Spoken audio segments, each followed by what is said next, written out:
Hi there. It's a Saturday, my boys, girls, and MBs. Break those eardrums, whip out that bottle, and let's fucking go.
Thank you, Cynical Chris, you beautiful motherfucker, for those 12 months.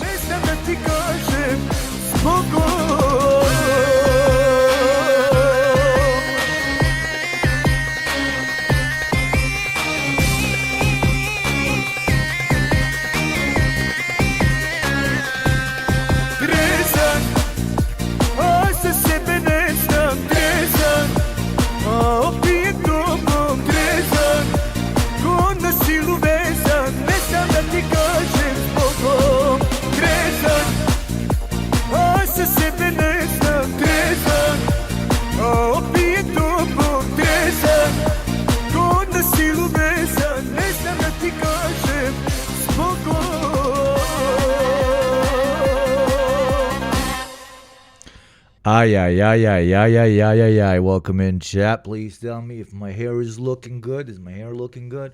Is my makeup good? My lip gloss Is it popping off? Is it too much? Is it too much? Hello, my beautiful chatters. It is a wonderful, wonderful Saturday, the 22nd of November, between 4:47 and 6:47, and it is your boy Hugo with you yet again for the second time this lovely week. We'll be streaming today and tomorrow. I came back from the little trip that I gifted my grandparents. I took them here for an opera, then I drove them back home, spent the day with them for their, I think, 54th or 55th wedding anniversary. May you all find, either may you find or may you definitely, hopefully not find a love like that, or let that love find you. Thank you, Cynical Chris, for starting us off with the first subscription. If anybody has died in the past 3 days since we last streamed, please tell us in chat, because, as we all know, if there is a heaven or a hell, there's definitely access to Twitch and both. How are you guys doing? I'm rather tired slightly from the driving, but also exceptionally excited because it is the weekend. It is my 2 days of streaming. So I'm very hyped to explore the world's next homosexual relationship, the world's next brown-red alliance, the world's next power couple, Mamdani and Trump sitting in a tray. That, together with a bunch of other theory talk, news coverage, and lots of exciting, interesting, and low-key funny stuff waiting for us on this fine day. So, does my hair look good? You see what I did with it here? Like, maybe I should do more of it. By the way, I'm growing out my stash. My stash is very thick now. I don't know if you can see it. My stash is very thick, and my stash is going a little bit ginger and a little bit blonde. I'm a very dark guy, very dark hair and everything, but my stash for some reason goes a little bit blonde, and I really like it. I like it. I'm telling my barber to, yes, I go to an actual barber shop. I'm telling my barber to let it get thicker. I'm not gonna do any of those hipster like weird shit when it goes like this. I respect everybody's grind, but I cannot pull it off. I'm just gonna make it thick. I want to look like some evil Ottoman aga, something like this. I want to look like a Ottoman aga. How do you write aga? I look something like no, not like this. Mustache. I'm evil maxing. Okay. I want something thick like this, right? Or where is this guy? Okay, this is what I want, but I want a beard around it. Unironically, this is what I want. This. I want my mustache to kind of look like this, okay? I don't want it to be the American porn stash, even though it's kind of like it. I want it to look more like an eagle, like where my nose is kind of the ass of the eagle.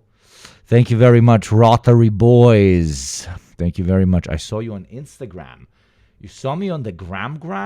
You saw me on the Grammys. You saw me on the Gru. And now you're probably going to poop sock me? Shit. Be careful when you send me Instagram shit. I saw this as well. Yeah, I saw this. Is this my brother from another mother?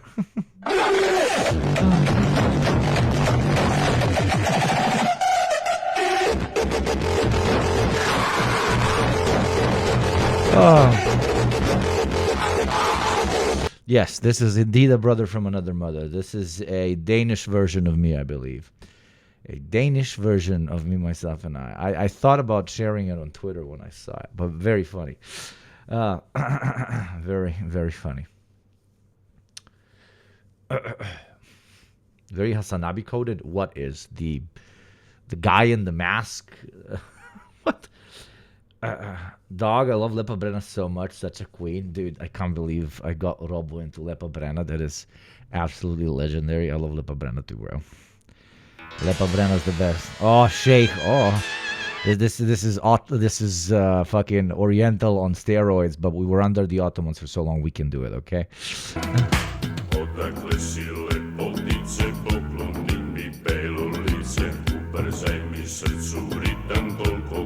a very good song. It's a very good song. Very good song.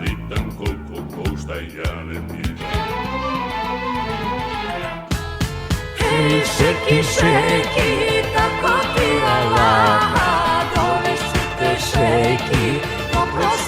štapa. Ej, šeki, šeki, kako ti ala. Dovešu te šeki do prostačkog štapa. What is up, Celticness? What is up, Raiders? Welcome in, welcome in, welcome in, welcome in, welcome in, welcome in, welcome in. We're just starting the stream, and what a beautiful way to begin it. Thank you very much, Celticness, dear friend of the show, anybody in this chat who at this point is not listening, watching, and following and subscribing to our dear friend is objectively a stupid fucking idiot. So please give Celtics a follow. You would both be doing me and yourself a great favor. Welcome in, chatters. Welcome in, Raiders. Celtic, I hope you had a lovely stream.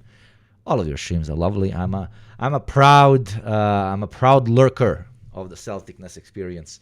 So welcome in, guys. And if anybody was thinking about paying their taxes, a reminder, just because we're beginning, now would be a great moment to do so that you make our new friends and child soldiers feel very nice and welcome. Welcome in, welcome in, welcome in. So yeah, the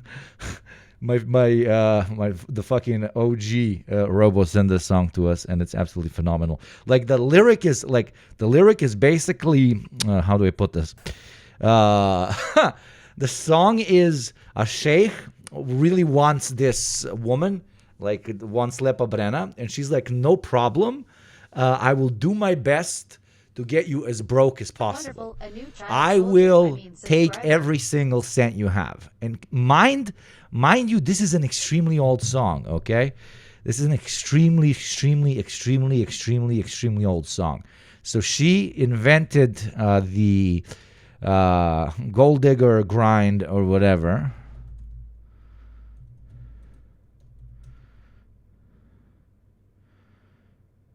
In 1985, we were still in socialism, and she was like, I am okay, this was socialist praxis. She's repurposing Saudi oil money away from Americans and into the pockets of sexy, curly-haired Slavic women. Thank you, Joel. Thank you very much for the 6 months, Joel. Very nice to see you. And thank you, Chonky Gerga. Always my favorite fucking name to read.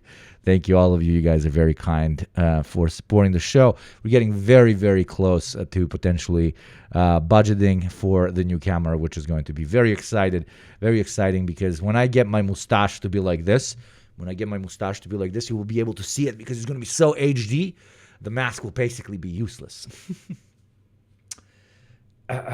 We honor you, Lepa. Jesus, Robo is really... Robo's going on that Lepa Brena fan grind. Anyways, let's get right into this. What is my hot take on this? My hot take is that there was 2 politicians doing a funny bit. Nobody expected this, including me.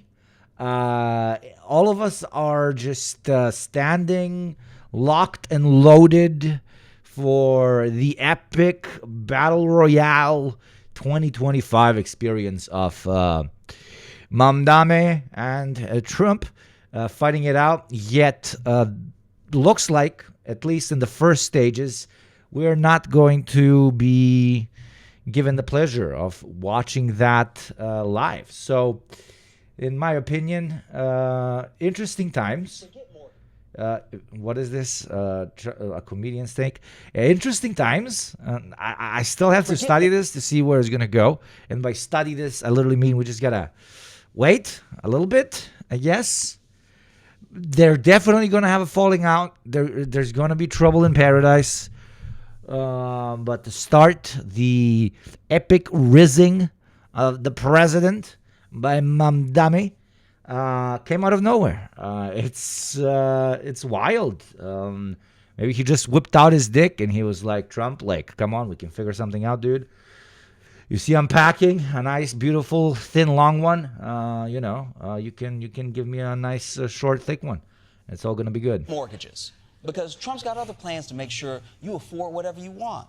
You're gonna be exhausted from affording. You're gonna afford everywhere. President Trump now says he wants to send out $2,000. Hassan called it. That's legendary. I don't know how he did that.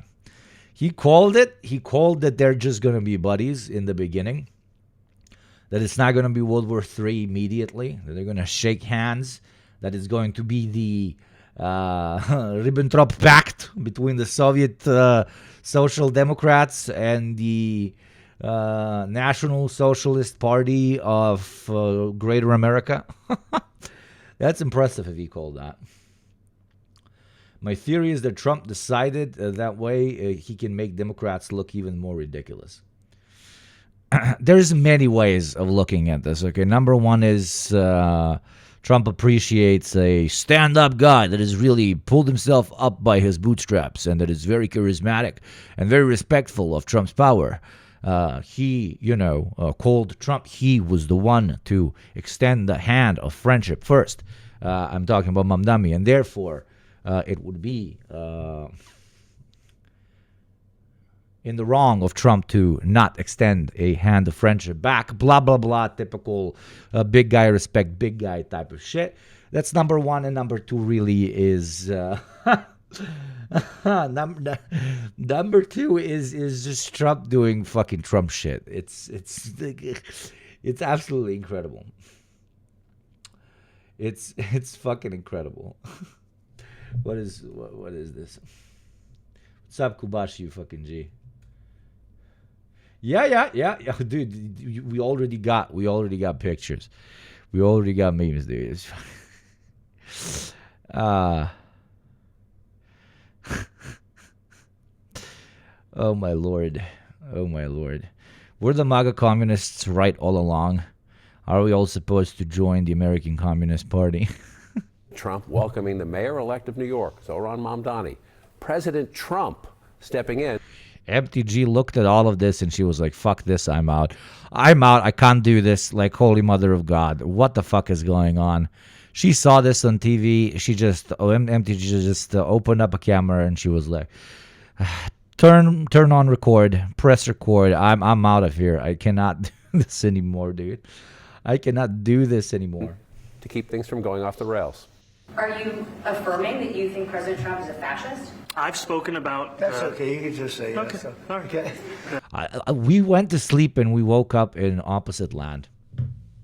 Obviously, this is not going to happen. They're going to clash, especially on ice and stuff like that in the coming years. But when I did my analysis of why it's very important for socialists to try and push Zoran into victory, because no matter what happens, it's going to be good for the movement. Just a reminder, TLDR, if he fails or sells out, it's going to remind most social democrats, democratic socialists, and so on, that these sorts of reformist approaches towards, quote-unquote, bettering the world are not enough, and that revolution is the true and only pathway through towards success.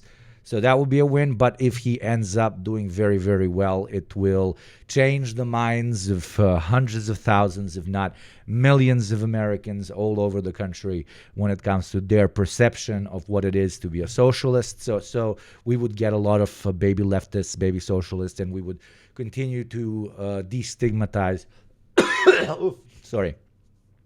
We would continue to destigmatize the movement, the ideology, the word in broader America, right? Option number 3 is they destabilize New York so fucking hard that everything goes to shit. He does not sell out, but the whole American chud sphere can point towards New York and say, look, socialist policies do not work, even though New York is falling apart, because he's getting shafted from every angle. Those were the 3 options. Turns out there's option number 4, where he gets support from the Republican federal government. What? Who? What? I mean, that's good. Anything that is playing towards a successful Mamdani operation that is not him selling out on the things that he promised in his campaign, good for me, dude. Good for all of us. Greater chances of success during his tenure. Greater chances of being able to paint socialist policies is good for the wider American working masses. Okay, J.D. Pondon, I shooketh the handeth. Crazy shit. Crazy shit. My opinion, Trump wants New York to like him, and New York likes Zohran, so he's sucking up to him. He was like, the New Yorkers, they seem to like the socialism thing. I have to go to brunches in New York one day. I must also love the socialism thing. Trump wants to dunk on liberals and the left wing of the Democratic Party, quote unquote. The not so left wing of the Democratic Party, baby. The opposite. This is the future of the Dems. I can see it. It's literally the meme. He's like he sees himself to an extent in Mamdani in a very weird way, because Trump is a animal of convenience and of basically of clip chimping, basically of just the ultimate world's attention whore. And what he's seeing in Zoran is somebody that's very successful at garnering said attention that he loves. So he's like, this kid is great, not because he's a socialist or not a socialist or a fascist or a fucking communist helicopter 9000. This kid is great because look at what this kid can do. I want this kid in my tribe because that's how we're gonna be great. Type shit like this. The mentality that's driving Donald Trump's behavior is in no way similar to yours or mine. This is a very, very specific type of guy that was molded by very, very specific politics and, more importantly, life conditions.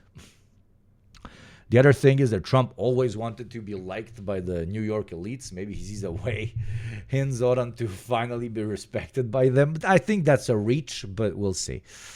It's easier. It's easier than explaining it. I don't mind. Fascist, just one harsh Mamdani. You see, that specific part shows that he is, to an extent, the ultimate political animal, which does not care about politics. To him, being called a fascist is only bad if it's bad for the polls. To him, being called a fascist is just another word that he will analyze together with his analytical team to determine whether it's going to be optimal for his campaign to run smoothly or not. Everything is literally a numbers game. He's playing it as a mathematical equation. There is no outright ideological belief involved there. It is pragmatism, utility, pragmatism, utility, pragmatism, and utility.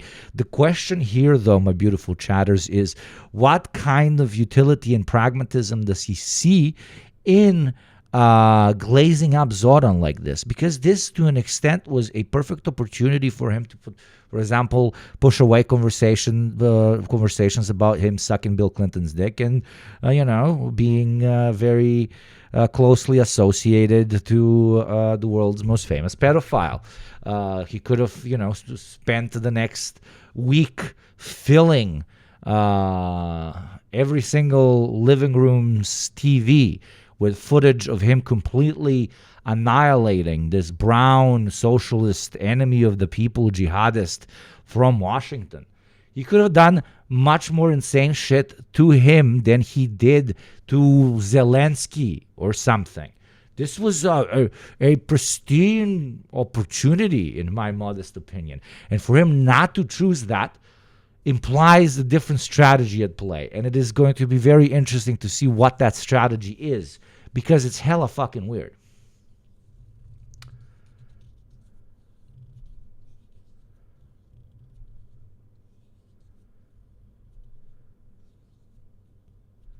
In other words, did Zoran agree on to get a very smiley, positive Trump meeting? I don't know.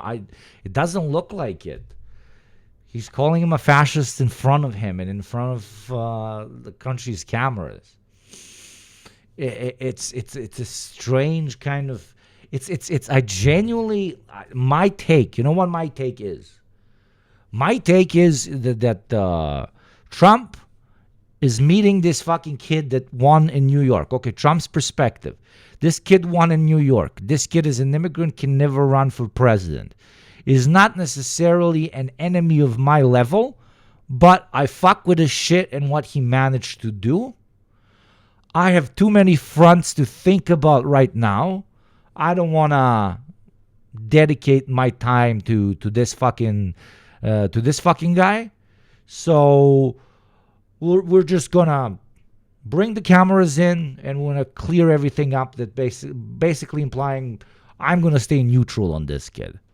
I have too many other apples that I need to eat. I have too many fronts in which I'm fighting. I don't want to. This the same way I'm not commenting on Kansas City. I want to be chill and not have to comment on New York. I genuinely think that's the thing. He's like, I don't want to bother. I do really want to.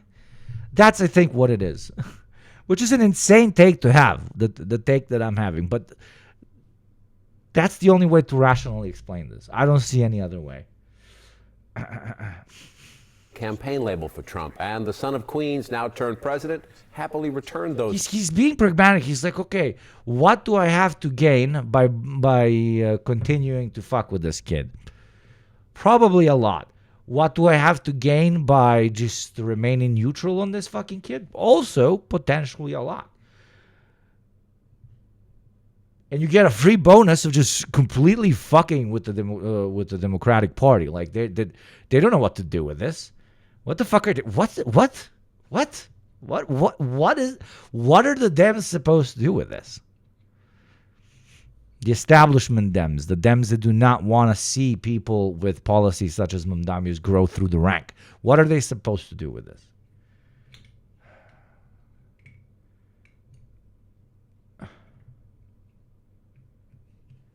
Insults. Remember, calling Mamdani a communist, a disaster, and threatening to withhold billions in federal aid from the city. But this very, very different day included the president sounding as if he'd be happy to move back to soon-to-be Mamdani's New York.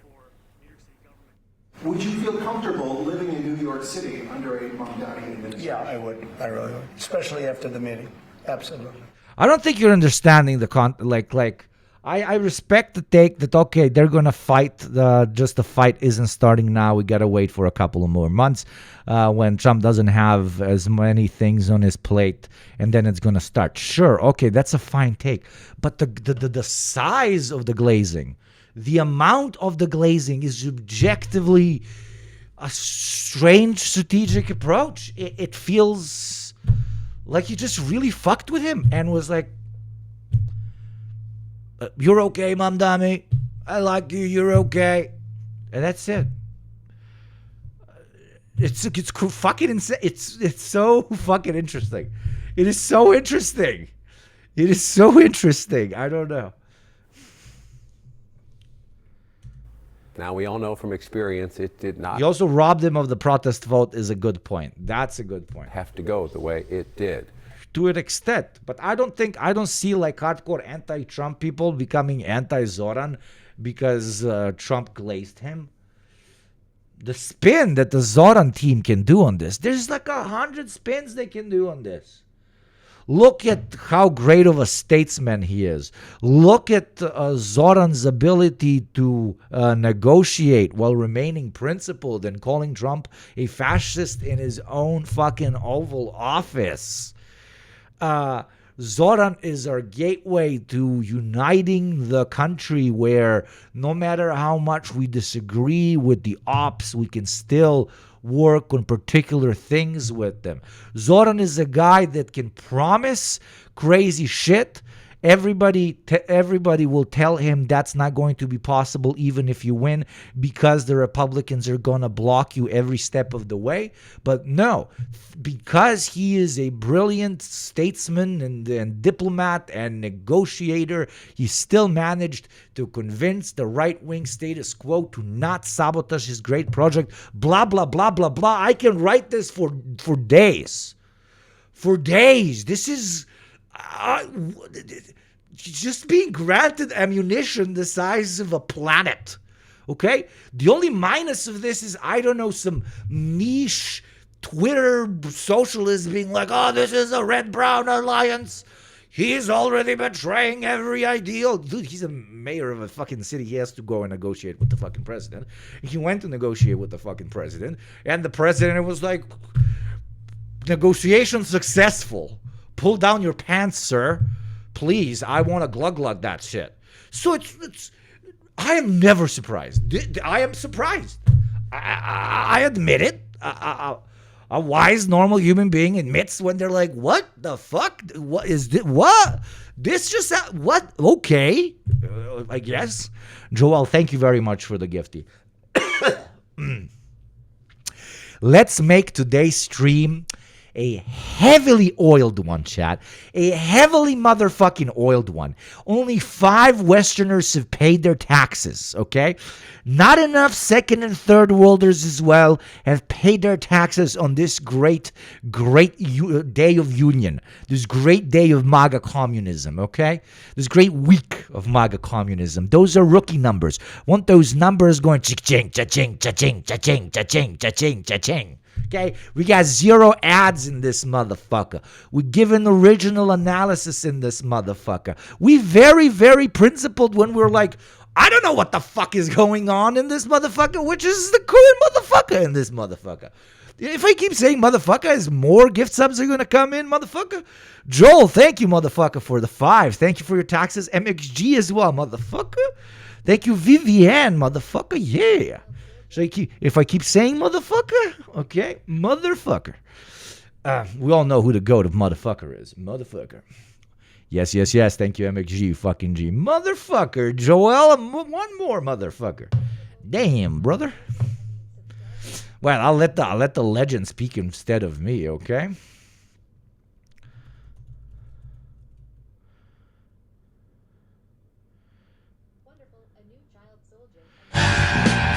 Oh yeah, let's go, baby. Hype train incoming. Unremarkable prodigy, motherfucker. Thank you very much for the pay forward and the fun. Motherfuckers think y'all run everything. Motherfucker. What? Motherfucker. You owe me some money, motherfucker. What you motherfuckers talking about? Motherfucker, I eat everything. I eat the pussy, I eat the butt, I eat every motherfucking thing. Motherfucker, I'll chew his ass up. Motherfucker. You a smart motherfucker. English, motherfucker.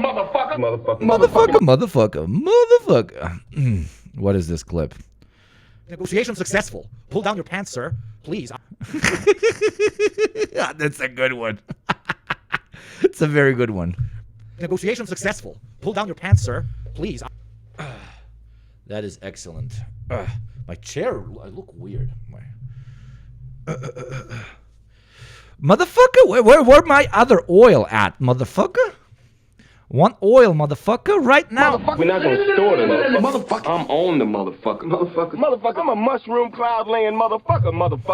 Ha. You're clothes, motherfucker. Sewer rat may taste like pumpkin pie, but I never know because I wouldn't eat the filthy motherfucker. Pull down your pants, the one sir. that says bad motherfucker. Please. That's my bad motherfucker. Goddamn motherfucker. Racist motherfucker. Did the ACP post anything about this? If they have a brain, they will. If I was in the ACP, I would milk the living God Jesus out of this. I would milk it harder than bubblegum milk. You know, this is a fucking great day to be in the ACP, PCP, ACPC. No more motherfucker gift subs. Okay, motherfucker. I'm still grateful for the current ones. All third worlders, by the way, and second worlders paying their motherfucking taxes, dude. But the guys that invented the word motherfucker ain't motherfucking paying no motherfucking taxes, man. More than a few others, with those who've clashed with the president, those meetings. Yeah, he could have so easily just done this. It would have been a perfect media frenzy for like 2 weeks.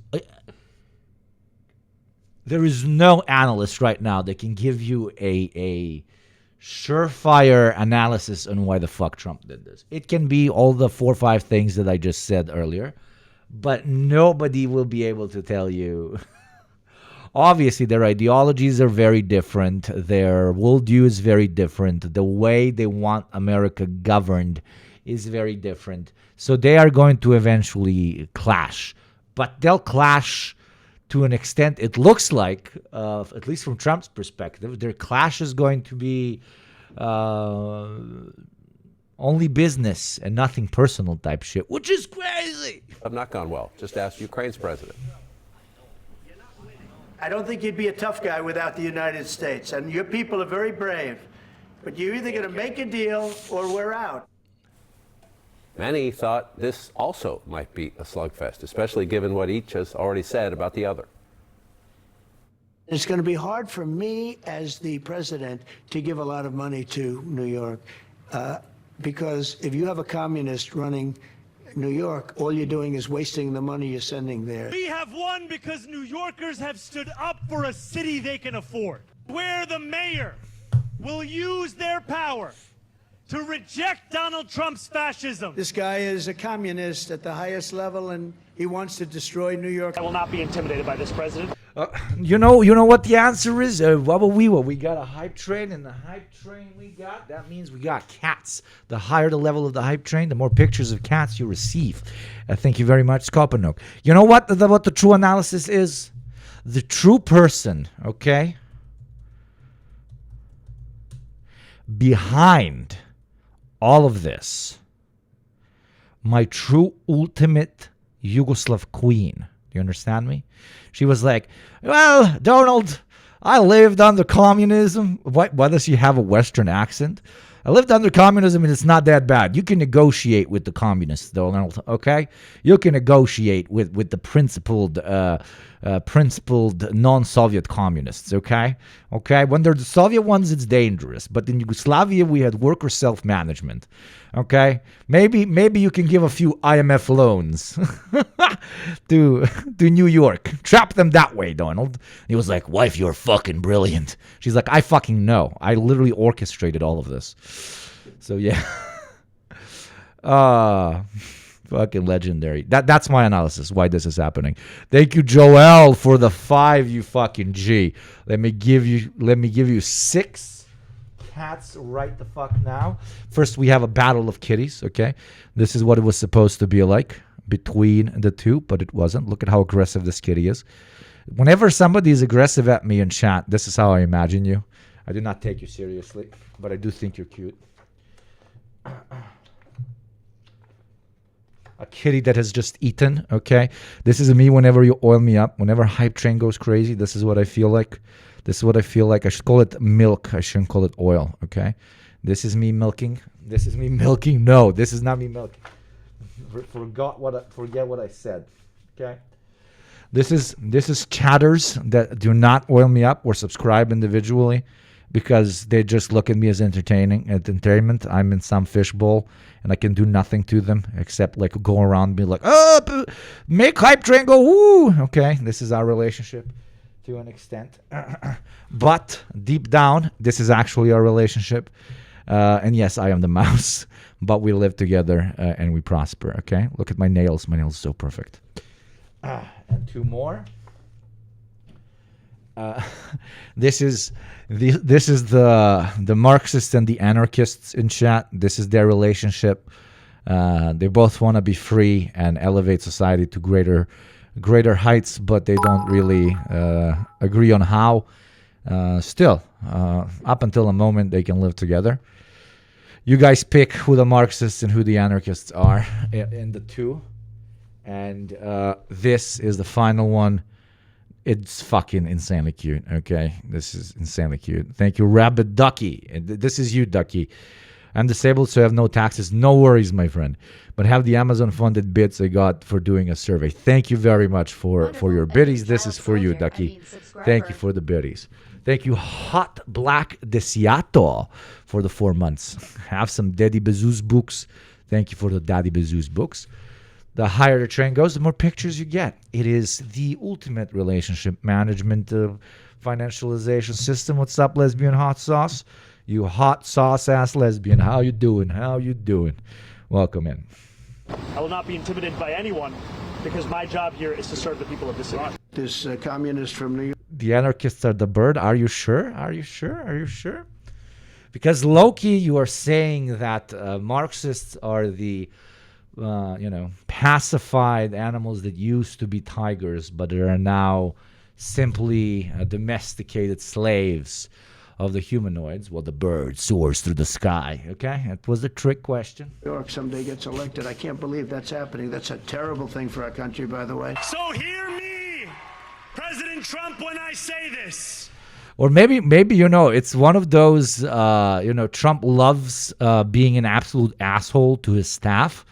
And he never checked on anything during the New York election. Like, he did not tune in even for a second. He was getting all of his information from his advisors.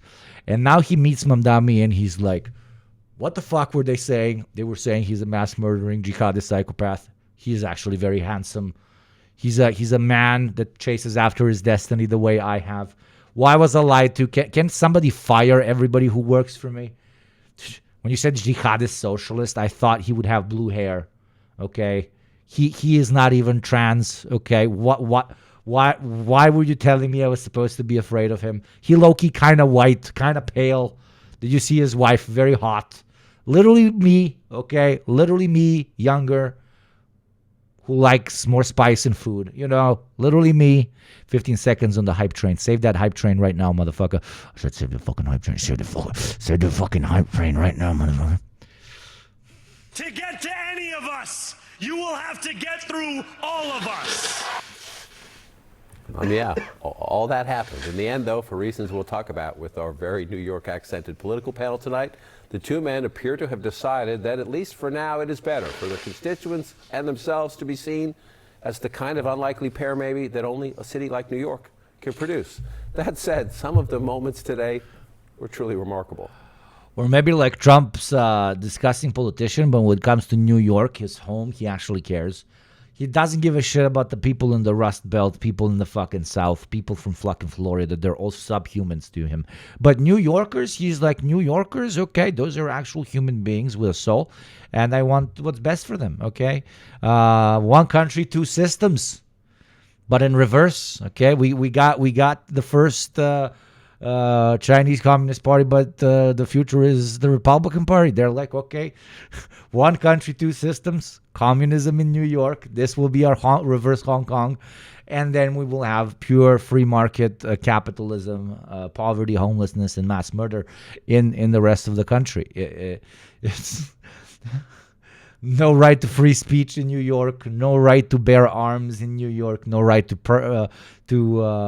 private property, which is property that is utilized to generate capital, stuff like that. Trump is reverse Deng. We are seeing the reverse Deng. Okay, there you go. This is why you tune in for absurd analysis such as this.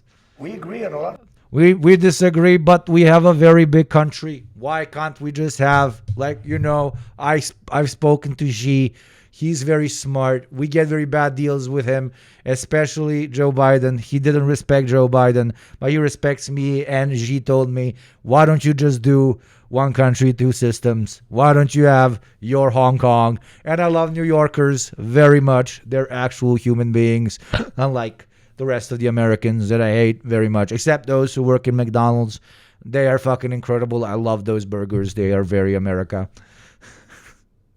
More than I would have thought. I am really looking forward to delivering for New Yorkers in partnership with the president. And also, I'm going to stop pausing. We're now going to watch properly. But haven't we all had the dream? We've all had the dream when, I don't know, like for some reason, Trump is an unhinged Marxist for some fucking reason. Like, he went to the Soviet Union once and he was like, dude, I love it here. Like, holy fucking shit. And he went back and he literally debunked all Marxist-Leninists, you know, and all Marxists. It doesn't have to be a revolution. And he reforms his way into the American state and changes it from within. And seizes the means of production. I will seize all the means of production. I'm the best at seizing the means. We all that is my ultimate wet dream. We need a guy like this, and to an extent, this is a guy like that, just more smiley, you know. So, you know, the alternate timeline where Trump bumps his head and hears the voice of the party. Did you see this incredible White House special? Oh yeah, but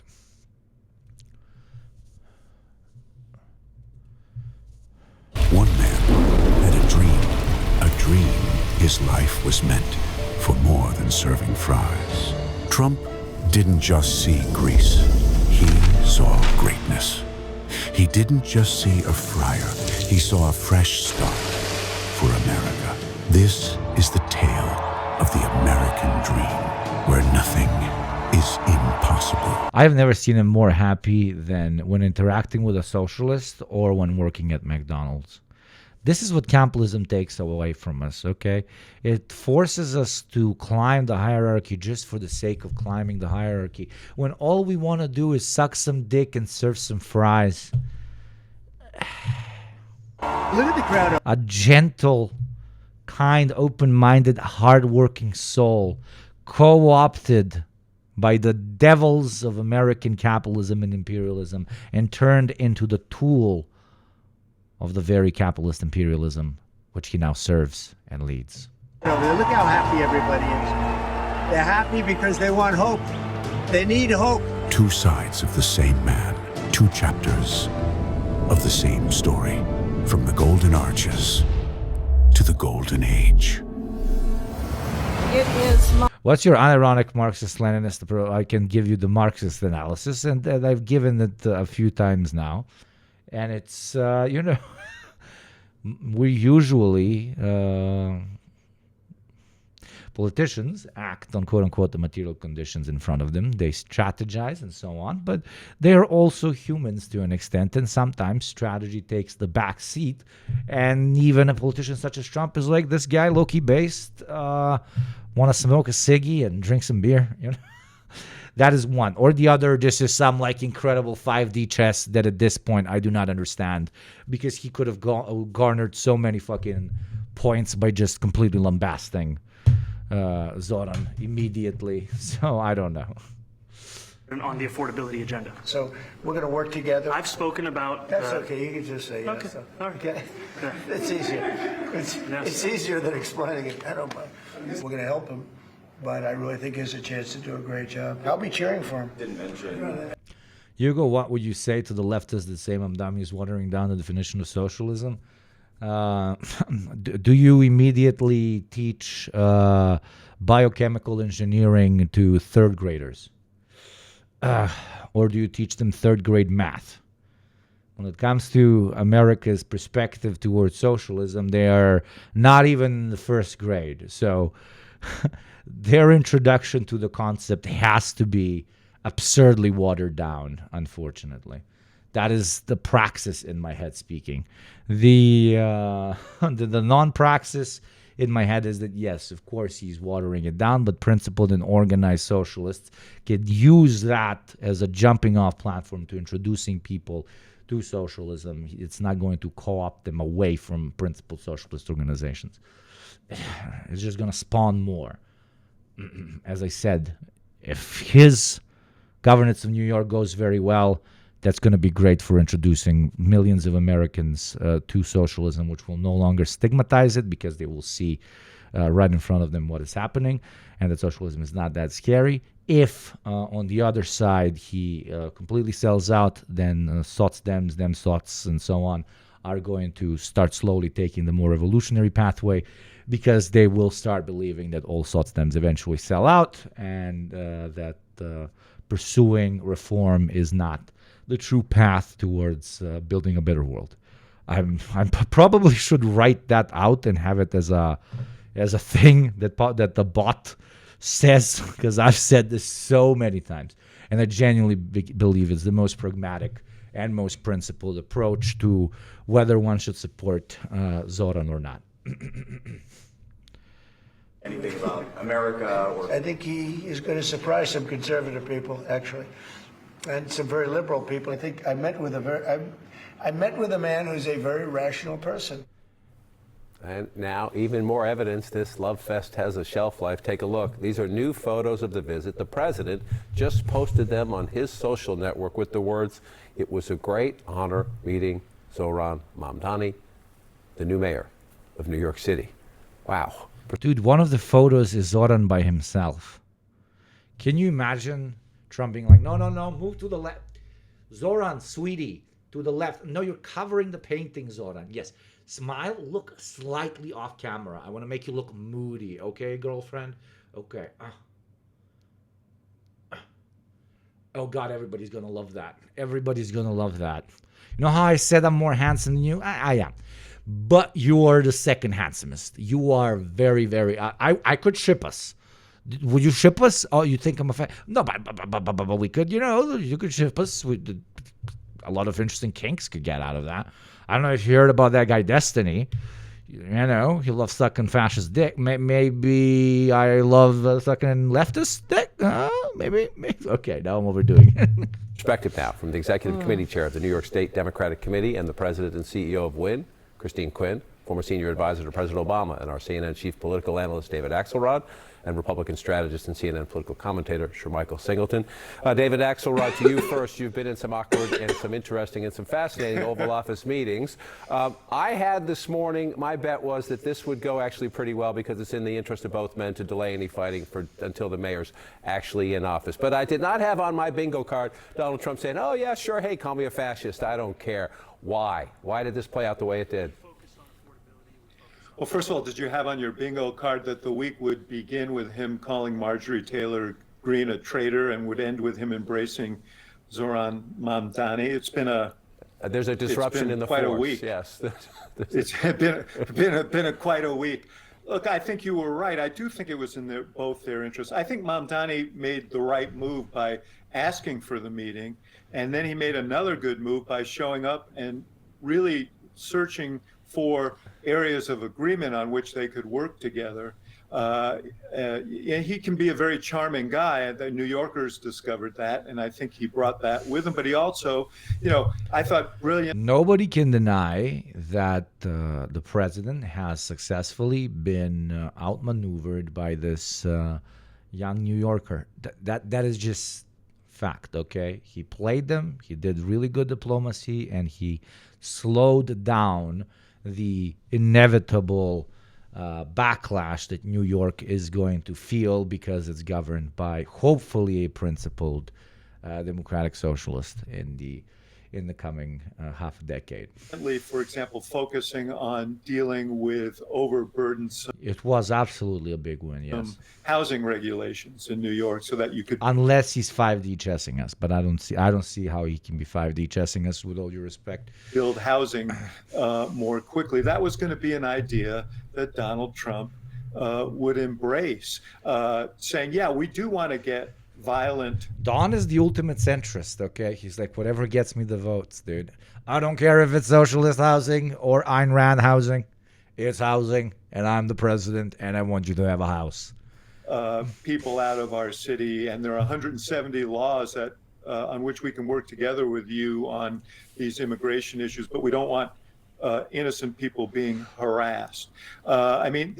He came with a strategy, and he understood Trump's psychology, and the combination of deference and understanding that psychology produced the result you saw.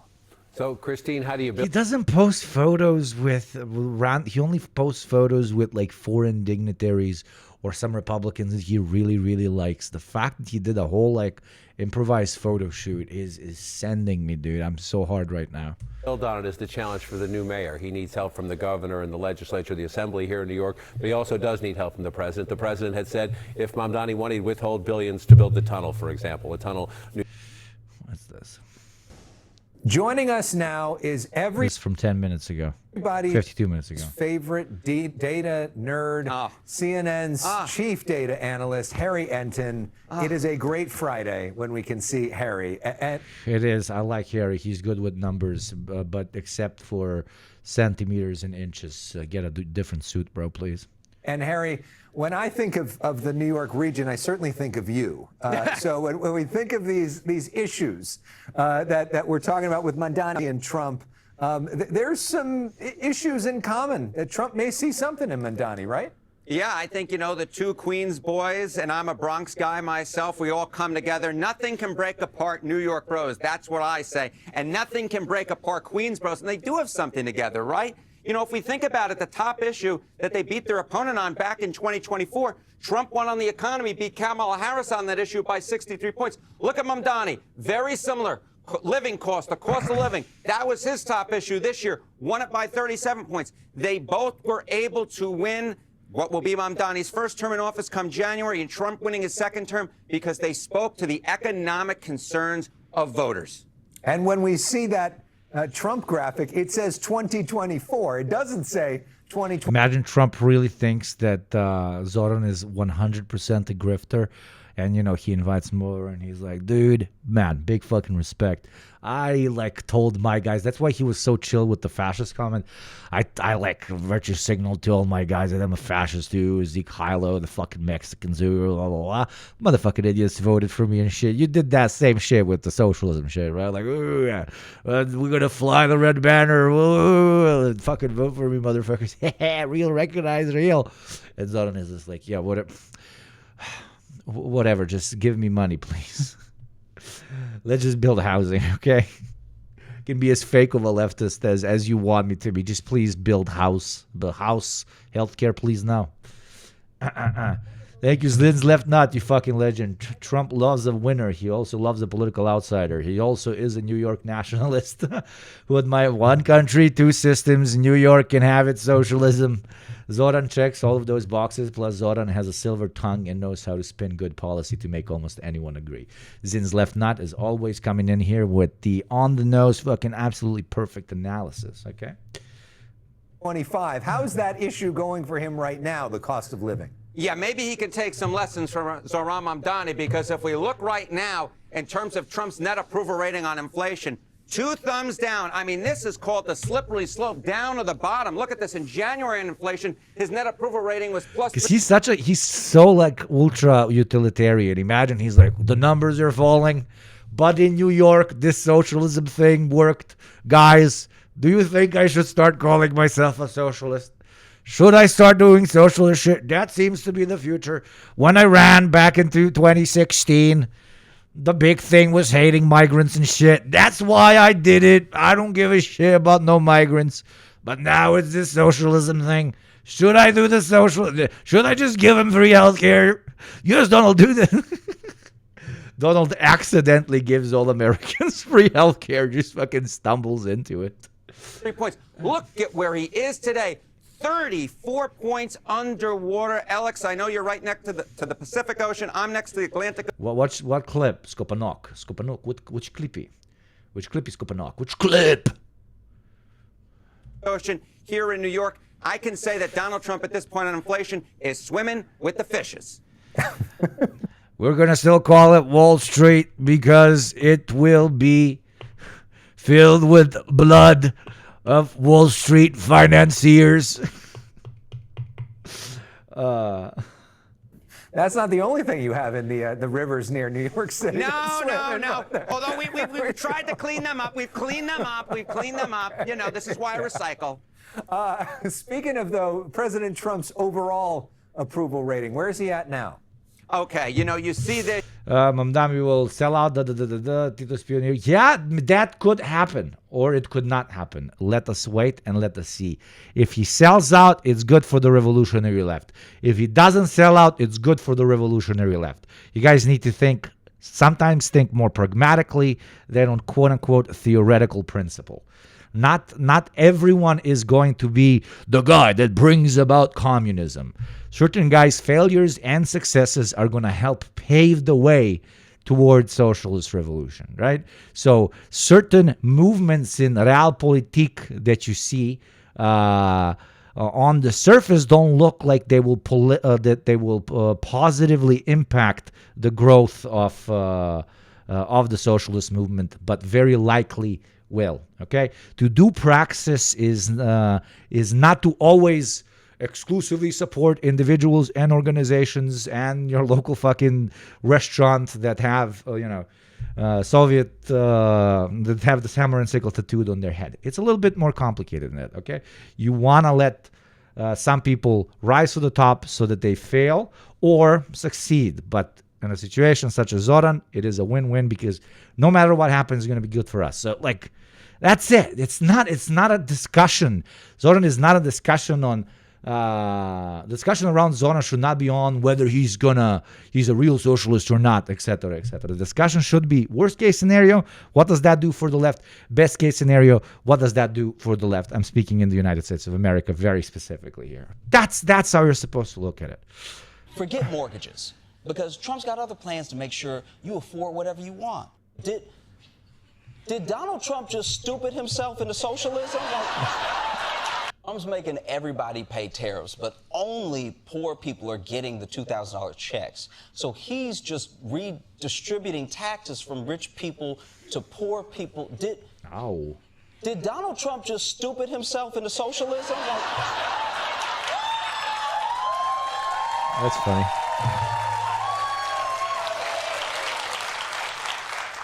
I mean, you're doing a great job, Mr. President. We always believed. Everybody shut up, all right? Don't say a word. Let this play out, and we'll have free health care by Christmas. All right? Yes! Oh, this is a great sketch. Nobody call him Mango Mamdani, all right?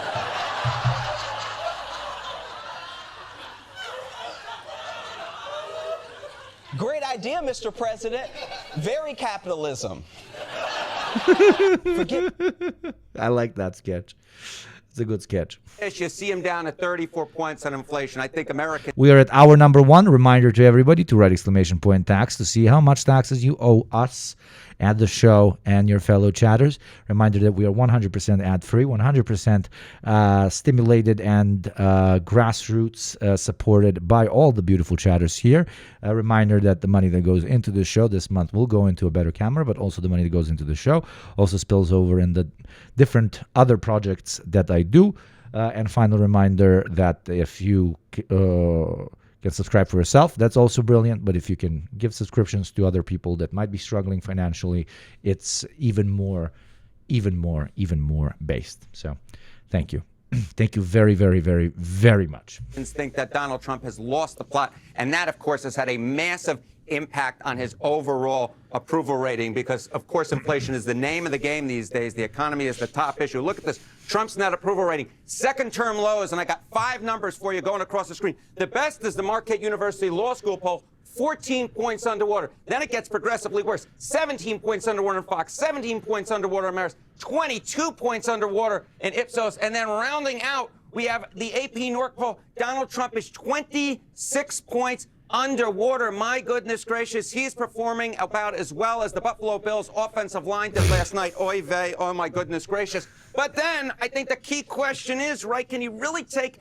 advice from Zohran Mamdani when it comes to a national audience? And we look at the net favorable rating, which is a nice close brother to net approval rating, has similar numbers, but not exactly the same. But look at this, the net favorable rating, Donald Trump, 13 points underwater, perhaps slightly better than his net approval. He is controversial, just like me. He is from New York, just like me. Oh my God, I love this guy. He's so rational. Thank you, Disturbed. Welcome to the community. Thank you for the Prime. Motherfuckers with their Primes locked and loaded. Motherfucker, it's fucking free. Motherfucker, click that motherfucking button, dude. Buy me a beer, and it's free for you. Buy me a beer for free. That's crazy. That you're not doing that's crazy. Rating, but still way underwater. Well, look at Zohran Mamdani nationally. 11 points underwater. They are brothers in more than just speaking to the economic concerns of voters, at least trying to. They are brothers when it comes to their popularity nationally, not doing too hot to trot. And again, I throw it back to you by just saying some Buffalo Bills reference because that game on Thursday night made me very, very sad. Is it time to focus on college football maybe for you? You know what? I will be going to the Harvard-Yale game on Saturday, 12 o'clock, the first time. You know he gambles. He definitely gambles. A number guy like this 100% gambles. This is a gamba guy if I've ever seen one. This is a gamba guy. And that's why the suit is so off. Like, he's got that CNN fucking salary, but the suit is off. Motherfucker hasn't bought a suit in like 10 fucking years because he puts all of that on red, motherfucker. He is in deep debt, motherfucker is in hardcore debt. Ivy League team will be taking part in a playoff game since at least 1945 when the Ivy League opted out of the college football playoffs. And so it will be very interesting to see who wins that game. Not only gets to claim great pride over the other school, they also get to claim a playoff spot in the Division I AA, or I believe it is now the football championship subdivision. Well, they call... Why is Mamdani minus 11? He isn't even in office there. Muslim debuff is real. Muslim debuff is insane. Muslim debuff is playing Kingdom Come. By the way, I am finishing the Kingdom Come Deliverance 2 DLC with the blacksmith shit. I'm actually really enjoying it. First, I didn't, but thanks to lovely mods in here that forced me into playing it. It's actually lovely. And then hopefully we're going to have gaming streams where we play the newest DLC of KCD2, I'm so excited. We're going to go into a monastery and fuck some people up. Yay. Man of the people for a reason. Harry Enton hanging out at the Harvard. Yeah, the reason I'm talking about KCD2, sorry, my fucking brain went ADHD there for a second, is because why were you talking? Yes, because the debuff, like, if you're playing KCD2, it should, like, are a Muslim in real life. Like, the second if you're a Muslim born in a non-majority Muslim country, right? You're getting out of your mother, and immediately you get that, like, Fallout-like screen that pops up with only okay. Poof. Born Muslim, debuff, minus 30% chance of success in the Western Hemisphere. Like, tung, immediate debuff. Yale game. Oh, yes. Oh, yes. You know me. You know me with my monocle on. I'm hanging out with all of the wonderful elitists of this world. Right. Thanks, Harry. Have a great weekend. You as well, my friend. How many hours do you have in KCD2? 170. I have 170 hours in KCD2, yeah. I'm kind of, like, insanely powerful. This is the president gushing about his meeting today at the White House with New York City Mayor-elect Zohran Mamdani. He called it a great honor to sit down with the self-described democratic socialist. He also admitted they have more in common than he thought. Get those numbers up. What? That's an insane amount to give to a game. I kind of have a job, Chad, okay? And yes, it's a job to talk to you fuckers. But it's the best job. I have a joke for you. What is Donald Trump's favorite gum? Play close attention. I got a joke for you. What's Trump's favorite flavor of gum? Trump's favorite flavor of gum is Hubba Bubba. Oh my God, I'm going to fucking throw you out the fucking window. That was funny. Everybody, go give our chatter a follow. I got a joke for you. Why all my chatter's handsome as a motherfucker? Why all my chatter's handsome like a motherfucker? Why? Because you are. Because, goddamn it, of course you are. Everybody, here's a link, motherfuckers. Go click a fucking follow. This comes after Chatter face reveal. Chatter super sexy. After months of attacks against Mamdani. Wait, am I doing sexual harassment of my audience? That's low-key weird, sorry. Common than he thought. This comes after months of attacks against Mamdani, who President Trump has repeatedly called a communist. Today, the president says they could work together on crime, housing, and costs of living in New York. Interesting, they posed in front of the FDR portrait there. They spent more than a half an hour meeting before reporters arrived. Well, look, I hope they have great leaders. This is a man that right now I think is focused on New York City.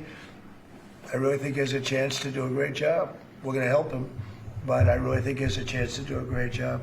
But I'll let you answer that. You consider yourself the leader of the Democrats? I think it's more appropriate for him. I consider myself the next mayor of New York City, and I keep my horizons firmly on New York City. He's literally like, oh my God, he's so good at the game. Like, oh my fucking God. He plays in it so well. Fuck, I love that guy. Political panel, CNN senior political I analyst. still find this crazy. This is absolutely insane. I have no idea what this is happening. I gave my 5 points of analysis on why it's happening. It is objectively insane. Anybody pretending this is not incredibly surprising is annoying. Is very fucking annoying because they're lying. And nobody likes you. And that's why they don't invite you to parties. Ron Brownstein and Matthew Bartlett, a Republican who President Trump appointed to the State Department in his first term. Let's talk about this other big Trump meeting today. Zohran Mamdani, the Democratic socialist in the White House, getting significantly better treatment than Marjorie Taylor Greene. How do you read that situation? Is President Trump playing some sort of 3D chess here? Yeah, this evening has been just a heck of a year in politics. Whiplash, earthquakes, MTG out, Mamdani in the Oval Office, in just what was an extraordinary meeting.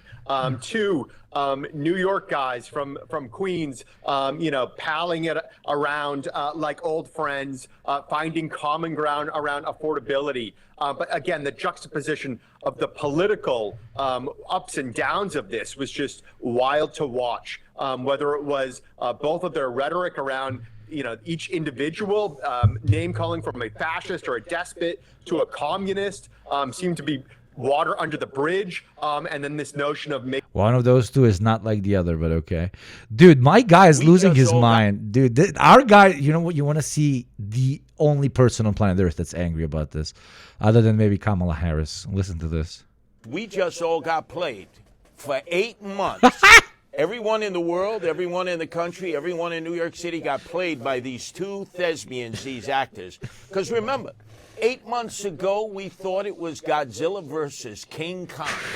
There was Zoran Mandami calling Donald Trump a fascist. He's not. And then Donald Trump calling Zoran Mandami a communist. He's Wait, not. I honestly don't know. What is a thespian? Thespian. Relating to drama in the theater, an actor or actress. Why don't you just call them actors, you motherfucker, SAT word motherfucker? And then, as you mentioned, just recently, the president said, I'm going to withhold $7 billion of badly needed federal funding for New York City if you elect Zoran Mandami. And then Zoran Mandami, on the night of his victory, turned... Why did you want him to... Did you want him to go and just literally fucking sucker punch the president? Back when I was doing principal politics, they shot me and I shot back. If I was the mayor, I would have shot Donald Trump. I would have committed political assassination. I would have killed him in the Oval Office. He would have been bleeding in front of me, that fucking thespian. And looks into the television and says, Donald Trump, if you're listening, turn up the volume. So they're like antagonizing their followers. And then all of a sudden today we're expected to believe kumbaya. Everything is fine. Everything moves normally. No. I don't get played. I feel that I, like the American people, were turned into suckers to all of a sudden start adversarially wanting to go at one another when in fact we can see the reaction today, which is, oh, you're going to be building. We just all got played for 8 months. Everyone in the world, everyone in the country, everyone in New York City got played by these two thespians, these actors. Because yeah, he's so fucking angry. They should have. The only principled thing a socialist such as Zoran was supposed to do is put Trump against the wall and blow his back out and then his head out. Making New York succeed. The reality is Silva got played hard. Oh, yeah, he did, dude. God. He's never going to live this down, is he? And having some sort of a mutual admiration. I've heard that White House staff were just aghast, floored. And that, again, many in Republican politics certainly did not see this. Ben Shapiro is on suicide watch. I even tweeted. I think that's what I tweeted. Did I tweet that? I have short-term memory loss. What did I tweet? I tweeted, dude, why is my... Guys, come on. This is the Blast Off meme. We got to do better. I delete these after the stream, so it's not going to fuck with your algorithm. What the fuck? 16 likes? That's absurd. That is pathetic. Pathetic. Wait, what did I do?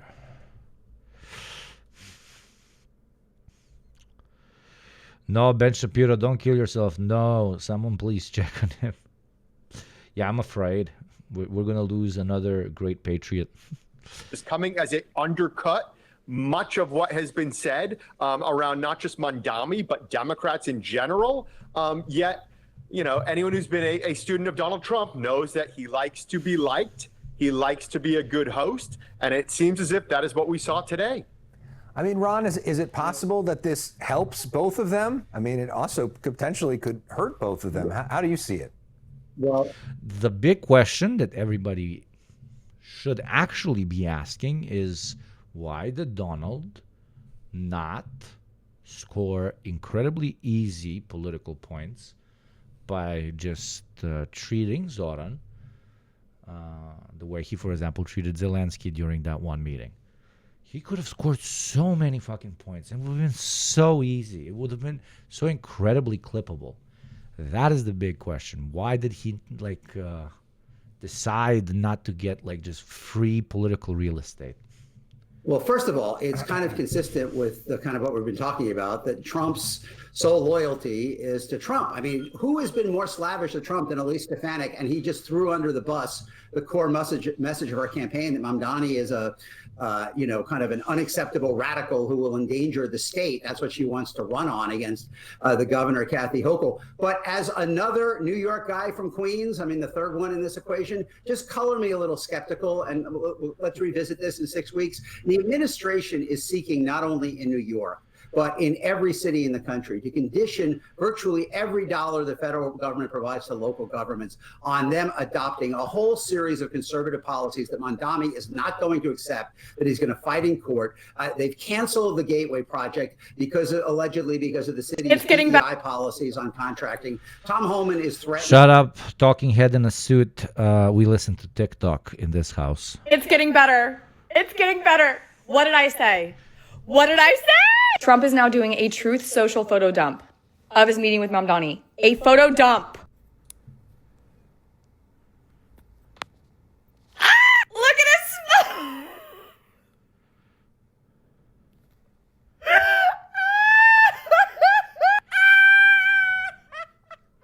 And then he posted a solo shot of Mamdani.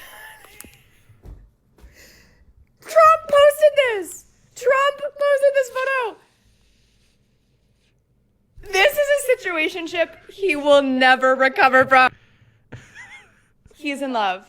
He's in love! While we're here, Matt, XIV, on Instagram, summed up my exact thoughts. Yes, Zoran is hot and charismatic, and Trump has a deep desire to be cool, but Z only has clout because his politics are guided by a belief system that hasn't been bought and prioritizes people. He is a talented speaker, but a huge reason he can speak the way he does is because his words haven't been filtered by corporate donors and elite. Yes, very obvious. Okay. Latest bromance is... What's this one? America's latest bromance is very unexpected. It is Donald Trump and Zoran Mamdani. That's the number one takeaway from the meeting between the two today.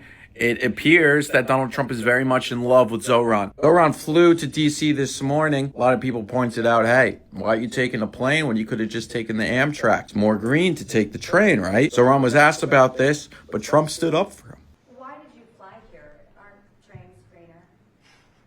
I'll use every form of transit, and I want to make sure that they're all affordable in New York City, and that's why making buses fast and free is a centerpiece of our campaign. Well, but I know, but it'd be fluid. That's a lot quicker too. You know, I mean, he's Oh my God, I can't explain. He's he's protecting him like he's his son. It's why I love this job, because at some point it gets like last stream we literally like rage quit and just watched TikTok for like 2 hours because it was boring shit we already analyzed 7,000 times. I don't want to be another, leftist fucking news coverage channel exclusively and shit like that, right? So it's like, fuck this. I'm contributing to nothing. I'm just repeating everything that everybody else is saying and wasting everybody's time. I don't want to fucking do that. So yeah, black pilled to an extent. I'm like, this is fucking a boring job. And now this. There's always something new. Sometimes there's something new. And that's something that new, you're like, oh my fucking God.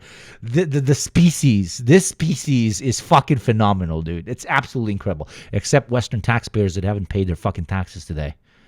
You're fucking, you son of a... Zero. This is a pathetic number right here. What's this lesbian hot sauce?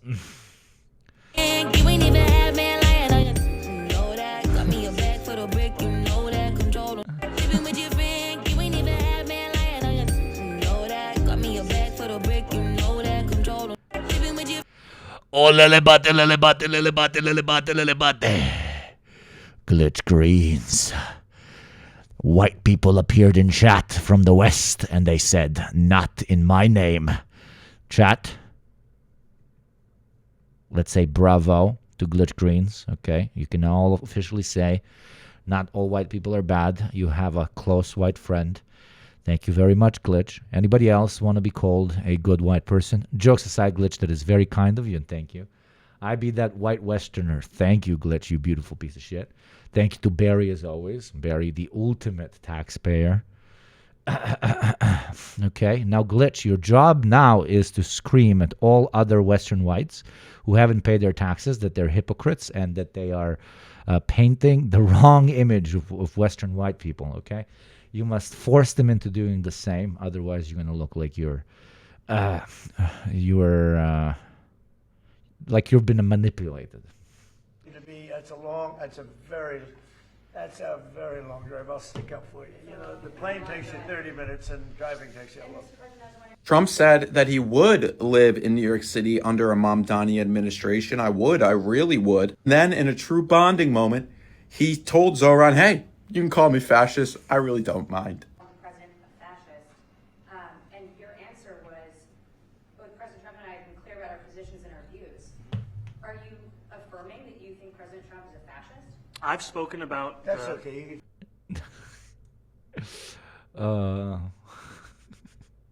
That's okay. You can say it. To me, words mean nothing. You know, I love it, dude. This is the best. Oh my God, I love this timeline. Okay. And for those of you who are new in chat, we have a theory. We have a very particular theory. We do believe in timelines, and we do not believe we are in the worst timeline. Neither do we believe we are in the good timeline. Okay. We are in the centrist timeline, the one in the middle. You know what it's called? We are in the funniest timeline, okay? We're in the timeline where Donald Trump is getting horny for Zoran, where he sucks Bill Clinton's dick, where everything is absurd. So, you know, if something's supposed to hope pill you, let that be it. Always remind yourself this is not the worst timeline, but it's not a good one either. It's not the best one, but it is sure as hell very hilarious. Very hilarious. It's easier.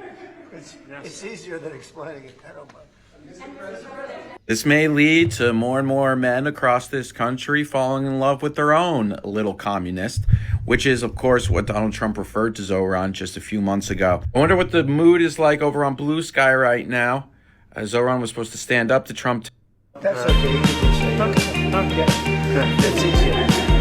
It's easier. Donald Trump panders to lesbian vote by falling in love on the first date. Explaining it. I don't mind.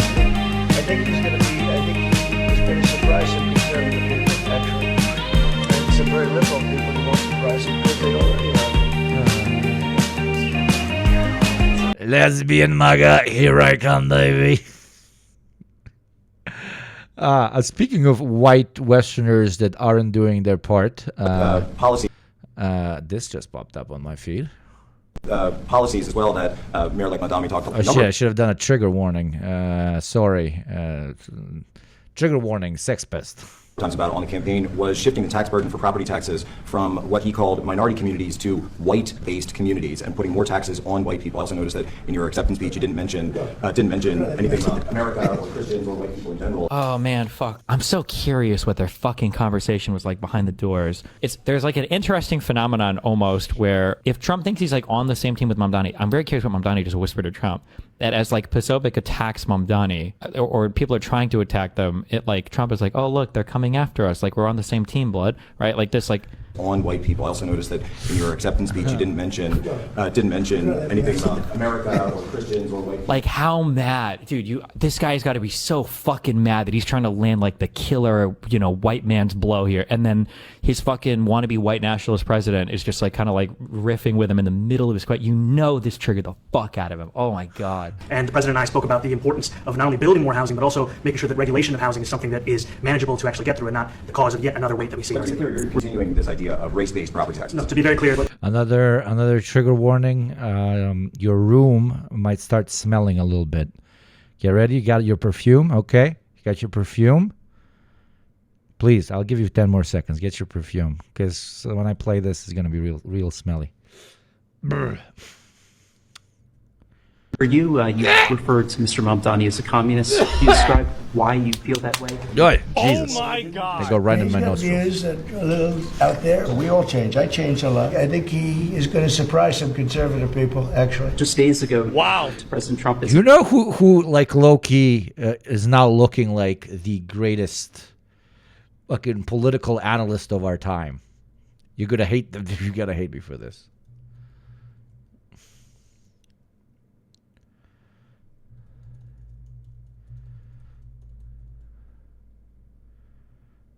So I don't know how many bullshit. It was never even clearly defined. People would call you red pill if you were a Christian, if you were Muslim, if you were speaking about feminism, if you were manosphere, if you were an atheist in Miami with a sleeve tattoo and botted 500K followers. The red pill became this vague idea loosely attached to any... My guy literally went like toe to toe for Mamdani. And now is saying like, we need a new kind of right wing. A week ago. Is this man secretly the world's smartest fucking political analyst? Is the funniest timeline, okay? This is the funniest timeline. I love it. Oh, God. Despot would trade the country. You said you'd be his worst nightmare and accused him of having a fascist agenda. Like, yeah. Daddy Trump fucking called him a little pussy boy. And then he doesn't. Are you planning to retract any of these remarks? I think both President Trump and I, we are very clear about our positions and our views, and what I really appreciate about the president is that the meeting that we had focused not on places of disagreement, the shared purpose that we have in serving New Yorkers. Why is it so normal? I don't know. Oh my God, they're losing it's breaking their brains. Oh God, this is so good. Wow. Much worse This is so good, dude. Oh, it smells like shit in this room. Holy mother of God. than it does, bud. So it's not that insulting. I think he'll change his mind after we get to working together. Yes. Threatened to send federal troops to New York City. Yeah, they're really trying to bait this, huh? We discussed this at great length, actually. He wants to have a safe New York, ultimately a safe New York. Work together. We're going to make sure that if they're horrible people there, we want to get them out. I think he wants to get them out maybe more than I do. Are you affirming that you think President Trump is a fascist? Oh my God. That's okay. You can just say yes. Okay. It's easier. It's easier than explaining. Yeah, sure. Don't worry about it. Okay. Thank you very much, everybody. Man, you don't. So, yo, Asman, bro. So, are you okay with Arabic numerals being mandatory in New York schools now? Are you good with that? No, bro. I don't know if you guys saw the clip.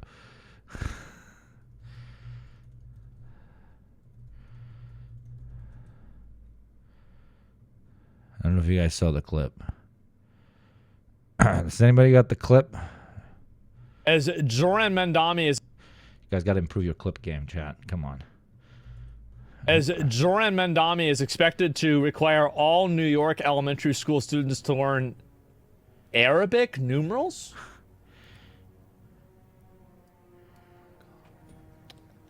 This is happening faster than I thought. Bro, like, God damn. Give me a minute. As Zoran... One of the greatest clips of all time, I swear to God. This is the man tens of millions are getting their news from.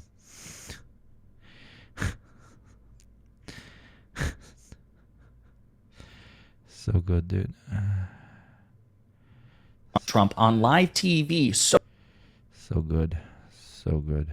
Trump on live. Wow, that's fucking illegal. More than But Donald Trump. I don't want to play you.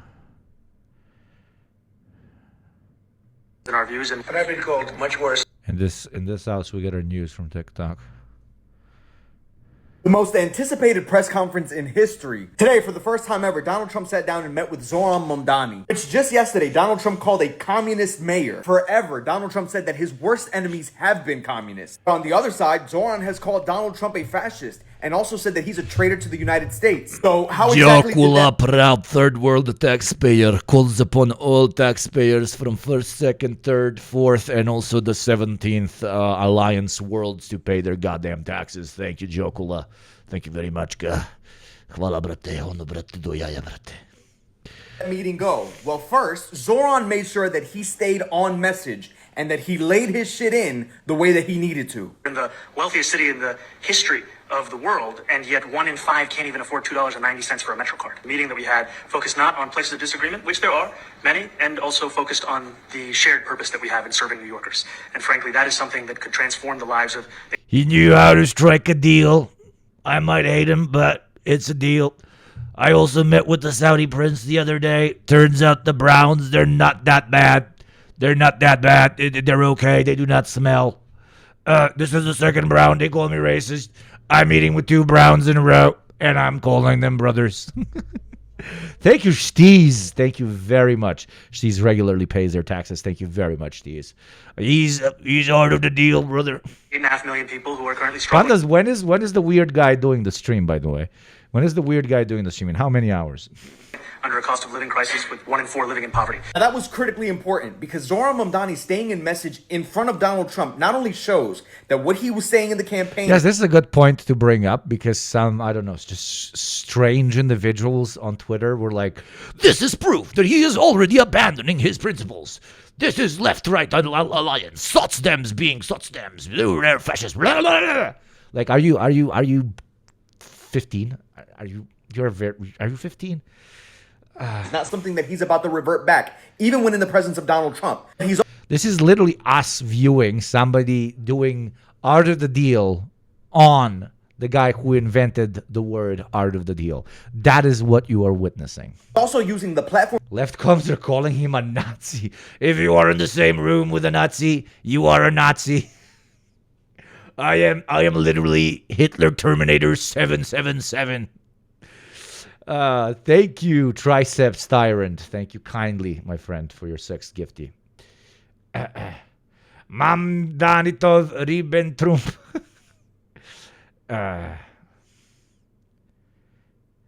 Really mad when my politician is politics. That is created by this high-profile moment in front of the press, Does this really make sense to treat this as a massive win? No, it doesn't make sense to treat it as a massive win, but it doesn't make sense to treat it as a massive L.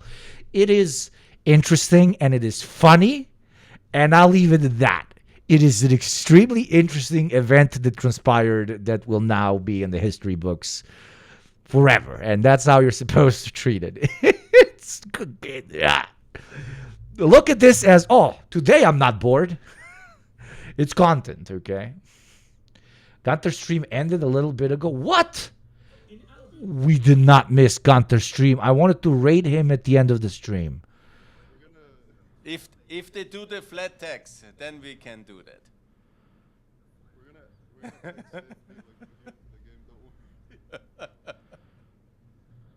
In Hungary, there's another gentleman. Yeah, it would be good, but there's elections next year, and I hope that Peter Magyar will be on the rise, and they will be a good, normal country again, and join the euro, and also be a very, very good place to visit, because it's a wonderful, beautiful city, Budapest. You should go. Alright. I might book a trip then. Fuck, or what? He's been temporarily brainwashed. Yes, that's the Gunther meme guy that is playing Hoi 4, but 5 hours ago. This fucking Eurocuck, I had to miss this. God damn it. He lost his direction. Is that kind of moment that is mentioned as something funny in a history YouTube video about Gaza 20 years from now? Yes, it is. It is going to be like a very serious video and like a very, very edgy, like somber visuals and stuff. Are you Trump? Are you J.D. Vance? Come back to the West. The free world needs Otto von Bismarck, Biscuit. Aha! But you are the lead. He's like looking at his phone half of the time. Not a professional streamer, goddamn it, but still, he made 4 hours and 35 minutes. Has anybody got a funny moment in any of these? And I love it. This should be what Poland needs to do. And I love you, Poland, if you love me. I love you, Poland, if you love me. I love you, Poland. Why is it? It's very low, the volume, I know. We're halfway to Rome right now. We're about to capture Genoa. Also, Gunther, someone's asked, do you give out autographs online if people email you? You know, I don't know how that works, but I'm ready to learn everything. If you tell me, and my friend Nicole explains me what to do. What that person means is like... He was tweeting throughout the whole thing. I don't know. I have insane respect to whoever set this up. Like, this is why I love the internet. That this is happening. Put his own face as the leader. Yeah. You can, we have an online shop might be more fun. He is not. Online shop where you can buy T-shirts. Speaking of that, if you guys The Chinese have invaded Myanmar, as I have always predicted. want some cool Gunther merch, like the like the Gunther Feller T-shirt. If you want to fight Russia, What is he eating?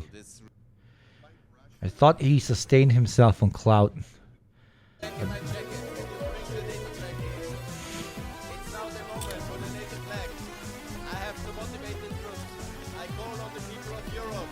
Unite, unite, unite. We want to be slaves. Europeans shall never be slaves of Russia.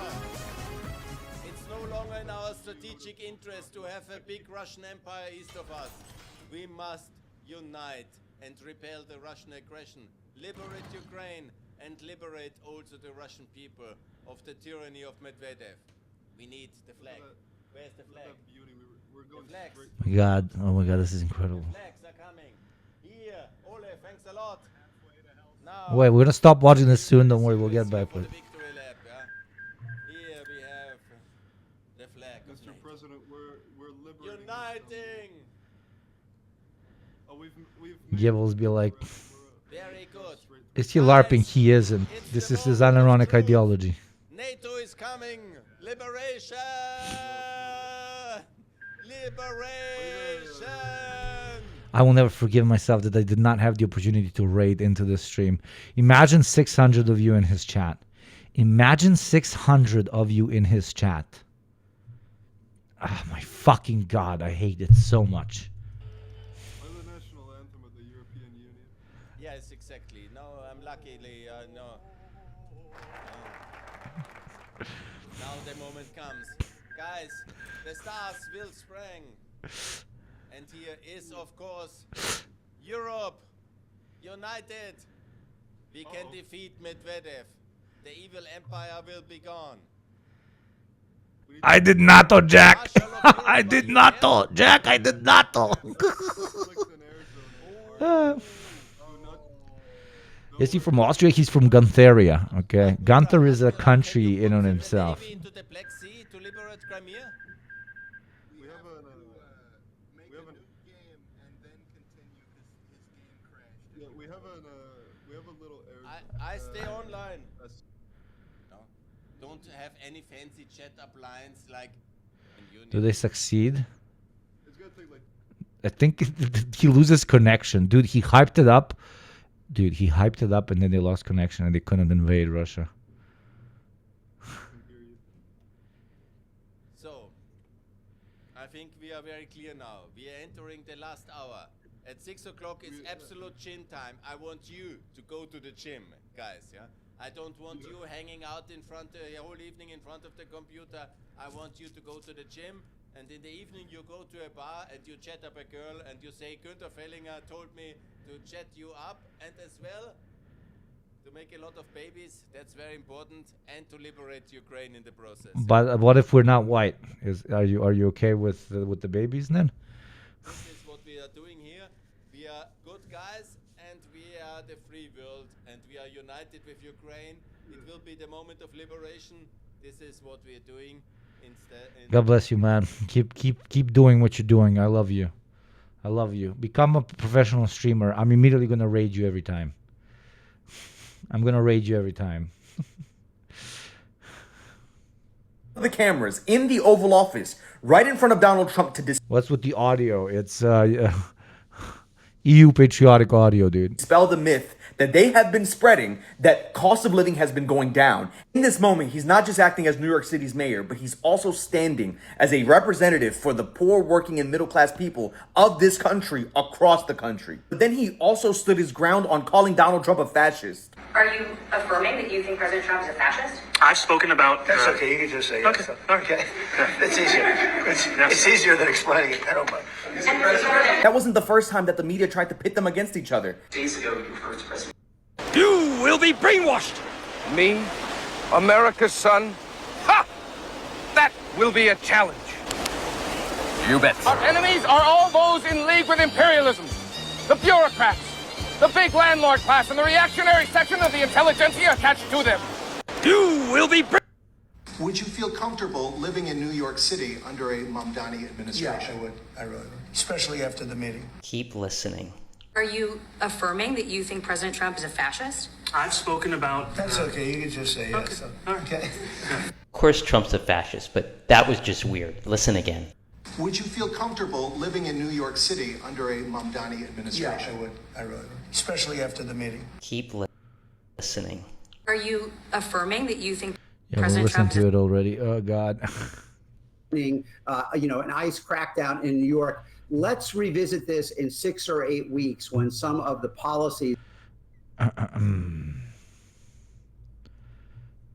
lot of people are quite shocked that Donald Trump was as nice as he was to Zohran Mamdani during the White House press briefing today. Oh my God, blues music. Oh, I fucking. Everything he says is now correct. But honestly, if you look at politics in the last 10 years and the way that Donald Trump interacts with politicians, this is not something that is out of the blue, completely random. Honestly, it was probably something that a lot of people could have predicted. And I think the reason why is because when you look at Donald Trump and the way that he interacts with politicians, a lot of it is based around the concept of power respecting power, right? See, Donald Trump, above all else, is able to understand when someone roots their power in strength and conviction versus when their power kind of has no... Yeah, I studied this in political science as well. It's, yeah, sure, but that's not the whole explanation. Usually when they give you tools in political science graduates, when analyzing a particular situation, only use one tool. They fail at educating us into, at least they failed with me. I mean, they didn't fail with me because I'm a base Marxist. They failed with a lot of my colleagues when it comes to conceptualizing the fact that almost every decision is made because of a multitude of reasons and because of a multitude of what you want to call it, factors. Marxism to an extent really hits the nail on the head with that one by generalizing, and we just say, material conditions influencing ideology, and then ideology eventually influencing material conditions, and it's a snake eating its own ass continuously, blah, blah, blah, blah, blah, blah, blah, blah, blah.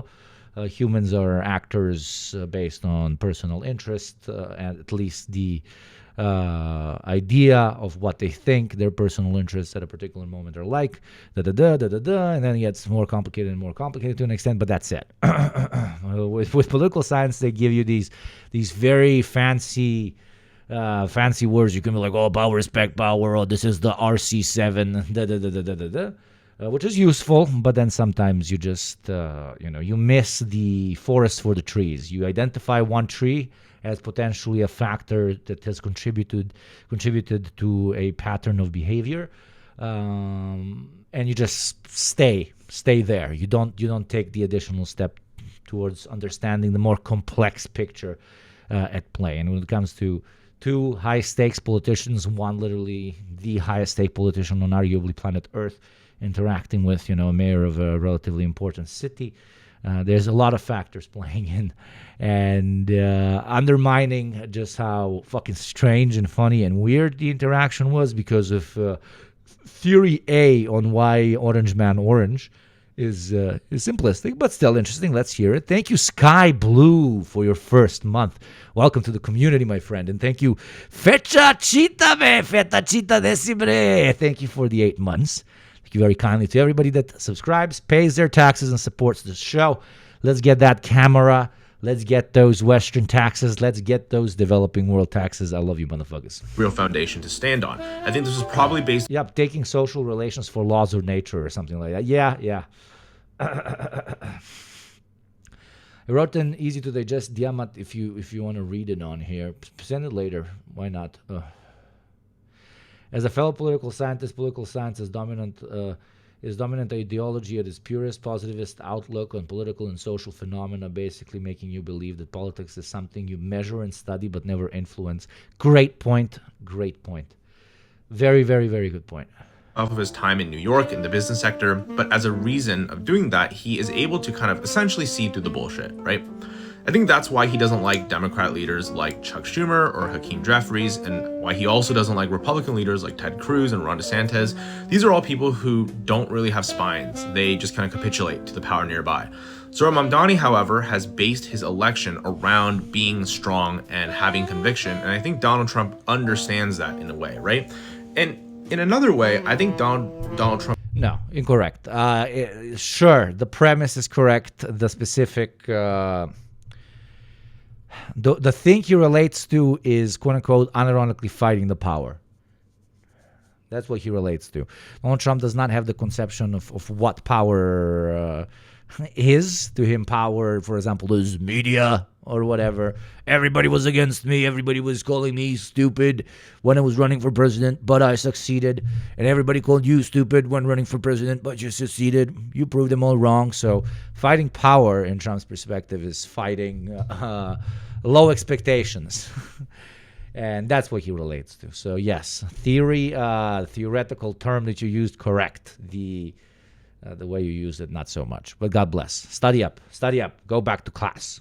He's actually come into collision, and I will see whether they are as chummy as they appear today. That's the way it looks to this other guy from Queens, anyway. We got to see you and Trump and Mamdani at like Flushing Meadows together. That would be a show that I would pay a lot of money to watch. Ron Brownstein, Matthew Bartlett, thank you both for being with us on a crazy night of breaking news in politics. Really appreciate it.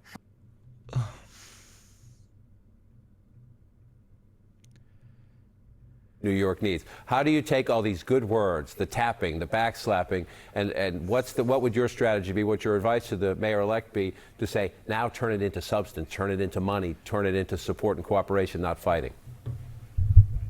Well, look, he needs to continue to reach out to President Trump. President Trump likes when people call him for advice. He likes to get phone calls from people. He needs to use him as a sounding board, someone he seems to be getting advice from. And look, I'm not at all surprised that this meeting went well at all. Donald Trump is a New Yorker, and it is in his interest to see the city that helped him make his fortunes succeed. He also is always very impressed by people who do well, who can command a moment. And certainly Mamdani has done that beyond anybody's expectations of what he could do. He's a political outsider. Trump was a political outsider. I think he has a lot of respect. They're trying to assimilate him. No, it's not that deep. They're not trying anything. No, in this case, they're not. This is just a very funny, weird thing that is happening in front of our eyes where the fighting didn't begin yet. And we were all expecting it to begin now. For that, and I think today's meeting was handled by both of them brilliantly, and it really creates a foundation. They're not smart enough to try and assimilate him, is what I'm saying. Where the mayor-elect can go back to the president and say, the only people that can potentially assimilate Zoran are mainstream liberal Democrats. hey, when we talked about housing, I need this. When we talked about the price of groceries, I need this. When we talked about X, I need Y. And I think Mamdani is damage control because Trump thinks in business public relations terms. That's why it's weird, because he could have done a lot more damage control on the Epstein files by completely just ripping the Muslim jihadist, socialist, communist a new one, right? And he didn't choose to rip him a new one. That would have been 10 out of 10 PR, like easy fucking score, easy win. He didn't do that.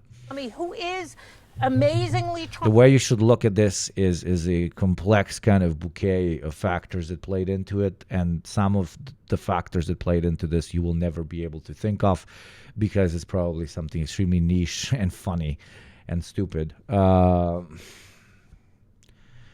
try and find one particular reason why this happened.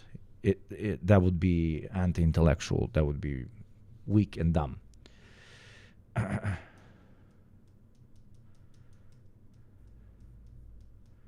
Farming is going to be smart and strategic and continue to call on the president. Well, wow for the city of New York and its challenges if they can actually have a productive relationship. But sure, Michael, we're watching those pictures and listening to the president's words, and then he adds more tonight on Truth Social about rational guy, liked it, happy to meet him, proud to meet him. What happened to the Republican strategy of the socialism thing? It might work. This guy is a socialist. The entire Democratic Party is socialist. Don't vote for the socialists in 2026. Did Donald Trump just blow that up? I look at this a little differently, John. I have to be honest. Look, it's going to make things more complicated for Elise Stefanik, who's running for governor in the state of New York.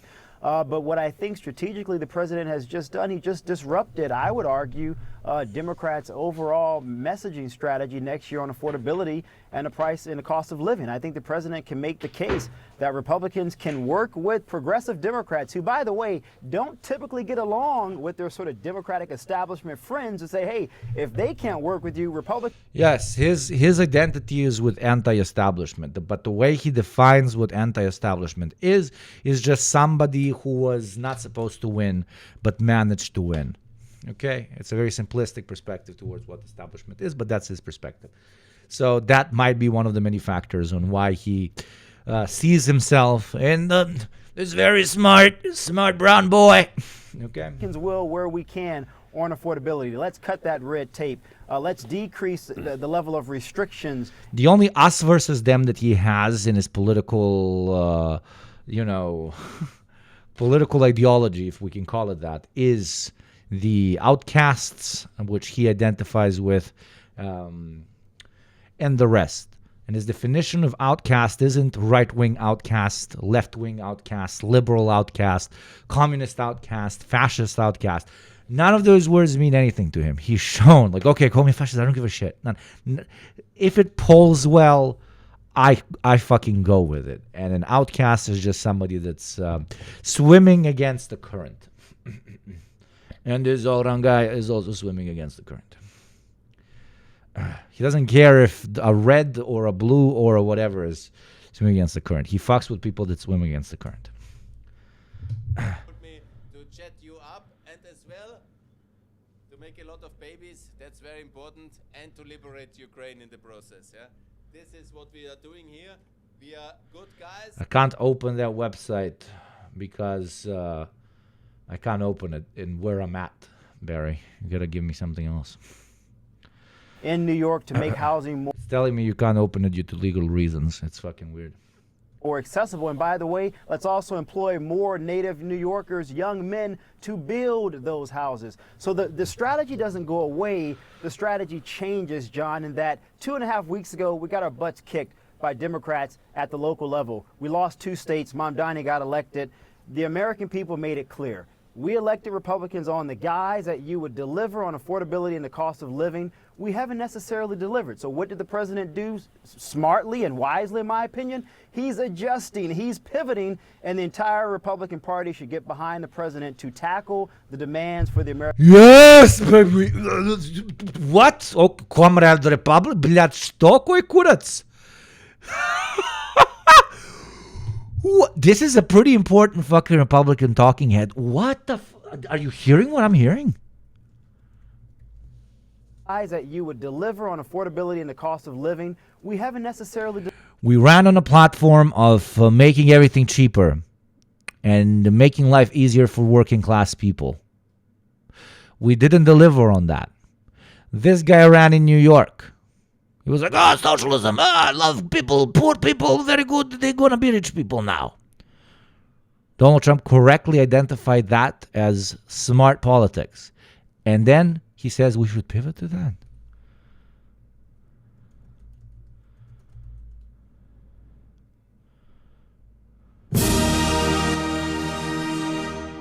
Delivered. So what did the president do? Smartly and wisely, in my opinion, he's adjusting, he's pivoting, and the entire Republican Party should get behind the president to tackle the demands for the American people. If we do so, I think we can maintain that very unique coalition that gave us that majority last November.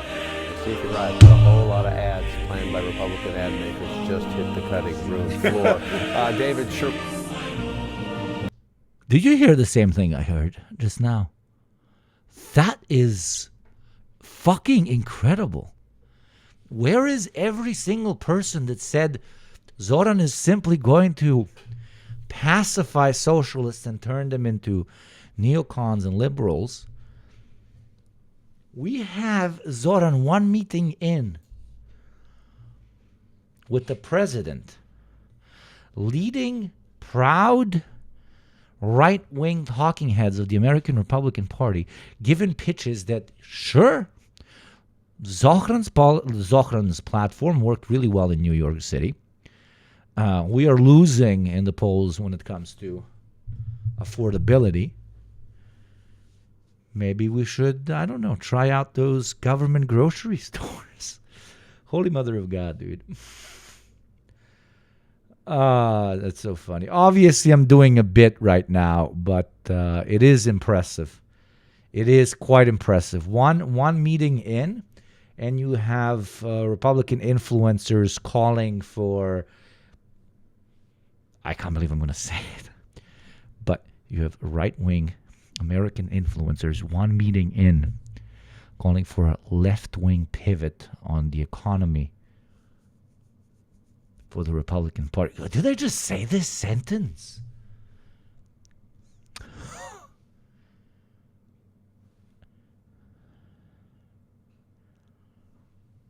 Because that's what he said. I'm not inventing anything. You heard it from the horse's mouth.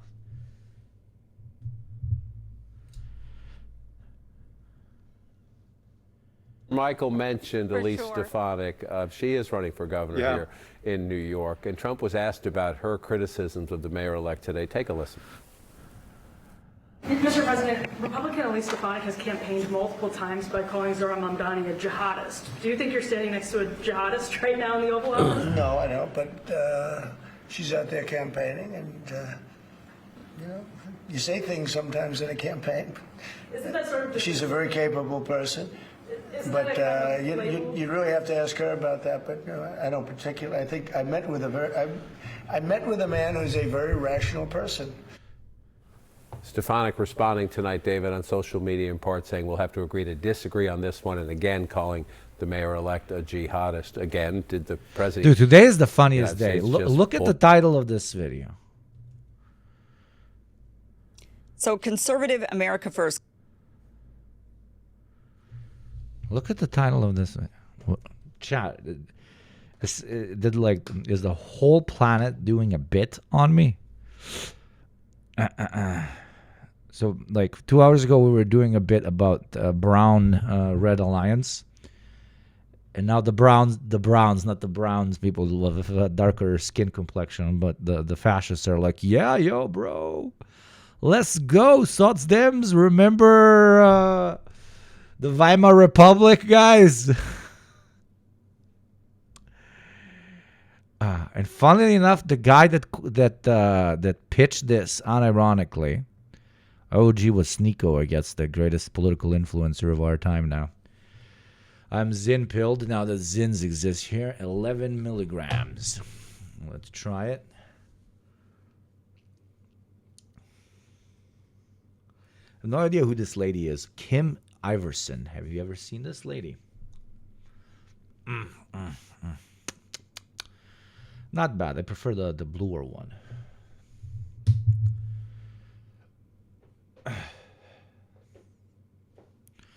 Anyways, chatters, we have reached hour number 2, which forces me to remind you that these are rookie numbers. So I'm speaking to 2 people right now, okay? One, I'm speaking very friendly tone. Lovely chatters that might want to support the show. If you're from the second, third world, 5 gift subs is what I ask of you. If you can subscribe for yourself, I would be also very, very grateful. We are an ad-free show, very principled. We do whatever we can do to push a very particular type of education here. All that sort of stuff. No ads, grassroots funded. That's all fine. So you guys, if you can, I would be very grateful. If you cannot, I completely understand it. It's a very fucked up economy. Click that thing, insert your bank account, and pay me some cash.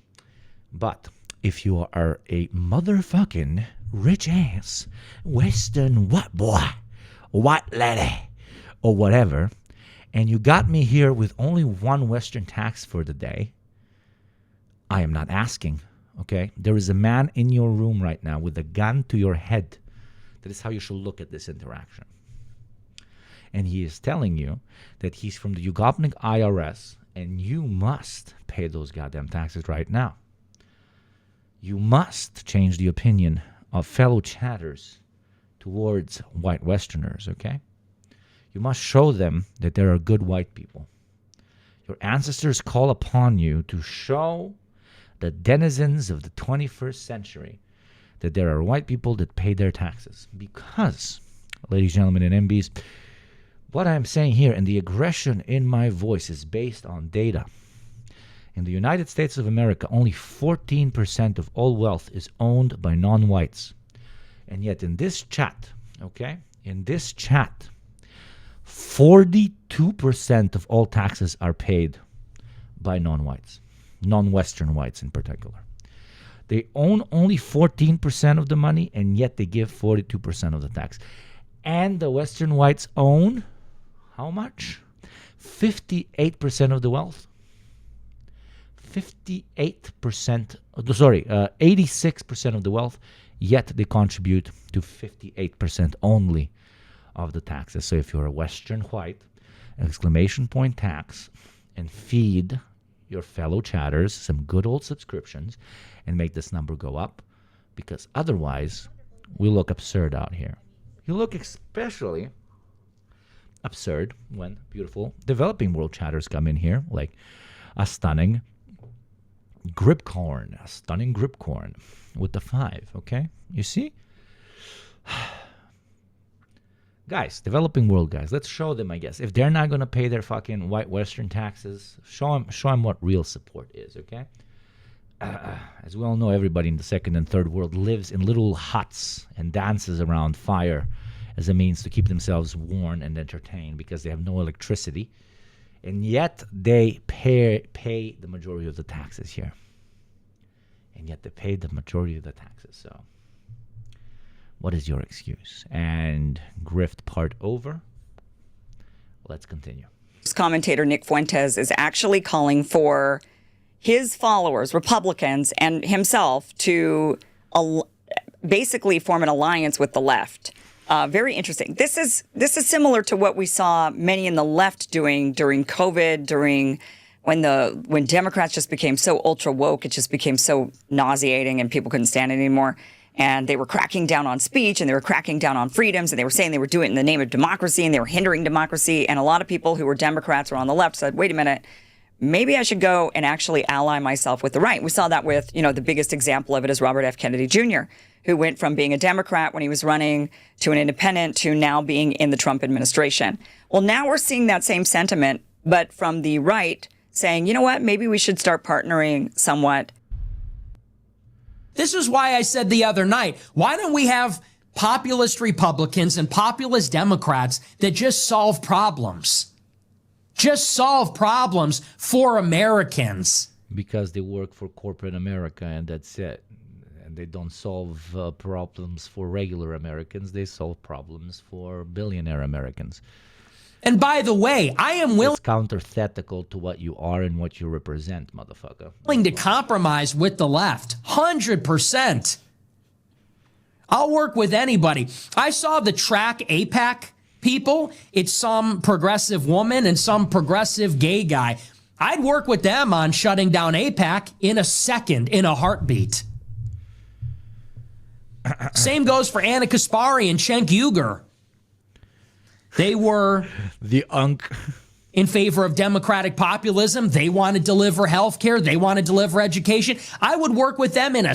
Okay, how are you supposed to view this? You're supposed to view this the same way you view every single fascist in the history of fascism who co-opts leftist politics only on the surface as a means to garner mass support, which they later betray and pretty much take us to war with somebody. This has been seen time and time again, every single fucking time, and some idiots really do fall for it. I mean, there's a reason there was socialism and National Socialism. Not because they were fucking communists, but because they were smart in understanding that a working class movement, very much so, can be co-opted, unfortunately, under the guise of class solidarity towards something very dark and fucked up. And Fuentes is just following that let's say, proven praxis for fascists, and is confused on why other right-wing Americans aren't doing so. But America is so far down the late-stage capitalist route that a lot of them cannot afford to do working class populism, even when it comes to just lying about it, because they have their pockets so fucking lined with corporate American or APAC, et cetera, money. They're not allowed to even speak those words because they would lose a lot of their funding.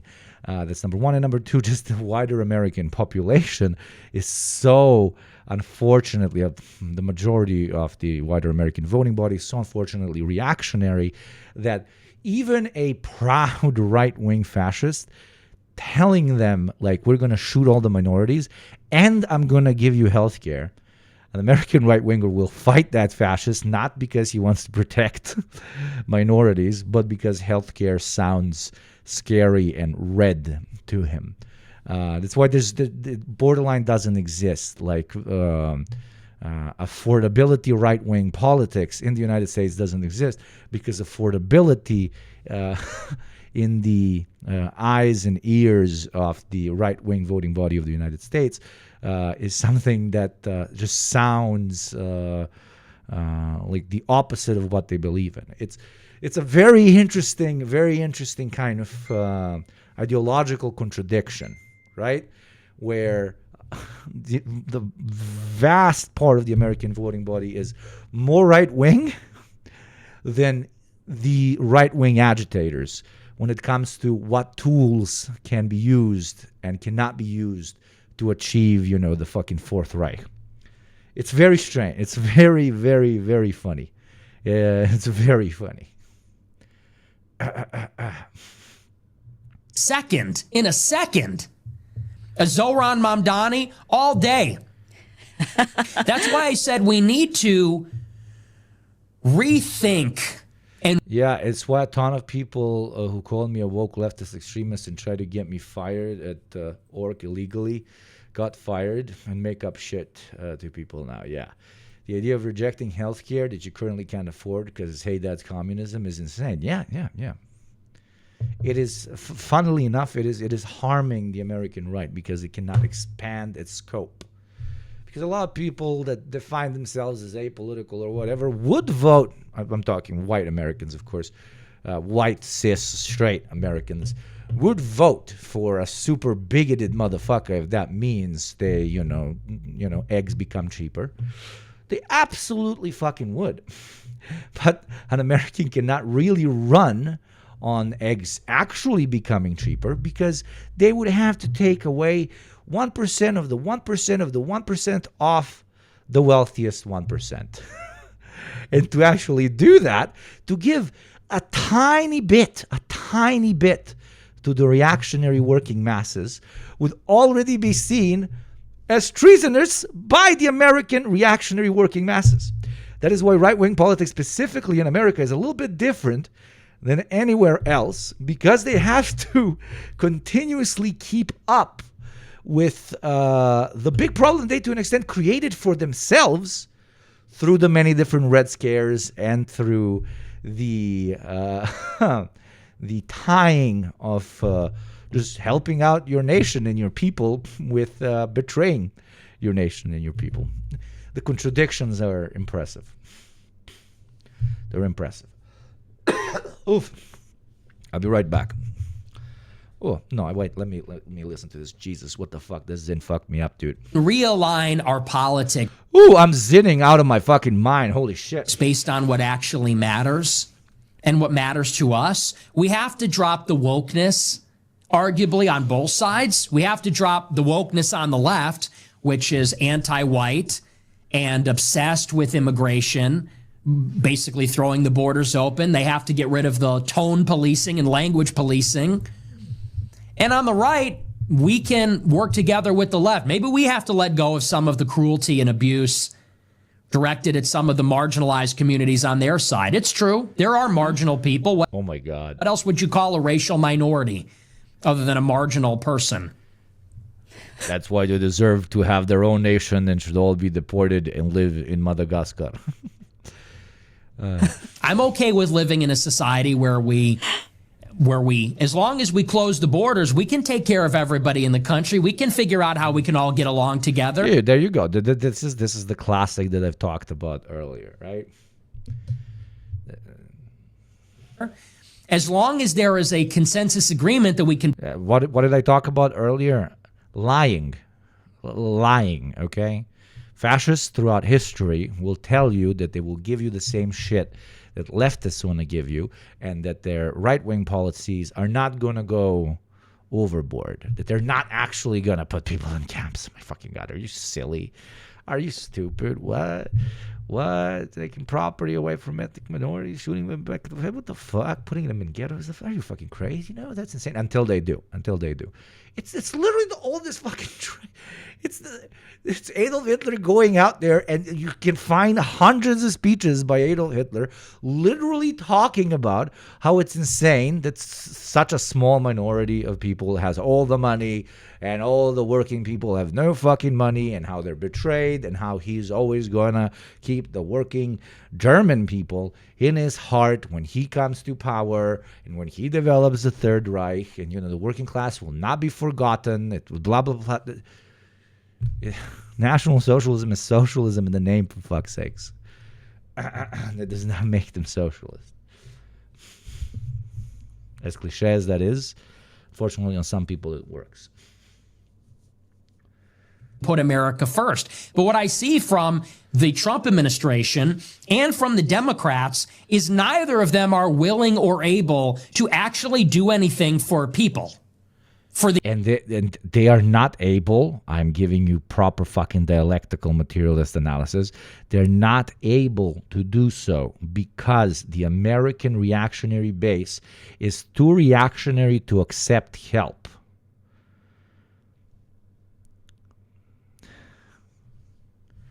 There you go, fucking ta-dums. Epic sound and background, guns blowing and eagles sounding off. The actual people. And this is the evidence. Chuck Schumer opens the government with no Obamacare subsidies after they funded the Trump government earlier in the year without a fight at all. But now he wants to put forward a bill on anti-Semitism. Really? So which constituents are you working for exactly?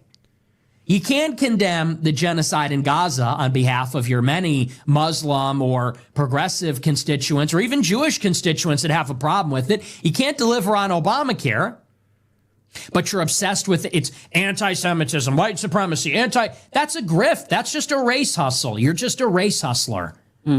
That's just a load of crap. You can take your resolution and shove it up your ass. No one cares. And the same is true on the Trump administration. What are they doing? The Trump administration has deported... The way you should view this is an efficient fascist who understands potential efficient fascist agitation, criticizing the current elite of the reactionary American movement for not playing the game wisely. But what he's missing in his analysis, this is very controversial, but let's even put our fascist hats on. What he's missing, though, is he's applying fascist theory used in other countries on the United States of America where it wouldn't work. It wouldn't work. It's okay, we're going to make the prices of eggs go higher. How are you going to do that, President Trump? I am going to, partially nationalize the fucking egg industry. I'm giving idiotic examples. Probably hardcore right-wingers that vote for the AfD in Germany would be like, yeah, that's based. Yeah, fuck that. German eggs for Germans. Let's fucking go. In the United States, though, what are you fucking dirty communist fucking evil man, anti-billionaire? What the fuck aren't we supposed to lower our egg prices by their bootstraps?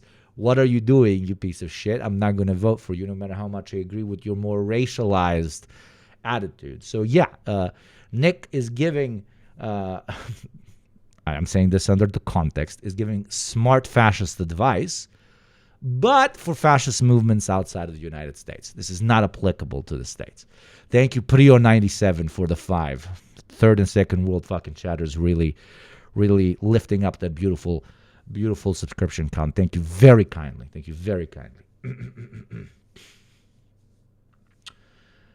And then the other, if we want to do the electrical materialist analysis, what's the material driving force of the reactionary establishment in the United States as well? It's fucking corporate. It's corporate as hell. It's big giga ultra money. And big ultra giga money does not want you to make life more affordable for Americans. Hell, it wants you to do the opposite. It wants you to fucking privatize as many aspects of society as possible. You want to go hang out with your fucking friends and drink a beer on a fucking bench? No, that's fucking illegal. You have to go to my corporate bar and spend $150 fucking dollars. You want to go to for a walk? No, you cannot. You got to go to the fucking expensive gym and run on a treadmill, etc., etc. Idiotic examples, but you get my point. Yeah, he still has far-right policies that all suck and harm marginalized people, like oil and water to left policies. Yeah. The only way would be to call it Trump eggs or something, because Americans see him as a businessman temporarily occupying the White House. Yeah, that's funny. I have smart chatters. I love my community so much. Fucking Kaiser. I don't have to over-explain this shit. That's why I like what chat is like here on YouGov Twitch. I can just give you a very fucking decent pitch, and most of you fucking get it, if not all of you. And those of you who do not, very respectfully say, I disagree, and then give an argument. And then we have a back and forth, and then you either agree or you're stupid. I'm kidding. And then we expand the analysis, and then we continue. That's the point. We're on the same side. I don't treat you and you don't treat me like some sort of person where we are outsmarting each other. Oh, who's the more based motherfucking leftist here? We are developing the application of theory to the modern context by watching and reading all of this shit and trying to learn more about how to apply it to what it's like now. That's the fucking point. In the land of the free, getting drunk and taking a nap in the public park, living the dialectic is a literal crime. Yes, it's so fucked up, dude. 300,000 illegal immigrants to date. There's nothing massive about that. 10 million came here in 4 years. They deported 300,000 in a year. The Trump administration extended the corporate tax cut. No tax cut for the middle class, no infrastructure bill, no jobs, nothing. 50,000 jobs down in October. They won't even release the data. But they're subsidizing AI and eradicating regulations for AI and cutting the corporate taxes. And they're giving contracts to little tech, all their Silicon Valley donors. Yes, this is all correct. Yes. But a typical Chad will listen to this and be like, yeah, but they're the big boys. They deserve the big toys. Policing anti-Semitism. The free market has to remain free. And again, from both sides, you're getting a lot of talk. You're getting Stephen Miller LARPing his Goebbels, talking about hippie boomers and, you are nothing. We don't like the third world. And on the left, you've got Chuck Schumer bitching about white supremacy and anti-Semitism. They get nothing done for anybody. Neither the left nor the right wins. The populists on both sides get nothing. The people are not being helped in any way. And yet, the one thing they are able to come together and work on is furnishing Israel with missiles, condemning anti-Semitism, funding Holocaust museums. And then all the, anti-Semitic dog whistles, etc., of course. For anybody new here in chat, fuck Israel. I want to take a shit on its fucking flag.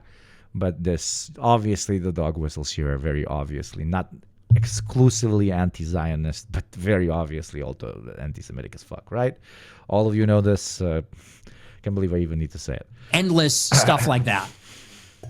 So this is where we need to realign the politics. I'm sorry, but I don't see myself as aligned, actually, with these guys on the right that are obsessed with Israel. And I think that a lot of the populists on the left don't see themselves as aligned with the pro-Israel people in the Democratic Party. But we're supposed to all fight each other on their behalf. Stephen Miller is supposed to send me out to fight for this Trump administration that does nothing. and Chuck Schumer and their crowd, Alex Soros, and they're supposed to send their people out to fight us while doing nothing. Mm-hmm, mm-hmm.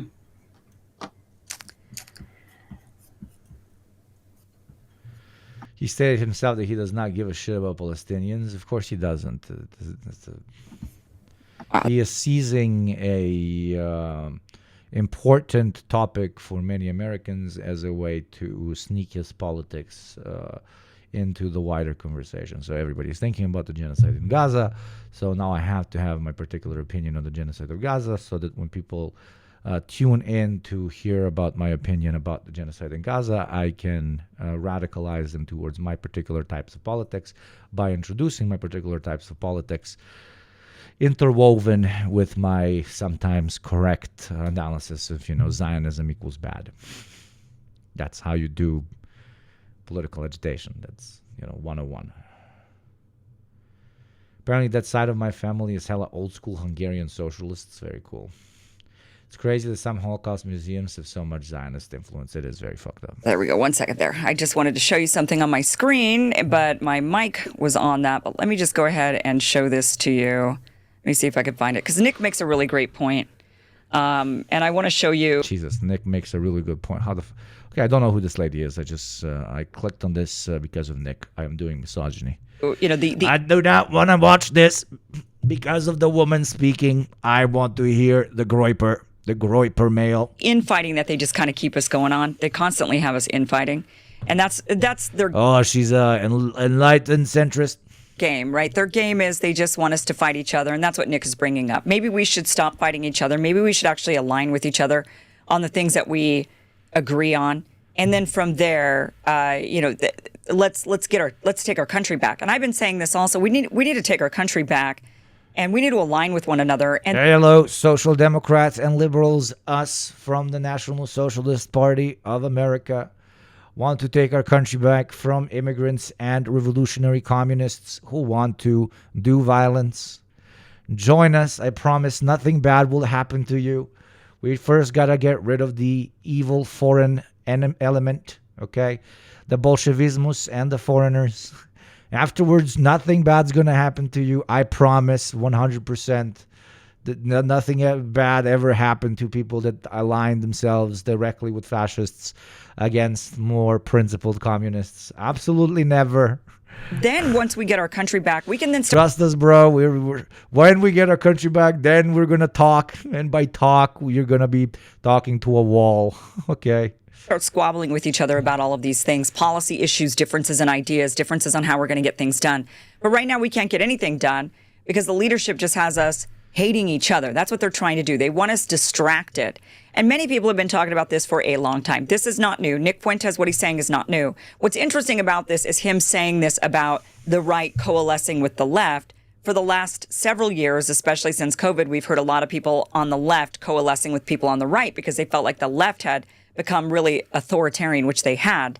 And now the right is being... when? How? What? You had, 3 dudes that went, hey, vaccines, blah, rape, you're not going to vaccinate me, rawr, I'm not wearing a mask, rawr, just, just a bunch of boomer dudes. That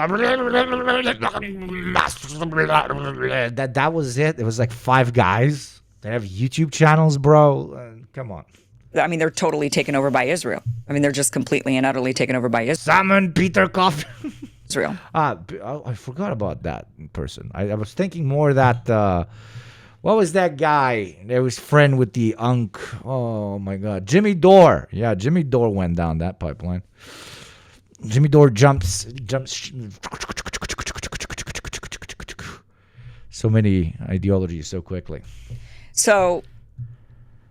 My boy puts ideologies on like condoms and takes them off. He's bringing up a good point, but I want to show you an example of this. So this is Homeland Security. They tweeted this out today, and this. Oh my God, this is so stupid. I love when they do the most obvious propaganda of all time. Guys, you're bad at your job. You're not supposed to show all of us how you're manipulating us. You're not supposed to show all of us that you're not going to be changing anything, but you're just going to be screaming illegal immigration. Why are you showing us that you are manipulating us? This rent is too high. There are tens of millions of criminal illegals in our country. Groceries cost too much. There are tens of millions of criminal illegals in our country. There aren't enough jobs. There are tens of millions. Okay? You're literally being like, no matter what you complain about, we're just gonna gaslight you into caring about foreigners. Like, guys, you're not supposed to show us this. This is supposed to be in a memo. You're not supposed to be like, anytime you mention having any problem, we're just gonna scream at you about brown people. Why are you doing this? Like, can't they make it any easier for socialists to dispel the bullshit? I don't know. My job's pretty easy. With this, at least. Even though the Westerners that agitate for this still no tax. It's only one Westerner. I guess I need to scrap the taxation system, but because I generally think that Westerners are too broke to pay their taxes. It's all like developing world people gifting and subscribing. I think like we might retire the taxation unless you tell me not to and show me that I shouldn't retire the taxation system. Maybe I need to invent a new one. Because if we retire it, then, you know, chat's conclusion is that white people ain't never paying their taxes, and white privilege very much so is real, even on Twitch. Western white privilege. This is why I want to show this to you. Look what they're saying. Why do you think they feel comfortable saying this publicly now? Because they think they got the bag, my friend. That's a very good question. It's because they think they've won. It's because they think nothing can touch them. It's because they think that already everybody is so brainwashed that they genuinely believe that all their problems come from they took our jabs. They took our jabs, okay? Bridget, thank you, you fucking legend, for those developing world taxes. There we go. You very much, Bridget. Be like Bridget. Like, this is what they think you're like, okay? Okay, this is how they see every single one of you. Every single one of you. What is this? 10 years ago, what is this? When was the last time you saw a Chevrolet in Tokyo? It doesn't exist, folks. They beat us all the time. This is bullcrap! Well, I ain't standing for this! Well, mine as hell! When do we beat Mexico at the border? They're laughing at us, at our stupidity. Jeez, he was so much younger. That's crazy. They took our jobs! That's right. A lot of people up there can't get jobs. They can't get jobs because there are no jobs. Because China has our jobs and Mexico has our jobs. They all have our jobs. When Mexico sends its people, they're not sending their best. They're not sending you. They're not sending you. The American dream is dead.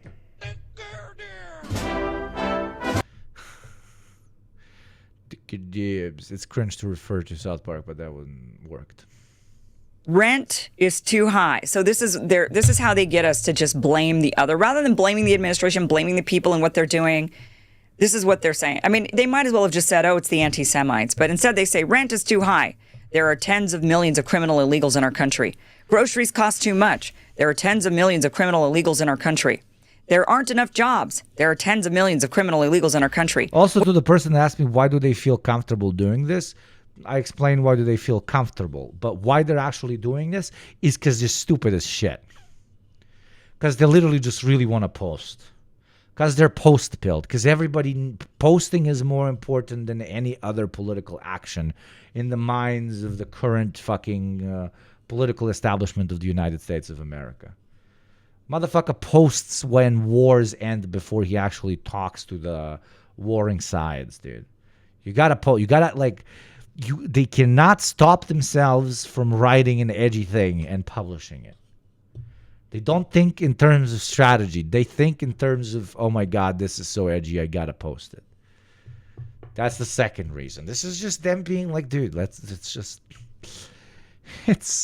It's Twitter brain. I mean, whoever's got Twitter brain here knows what it's like. You have a fucking thought. It's a stupid fucking thought. And you have a gay son. And you have to post it. See what I did there? I'm quite proud of that one. Did you see what I did there? You have a thought. And then I said, and you have a gay son because of it's a reference to the funny joke, thought daughter or gay son. And I made it into a thing where I can... Yeah, I should probably disconnect now, right? Women don't feel safe walking down the street. There are tens of millions of criminal illegals in our country. Traffic is terrible. There are tens of millions of criminals illegals in our country. Healthcare is too expensive. There are tens of millions of criminal illegals in our country. Welfare spending is through the roof. There are tens of millions of criminal illegals in our country. I can't afford a car. There are tens of millions of criminal illegals in our country. And that is exactly why what Nick Fuentes is proposing as a smart right-winger cannot work in the United States of America, because there you go. The majority of Americans the majority of reactionary Americans will be dissuaded by you throwing in one or two policies that are going to help out their budget.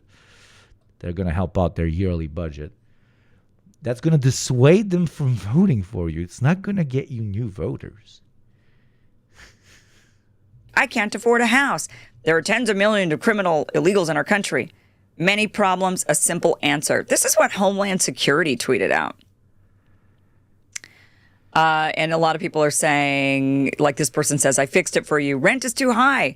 Corporate landlords bought entire neighborhoods and jack prices so high you need a cosigner just to breathe. Groceries cost too much. Billion-dollar food conglomerates are price gouging you while bragging about record profits. There aren't enough jobs. CEO laid off Americans to pump. Yeah, but it's probably a leftist posting, okay? This is not a Republican fucking, or even a Dem posting this shit. So it's, yeah, but this guy, 64,000 likes. That's the right-wing voting body of the country. Stock prices and walk away with bonuses the size of small country budgets. Women's don't feel safe walking down the street. Statistically, the women's don't feel safe. I'll be right back. I gotta take a fucking leak chat. It would be really funny that if I return here and there was like a bunch of gift subs. That would be like such a funny joke you guys could do. It would be so funny. The danger is coming from Americans they already know, not the imaginary immigrant you turned into a movie villain. Traffic is terrible. This is what happens when everyone drives a giant truck to buy a single iced coffee. Consumerism is wonderful, isn't it? Healthcare is too expensive. A private insurance cartel did that. Your elected officials built that system brick by brick. Welfare spending is through the roof. Undocumented immigrants cannot collect welfare. If you believe they can, you should go pick up an Economics for Dummies book and read about it. I can't afford a car. Automakers slap luxury prices on basic models because they know you'll blame anything except the corporation squeezing you. I can't afford a house. Hedge funds bought entire zip codes with cash offers. Not one undocumented worker is outbidding families at those auctions. Many problems, a simple reality. Immigrants are not wrecking your life. Your government let billionaires strip this country for parts and then told you to blame the people with the least power. They know who's actually bleeding you dry, but calling out corporate greed would upset their donors. So they hand you, immigrants, as the scapegoat and hope you're too stupid to notice. Punch up, not sideways. And that's exactly right. That is from Yodishan. So these, we do need to start doing this. Now, I don't think, I do think if the right starts coalescing with the left, maybe some good things will happen. Just like when we saw Kennedy, for example, and the Maha movement start moving over to the right. I think good things did happen from that. But the right ultimately ended up becoming disappointing. The Trump administration has been very disappointing. Very, very disappointing. I think he's probably the most disappointing president in the history of disappointing presidents. Obama was pretty disappointing too. Maybe they're on par with one another, to be honest. How much they got people, how excited people were, how people were really hoping for change, only to get more of the same crap and actually worse with both Obama and Trump in a lot of ways. But we could coalesce. There could be a right-wing coalesce with the left, but the left is going to go crazy again. It just seems to be human nature. Everybody just goes crazy. Seems like they talk the big talk, like we're going to be for free speech. We're going to stop politicizing the DOJ. We're going to release the Epstein files and give transparency to the American people. We're going to end wars. We're going to do all these things, and none of it happened. None of it happened. In fact, the opposite did. So I think the left would do the same thing if they say, "Look, we got to root out AIPAC. Look, we got to do this. We got to take the country back. We got to gain our freedoms." It all sounds great, and I think there are some good people who really will want to do that. And you know what? maybe each time we kind of do this flipping and flopping, each time we kind of say, okay, you know, if enough of us are independent and we say, all right now I'm with the right, which I was over the last few years. Like right now I'm with the right, the left has gone bonkers. Now the right has gone bonkers because they're saying Israel, Israel, Israel, Israel, and they can't seem to say anything else. So now it's like, okay, the left is the only one actually talking about releasing the Epstein files and getting rid of AIPAC funding. So now let's coalesce with the left.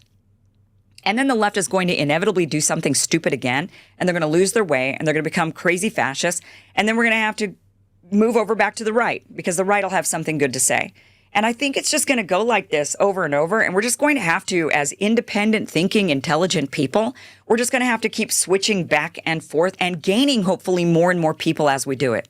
Rather than losing people, I think we're gaining people. And I think that's what's going on now. You know, when I look at those who were really pro-freedom during the COVID movement and how they were also pro-free speech, that group moved over to the right. That same group, much of that same group, has now collected even more people from the right who are realizing the country's on the take for Israel, and now they're wanting to move over to the left and maybe coalesce with the left. And I think maybe members of the left will start to say, hey, wait a minute, you're right. We're seeing it like Anna Kasparian. She's been like a deranged leftist for the longest time. Ich bin zurück, meine Freunde. Wie geht's? Wie geht's? Oh, wie geht's? Oh, no gift subs that surprise me. Oh, guys, you are so not funny. Ha! Hoo hoo! I was with you the entire time. I saw all the horrible things you wrote about me. Sorry for the lengthy piss. Pee-pee turned into a poo-poo. Not all poo-poo is pee-pee, but some pee-pee turns into poo-poo. Okay? Ugh. Kasparian is not left-wing? Of course, dude. This lady's, just, not a chud, but very basic shit for basic people that like to base. They don't like to be based, but like to be basic. Luckily, on all this breaking news on a Friday night, God, this person looks so scary. from Marjorie Taylor Greene resigning from Congress to that love fest that Jesus, Americans look so scary. we all just witnessed inside the Oval Office. My top political sources are here on tonight's breaking news. And Harry Ensign, you're laughing very loudly. John King, you've covered the White House. I mean, dang. Between that, because it is a big picture. It's not just what we saw in the Oval Office. I mean, that with what we just learned. She's literally, what Kubashi posted, that, yes. She's literally like that face.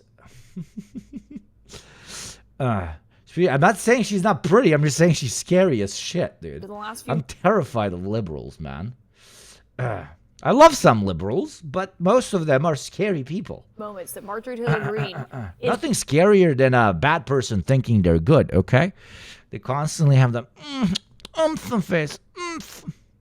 Very umphy face. Out. I mean, if I told you a year ago that Trump and Zohran Mamdani would be like this, and Marjorie Taylor Greene would be leaving Congress because of President Trump, you I've shared my gin and tonic. would have told me I was drinking. Look, it's great to be with you all because of our shared love and affection, to quote the mayor-elect of the world turned upside down.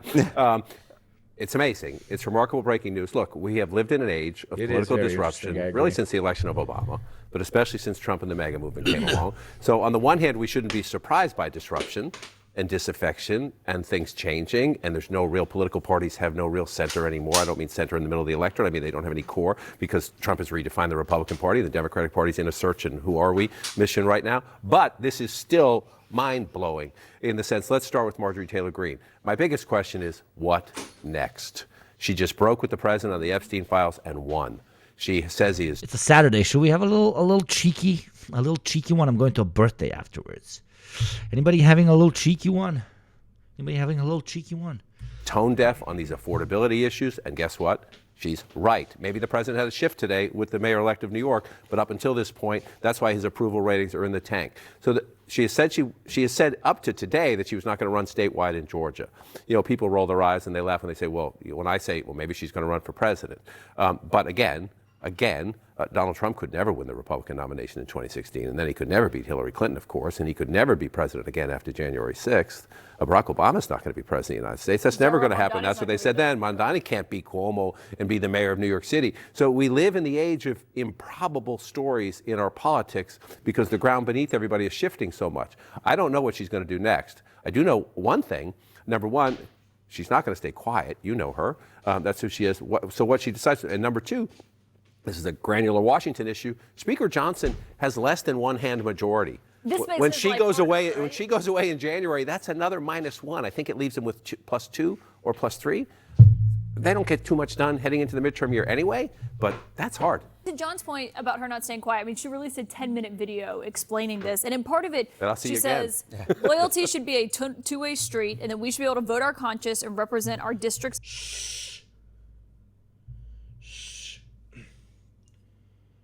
Cold, nice, decent. It's very cold. That was in the freezer for a long time. Gin, Malfi, Italian, 8 out of 10, not bad.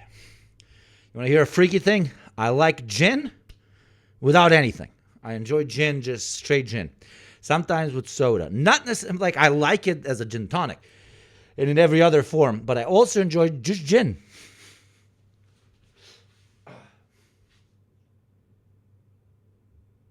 Oh God, it's like oil.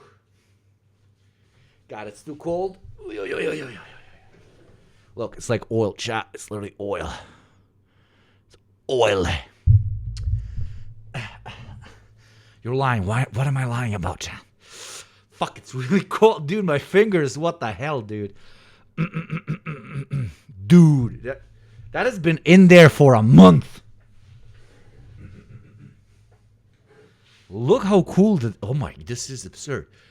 You can see shit coming off of it. The camera isn't good enough. That's why you need to subscribe. I need a better camera. There's literally fog forming on top of it. It's that cold. It's colder than your relationship with your dad.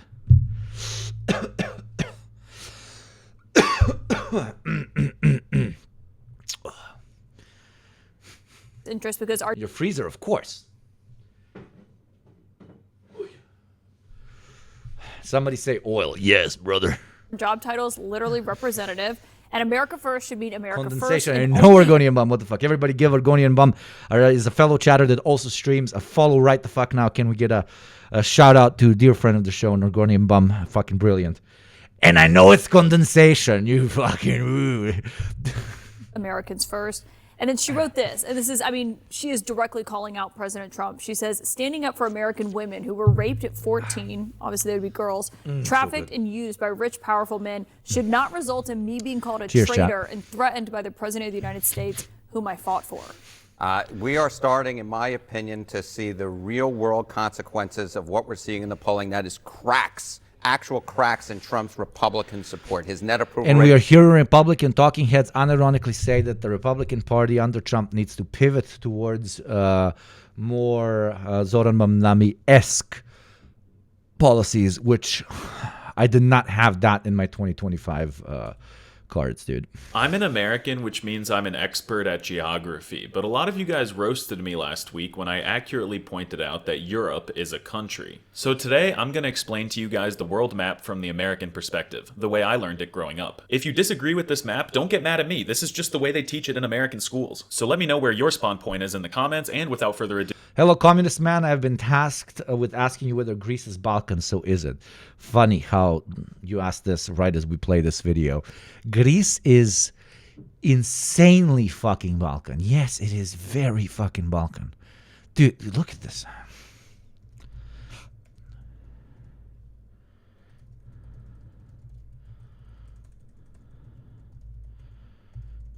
One second, I'll give you proof.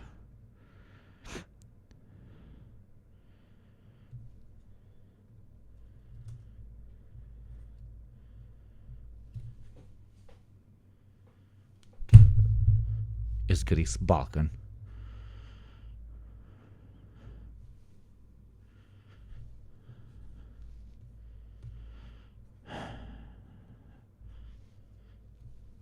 Do you have eyes? Can you read?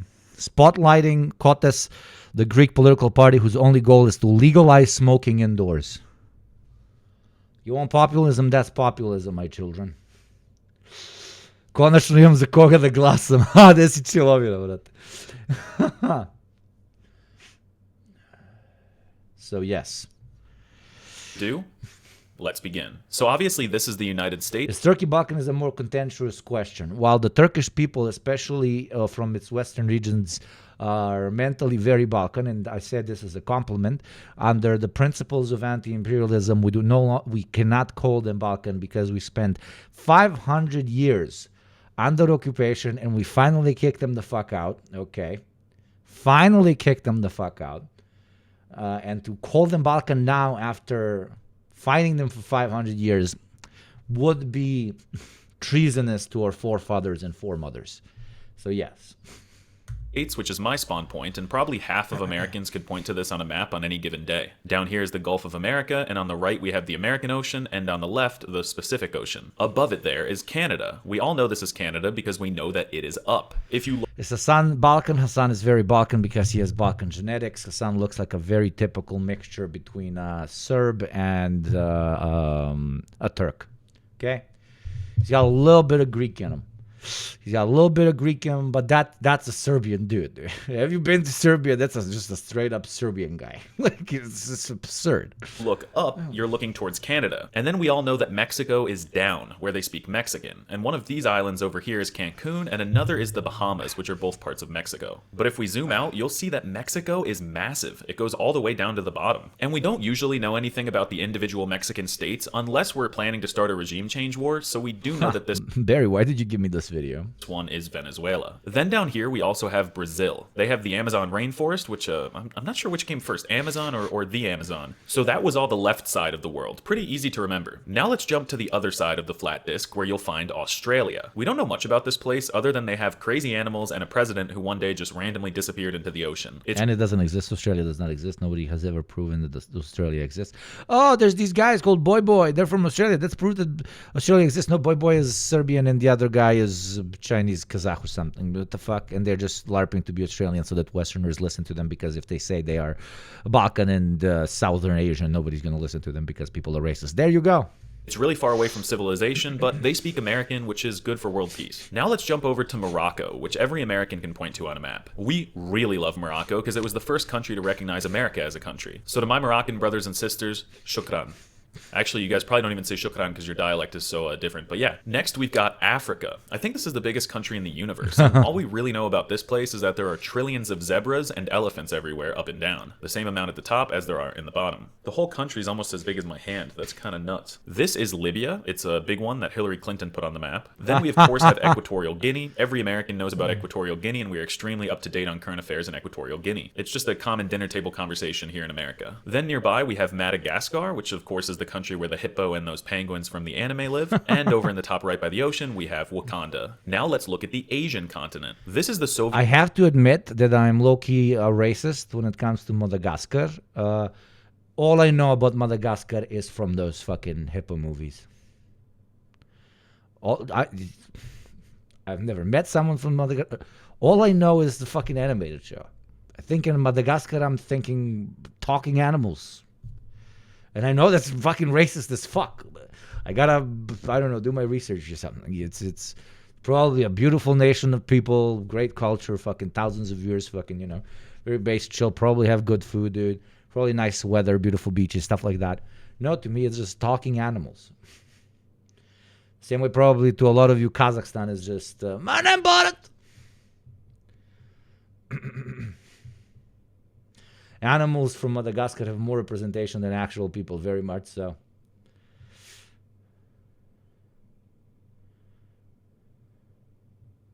King Julian, he is my king. All I know about Madagascar is that it makes you merge without looking. Wow. Soviet Union or Russia? I don't know what the politically correct term is these days, but I think Soviet Union. And some part of this is Russia. I don't know, maybe this doohickey? Then all the Americans know where Kazakhstan is because of the film Borat. Then all of... I can predict the future. I do not pre-watch. I just predict the future.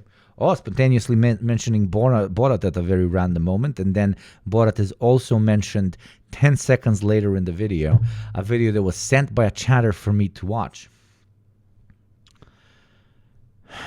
I'm too good at this game. It's not fair to the rest. This is China. Yep, massive. Crazy spawn point. So much space to grow orange chicken and produce affordable goods to sell on Temu.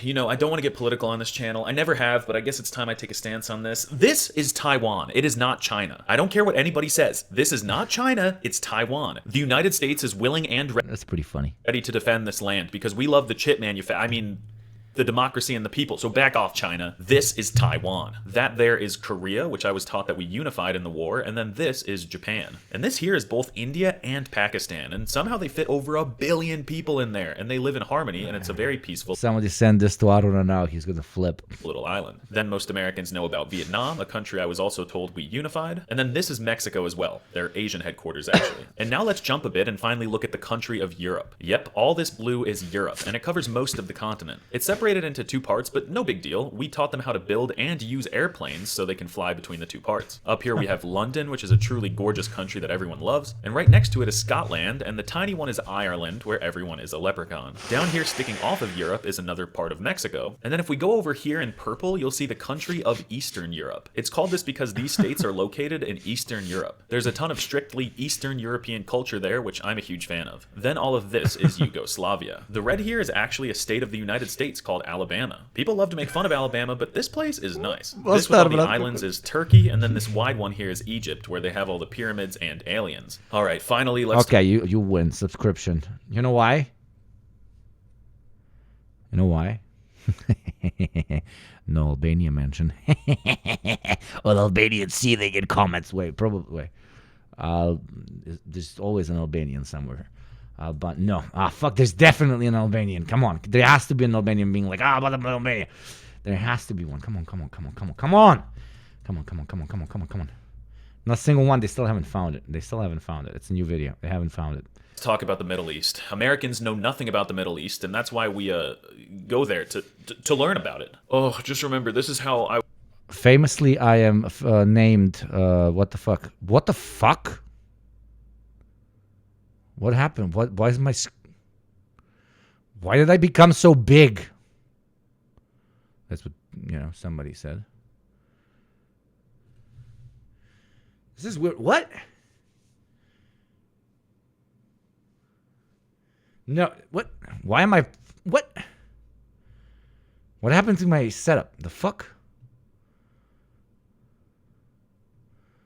Okay. Oof. That was weird. I was getting... That was so weird. That was so strange. That's the fuck. I was taught the map. You can't blame me for my upbringing. Okay. We are taught in American schools that it's all jointly Iraq and Afghanistan at the same time. Schrodinger's Middle East. Then this is where Mr. Beast opened his theme park, Saudi Arabia. I freaking love Saudi. Oh, I love how that word sounds. It's so good in Arabic. I don't really know how to do it, but Saudi. Oh, it sounds so cool. This is Palestine. Oh, I love how that word sounds. It's so good in Arabic. I don't really know how to do it, but Saudi. Oh, it sounds so cool. This is Palestine. Amongst Republicans is down over 20 points since January. We are seeing a president who had for months tried to ensure that the Epstein files were not going to be released, despite the fact that his approval rating on the Epstein files was south of 50%, despite the fact that the vast majority of Republicans wanted those Epstein files released. And more than that, what you saw was Marjorie Taylor Greene playing a little bit of political punditry, right? Saying that the Republican Party is likely to lose the House of Representatives come 2020. I like this guy. He's likable, but I think he's a gambler. 26. Guy sounds like he's a gambler.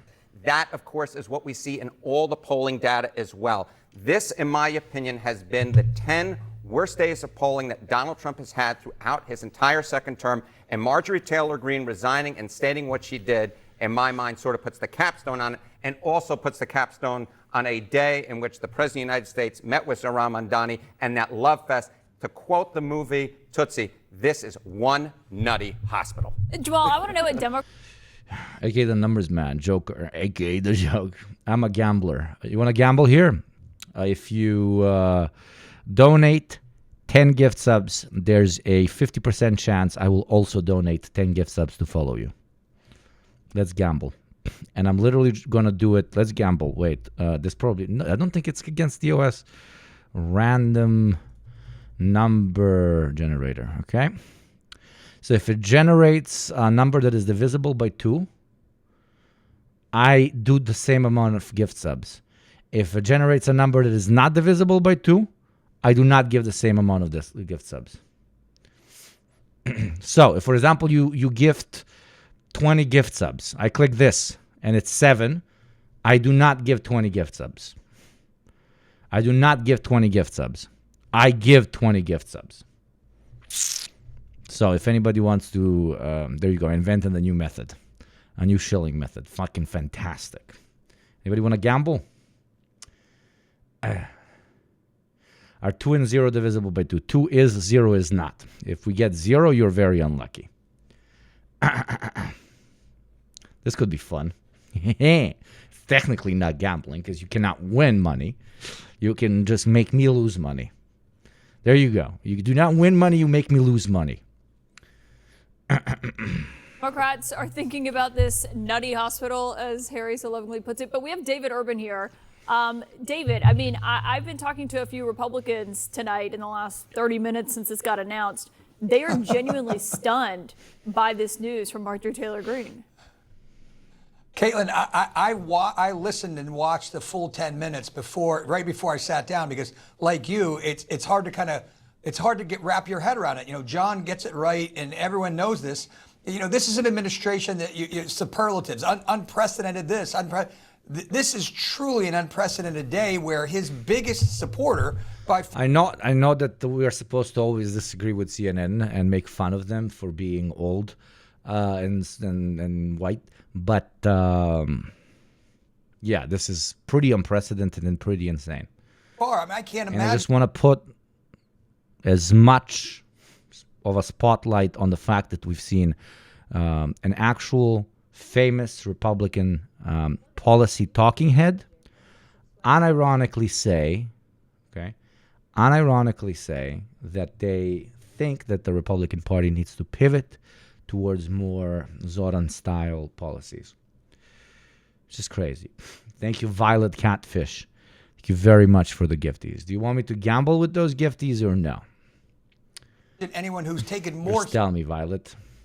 heat for Donald Trump since she's been in office than Marjorie Taylor Greene, to her own detriment, has been categorized as crazy, nut job, etc.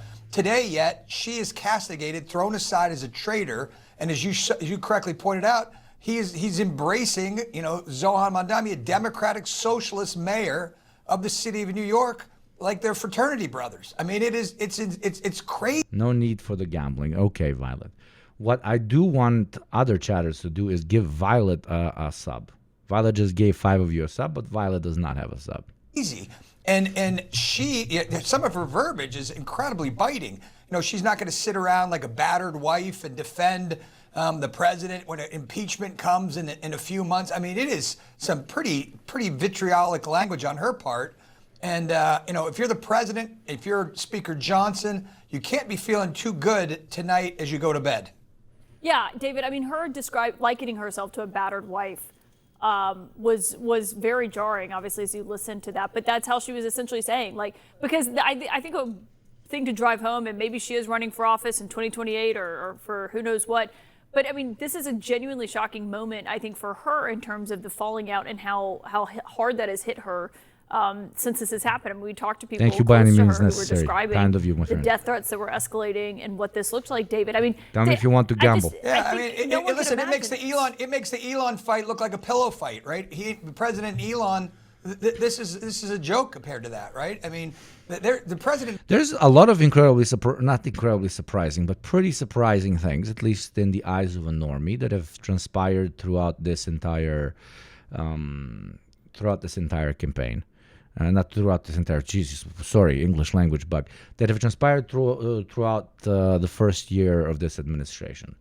Like the beef with Elon, the sucking Bubba's dick, everything that has anything to do with the Epstein files, how he managed the genocide in Gaza, not the fact that the genocide continued, and that is to an extent still continuing.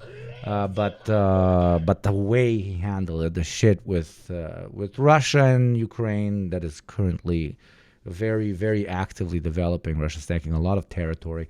Is that isn't surprising in no way. The Iran bombing was surprising. Now let's see. I would love to be surprised with Venezuela. I would love to be surprised and see him pull back and not try to do a coup. But I'm definitely not going to be surprised that way. Donald Estegni Zube. Thank you very kindly to Astro J, you beautiful motherfucker. I'm going to count you as a Western tax if you allow me. If you do not, please tell me. Thank you very much, Astro J. And I want to ask you, Astro J, do you want to gamble? Do you want to see if I can double those? You are welcome to always say, please try and double those. Though there's no punishment for you if I don't double those. So I will allow. Yes, let's gamba. You motherfucker. You motherfucker. So if it's a number divisible by 2, I have to gift another 10. Son of a bitch. Why am I doing this? If it's not divisible by 2, I do not have to. Son of a bitch. Motherfucker. No, 10 chatters will have a subscription. 866 is very much so divisible by 2. That means you have... Son of a fucking... That means you have 10 gift subs from me. Son of a bit. There you go. Beautiful. Son of a bitch. But I'm a man of my word, so if anybody wants to gamba and gifts 10 plus gifts, 10 or more, 5 or more, and wants me to gamba, I will gamba. Congratulations to our dear friend Astro J for earning everybody double the sub points. Make it so the number has to be divisible by 7. Cuphead, you're a sneaky motherfucker. I just got here and got gifted. That's the beauty of our little community. We love gifting the shit out of everybody. There you go. We invented a new thing. We constantly invent new shit here on this platform. It said some pretty... Rio TV, thank you, my friend. Thank you very much for your taxes. Tell me if you want to gamble as well. Pretty, sharp... Probably should stop calling it gamble before I get fucking yeeted of the platform. Things at different people at different times. And most people brush it off. Obviously, Marjorie Taylor Greene had no intention of brushing it off. And she said, look... she threw open the window and said, enough. I'm not going to put up with this anymore. I mean, Jamal Simmons, what are Democrats saying right now? Well, first of all, to quote Don King, only in America, right? We all never thought anything like today was going to happen.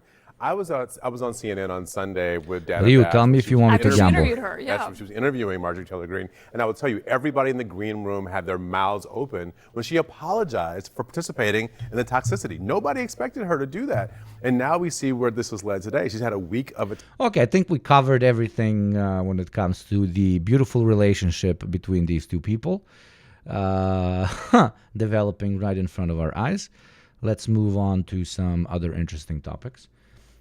I think we covered the living shit out of it. We have a new second thought video. Let's learn about how slop is entering our schools. But before we continue there and watch literally the most based fucking channel on the internet, Astro J gave us another 10, for which we are very, very grateful. I will now count you as a white Westerner. Thank you, Prolly Farton, for the 5 as well. Astro J said that no gamba is necessary. Come on, Astro J. That was funny when you fucked me like that earlier. It was fucking hilarious. But thank you for the additional 10.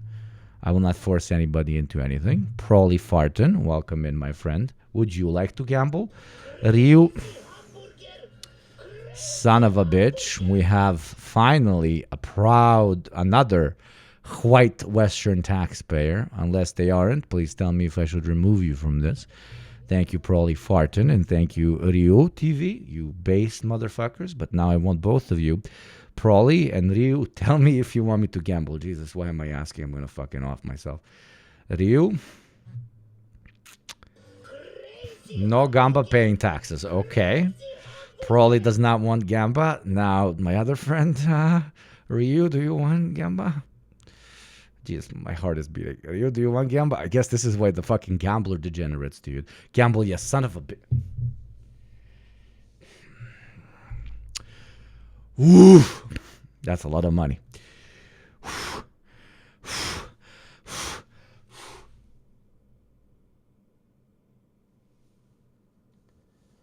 A son of a bit. It's divisible, right? It's divisible.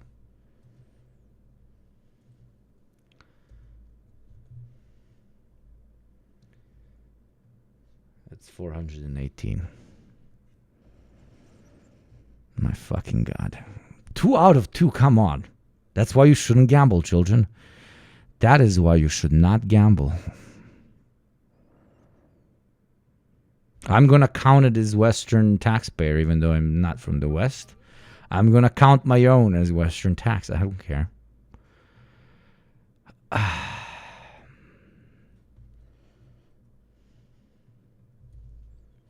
Good job, Ryu. You made...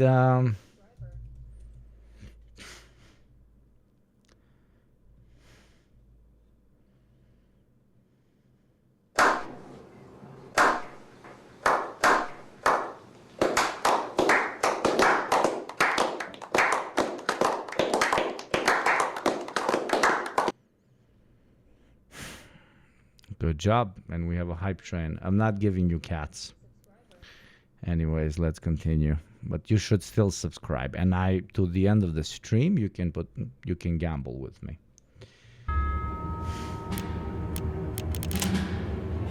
Why does it say PragerU on the bottom? What the fuck?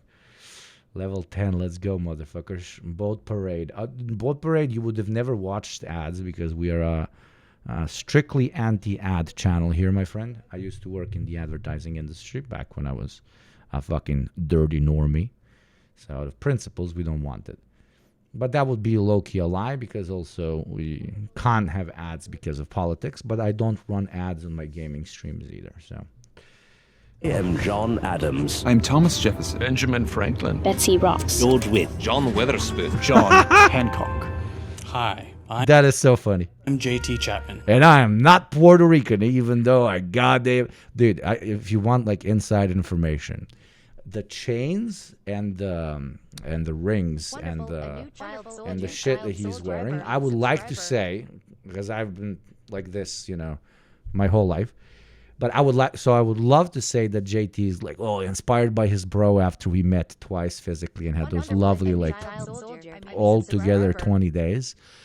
But it's not me. It's not me. I'm not the trendsetter, chat. You know what is? I'll show you. And I think he probably is low-key triggered when people call him Puerto Rican because he wants to be another ethnic American minority. To be another very disenfranchised, very oppressed American minority. And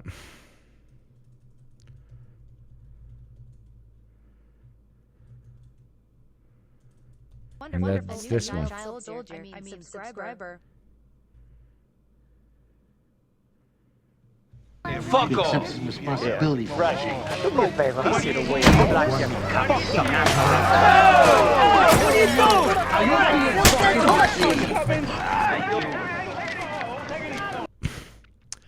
He has been watching The Sopranos after I screamed at him for at least 3 years to watch The Sopranos. And now, like every friend that ignores you as you're telling them for years and years on end to watch a fucking show, finally watches the show, finally says it's literally the best thing he's ever watched, right? And also ends up being influenced by what? The most disenfranchised minority in the United States, Italian Americans, and their attitude towards openly wearing jewelry. So, yeah. Also,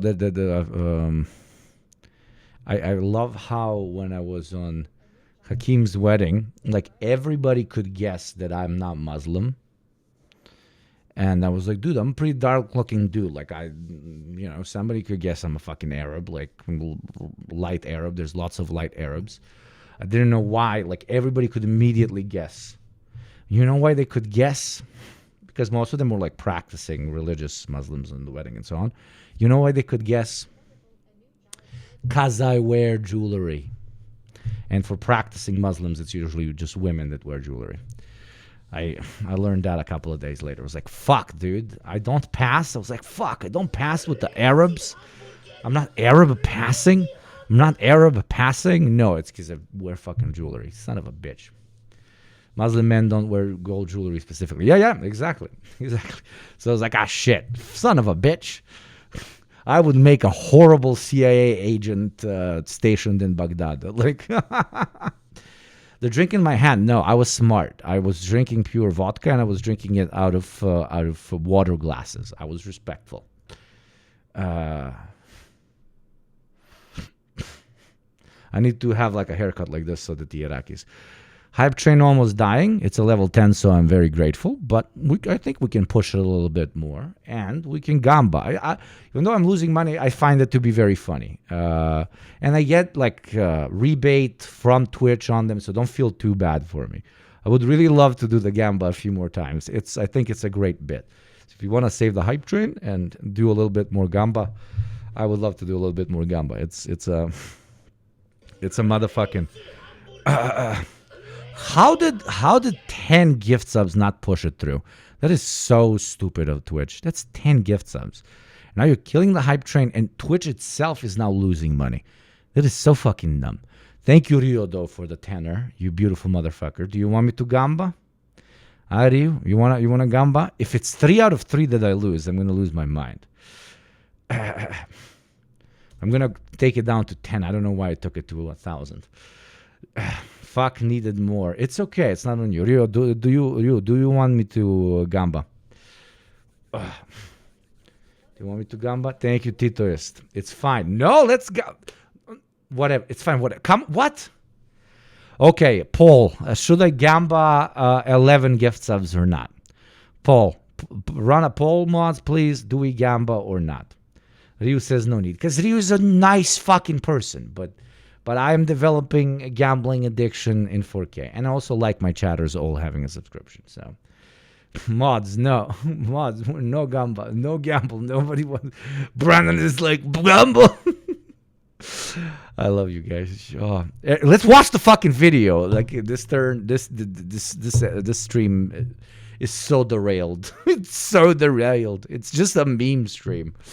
No, we did some very good theory. Analysis of fascism, analysis of what happened in the White House. No, it was a very useful stream, but like that was like 30% of the stream. 70% is just literal shit posts on steroids. Are you excited for the American century of Thank you, humiliation? No? That's fine. I guess you're not ready for that yet. But your kids are gonna love it. Kids, why don't you get your laptops out and close your notebook? Just before we continue, because he mentioned American Century of Humiliation. Okay, I just wanted to mention something. If you're participating in the Arab Century of Humiliation pitch that like Chinese hyper-patriots are doing, or vice versa, Western protesters have done more for Palestine than China ever has. Okay, both of those groups. This is very terminally online. This is only happening on Twitter. If you are actively participating in that big debate, I want to show you a picture, okay? I want to show you a picture of the guy that started this discussion. He literally started this discussion, okay? I'm going to show you the picture of that guy. Okay? Here he is, okay? And if you can guess what it says here, it says FBI. If you're actively boosting the completely spontaneous conversation about why China sucks, or why Arabs suck, or why Western pro-Palestinian protesters suck, or a combination of any of those, you are sucking this man's penis and you are not enjoying it. Okay? They're not saying that a literal Fed started this, but this whole thing that I've been looking on Twitter is a pure Fed wet dream. A pure Fed wet dream. So please stop that shit. Completely ignore that shit. Don't run on defense of China. Don't run on the criticism of all of that shit. Criticize properly. Blah, blah, blah. Or the criticism of Arabs, why they're living through the Arab century of humiliation or whatever people are calling it. That whole conversation contributes to nothing than just a bunch of motherfuckers. No Gamba wins with 52%. Okay, chat. Then just like rabid infighting and everybody being painted in a really bad light. So please, like, I'm going back to the video, but you get what I'm saying.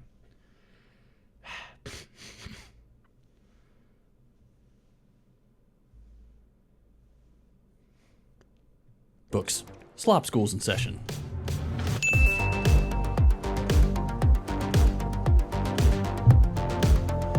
That gin is fantastic. Earlier this year, the White House and PragerU announced the Founders Museum. It's an exhibit just outside the White House where you and someone you're trying to hurt can go see old paintings of the Founding Fathers and 40-ish AI videos just brimming with historical accuracy. In other words, friend, facts do not care about our feelings. You might remember it's not... Jesus fucking Christ. And even if we don't engage in the, AI-generated imagery, that's so cringe, which of course, in 98% of the cases it is cringe. PragerU has an absurd amount of money. And this would not even be that difficult to animate. They are so cheap is what I'm trying to say.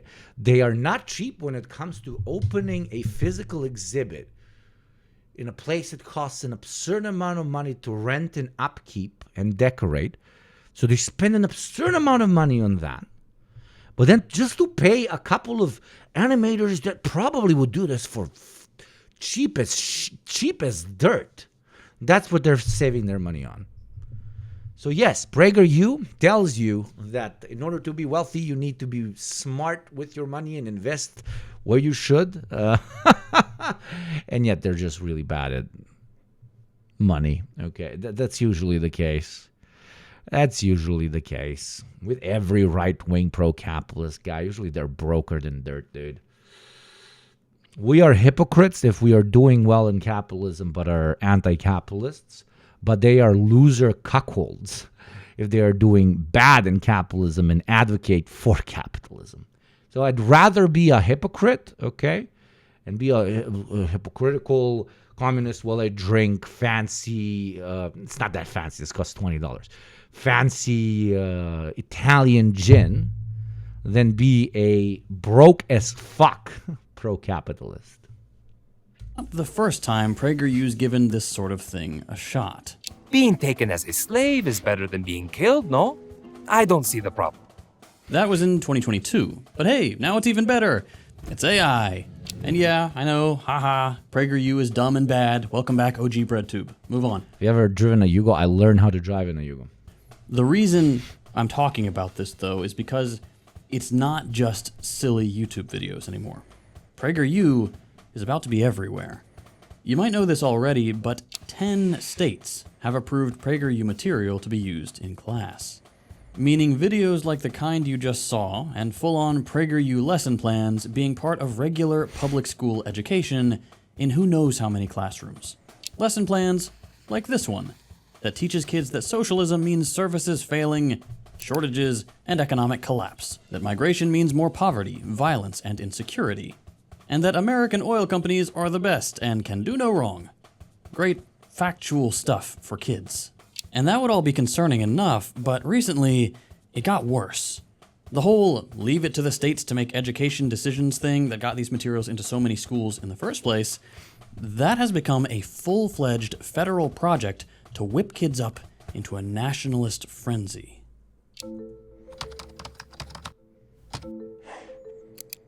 Say hello to America. It's a given. Every video we watch, if you like it and enjoy it, you should go and click like on it. You have no idea how much that helps content creators. You genuinely have no idea.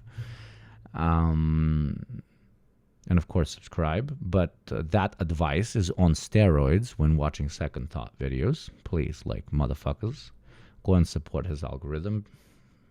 Thank you very much. A 250 and the Civics Education Coalition. American education was once a shining light, guiding generations. But over the past 60 to 70 years, that brilliance has been dimmed. You might not 60 to 70 years. How old is the person making this? Heard about it yet. How old is the person making that? How do you know, motherfucker? Is everybody working for America First Policy Institute fucking 92, my dude? Actually, don't answer that. Stupid question. Extremely stupid question. I'm take it back. Yes, of course they are. Yeah, they literally are mostly 87. Yes, I apologize. That was so stupid. That was so stupid. That was noob shit. Jesus Christ. CEC is a new project from Linda McMahon and the Department of Education to, quote, renew patriotic education for the semi-quincentennial next year. And to do that, the government's got PragerU, but also your favorite, Turning Point, as well as the Heritage Foundation, Moms for Liberty, Hillsdale College, and around 40 other Man, I heard Turning Point is a killer organization. ultra-conservative groups to come together and develop educational I hear they're a fountain of knowledge. materials for kids around the country. The goal, in their words, is for kids to know I hear they make killer arguments. America and love America.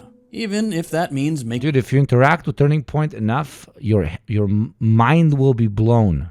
kids to know America and love America. Even if that means making kids dumber by sacrificing, say, math and science. That's not me editorializing. Quote, of all the goals we have for our education system, learning to breathe the fresh air of freedom, to savor it in every poem, athletic competition, and history book, is perhaps the most important. Yes, even more important than excellence in math and science. Even more important than marketable skills. When students learn to love freedom, they will learn to love America. Look, I know nothing is shocking anymore when the government has gone full tilt blood and soil, but this idea that... Or maybe not. Maybe they're turning full fucking, class collaborationist. Loving America is the Which is fascist, but you get my joke. point of education is certainly not great. And it's a lie. Don't get me wrong. It's in line with the rest of what's coming out of the White House. But the real point is to make kids dumber. Poor and middle-class kids specifically. Conservatives tend to like that. And they do make it very explicit. Yes, and there is a direct correlation with higher levels of education and more premier education and more left-wing thought. There's a direct correlation between intellectual pursuits and more left-wing thought.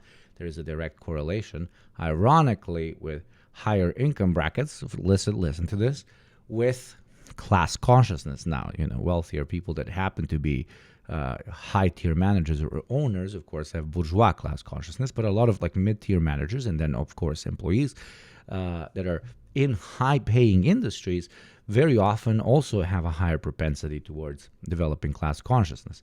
That's why I don't like the overt generalization of everybody in the so-called PMC class, but that's a different conversation for itself, and I wouldn't call it a class, it's a subclass, because it's led by different material interests potentially, but is not necessarily in a different relation to the means of production, blah, blah, blah, blah, blah.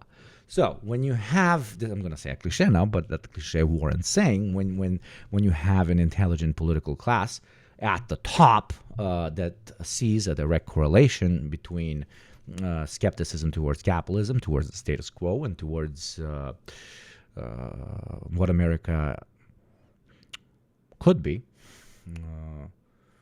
and when that correlates heavily with higher levels of education or even basic levels of education, how do you create policy to actively combat, quote unquote, literally the wokeification of the nation, if we want to say it jokingly, or the development of anti-capitalist, progressive, and so on thought in the country? Well, you limit how much access people have to education. That's step one. And number two is you, of course, make the education that is available as whitewashed and propaganda as possible. Very often, if you want to, push as many kids as possible into homeschooling, which unfortunately usually pushes very right-wing people into homeschooling their kids into further entrenched right-wing thought. You already have, one generation of brainwashed reactionaries creating another generation of brainwashed reactionaries. You want it to be, son of a bitch, are we effing? Small f, we're good. I apologize, chat. It's not on me. I'm not doing anything. So, TLDR, thank you very much, Sejong Simp, for the 19 months, you beautiful piece of shit. Thank you very much. We're falling again. What the fuck is happening with you? I'm doing nothing. There you go. And I pay so much money for my fucking internet. Are we okay? Are we okay, my beautiful chatters? I think we're okay. The audio didn't go out. The cam is stuttering. Okay, so you heard my point. So I'm going to continue it and pretend nothing ever happened because I'm going to lose my mind otherwise. Literally. So the point is, it's much more complicated to develop an army of teachers both at the primary level, the high school level, or the very academic level, who are going to actively agitate for reactionary quasi-philosophy because of material conditions. What do I mean by this? It is much more difficult to motivate somebody to propagate reactionary shit when they're an educator, because to be an educator, you need to be what? Very well educated. Okay? So it's difficult to create propagandists of reactionary ideology amongst educators because they're less susceptible to be true ideological believers of most right-wing strata of ideology. So you have this logistical problem. So what do you do? And what the American state very wisely did, by wisely I mean respect the enemy, then get them out of schools. If we cannot turn educators right-wing, get the kids out of education. Homeschool, homeschool, homeschool, homeschool, homeschool. And you make sure that the child has as less access to alternative forms of thought, and you have generations upon generations of right-wing families passing that down. But of course, not everybody, because you understand, you're impoverishing the country, blah, blah, blah. Not everybody's going to have the ability to homeschool, right? So you have to do something about the education system. So there you limit what the usually progressive thinking educators can do. That is when the state directly, as a representative of capitalist interests, of course, steps in and then tells the educators by law exactly what they are allowed to speak about and what they are not allowed to speak about. That is where, for example, laws that target DEI and so on come into play. I understand the good intention of a lot of people that, for example, are defenders of DEI and so on and speak specifically about what those particular policies, about those particular programs in school did. And it's fine, but they're again missing the forest for the trees. The point is, through the combating of DEI and many other policies, the point is to create an ideological framework in which any conversations that the state, of course the state, defines as ideological, defines as political, cannot be engaged in the classroom. And by doing that, so larger scope, by doing that, the teacher cannot actually pass down any wisdom. The teacher becomes ChatGPT, an aggregate of information that reads from a book that is state mandated and writes what they are told to write on the board, and gives tests. Absolutely no passing of what is supposed to be social, communal. That's the beauty of education. That's supposed to be the beauty of education. Communal wisdom down by generations that you might not have gotten from your direct family because, of course, love or hate your parents. They're limited by their own experience. But you go into a classroom and you interact with other kids. You interact with the teacher. You interact with many different teachers. I love that we have so many different teachers. Blah, blah, blah. But in order for us not to interact with the communal experience of the growth of wisdom, let's call it that, inside of the classroom, the state limits what the classroom is supposed to be exclusively to basically a information aggregation factory. And that's how we get to the situation that we are in. So summary of... so it's not a complete shitpost stream, I guess. We are doing some proper analysis, I guess. So summary of the whole thing. If you want to keep your people stupefied, or at least slow down the process of them developing progressive and class-cautious thought, you encourage people to be homeschooled, and those who do not get homeschooled, you limit how much wisdom they can receive from their professors. And to conclude my thesis, since we're talking about academics, let me talk like an academic. I rarely show this side of me because I don't like it. It's a Band-Aid on a very large gaping wound for them. To hopeless to an extent, you can't contain development of class consciousness because the contradictions of capitalism grow so large that no matter what policy you put forward to stop it, the eventual falling in of the contradictions has to occur. So the only thing they're doing is they're slowing it down.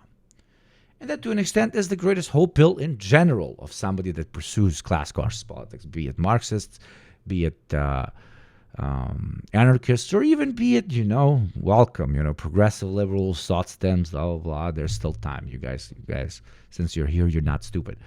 You have potential, is what I'm saying. That is the big hope pill in general, is that the contradictions have actually have to break the camel's back.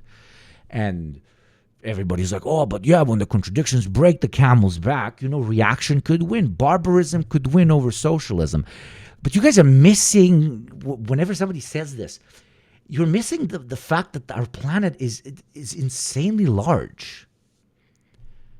And barbarism can win over socialism in country A, country B, country C, country D, country E, country F. But just like the gamba we do, okay, where is it? I can fail once, twice, 3 times, 4 times. It can be 10 fails in a row. Eventually, there's going to be one win. So have a gambling mentality if you're a fucking socialist. No matter how many L's we take, eventually we get all the money because we put everything on red. Thank you.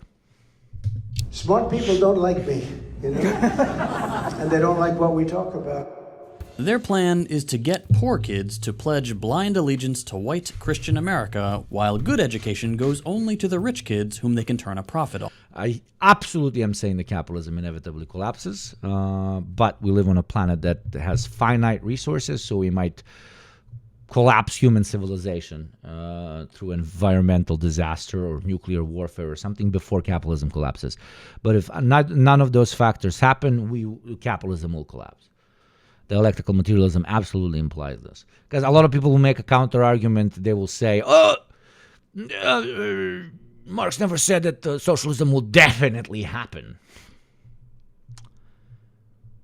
That's not the point.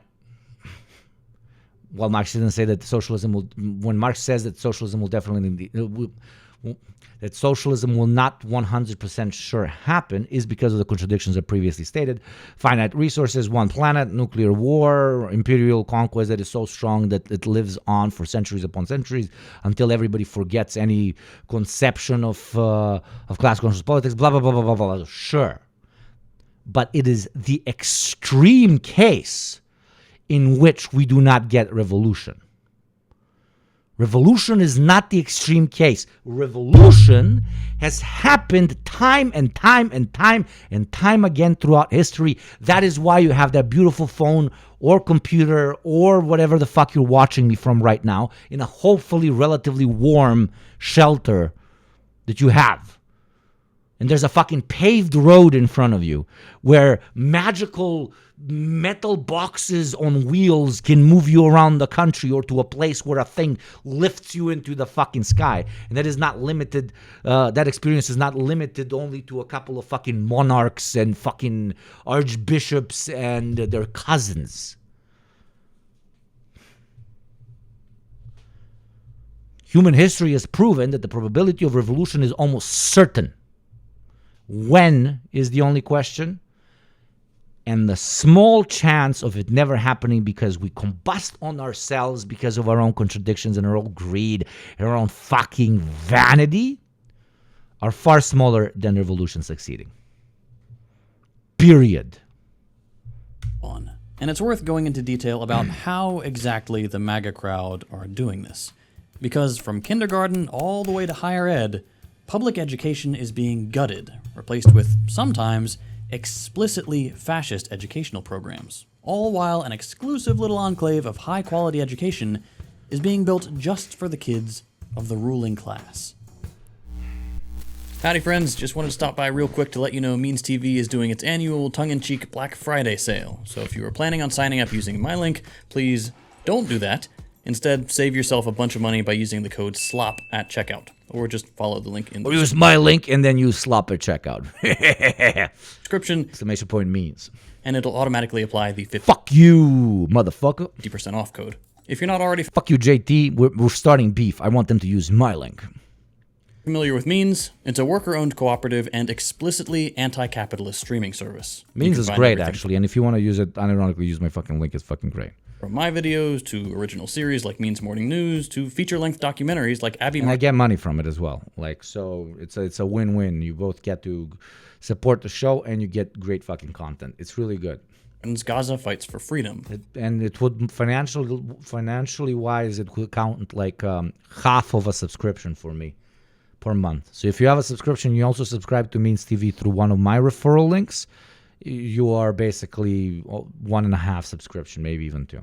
With more amazing content being added every day. I've been working behind the scenes to help turn Means TV into a place that's both worthwhile for viewers, as well as offering financial security for socialist creators in an increasingly reactionary political landscape.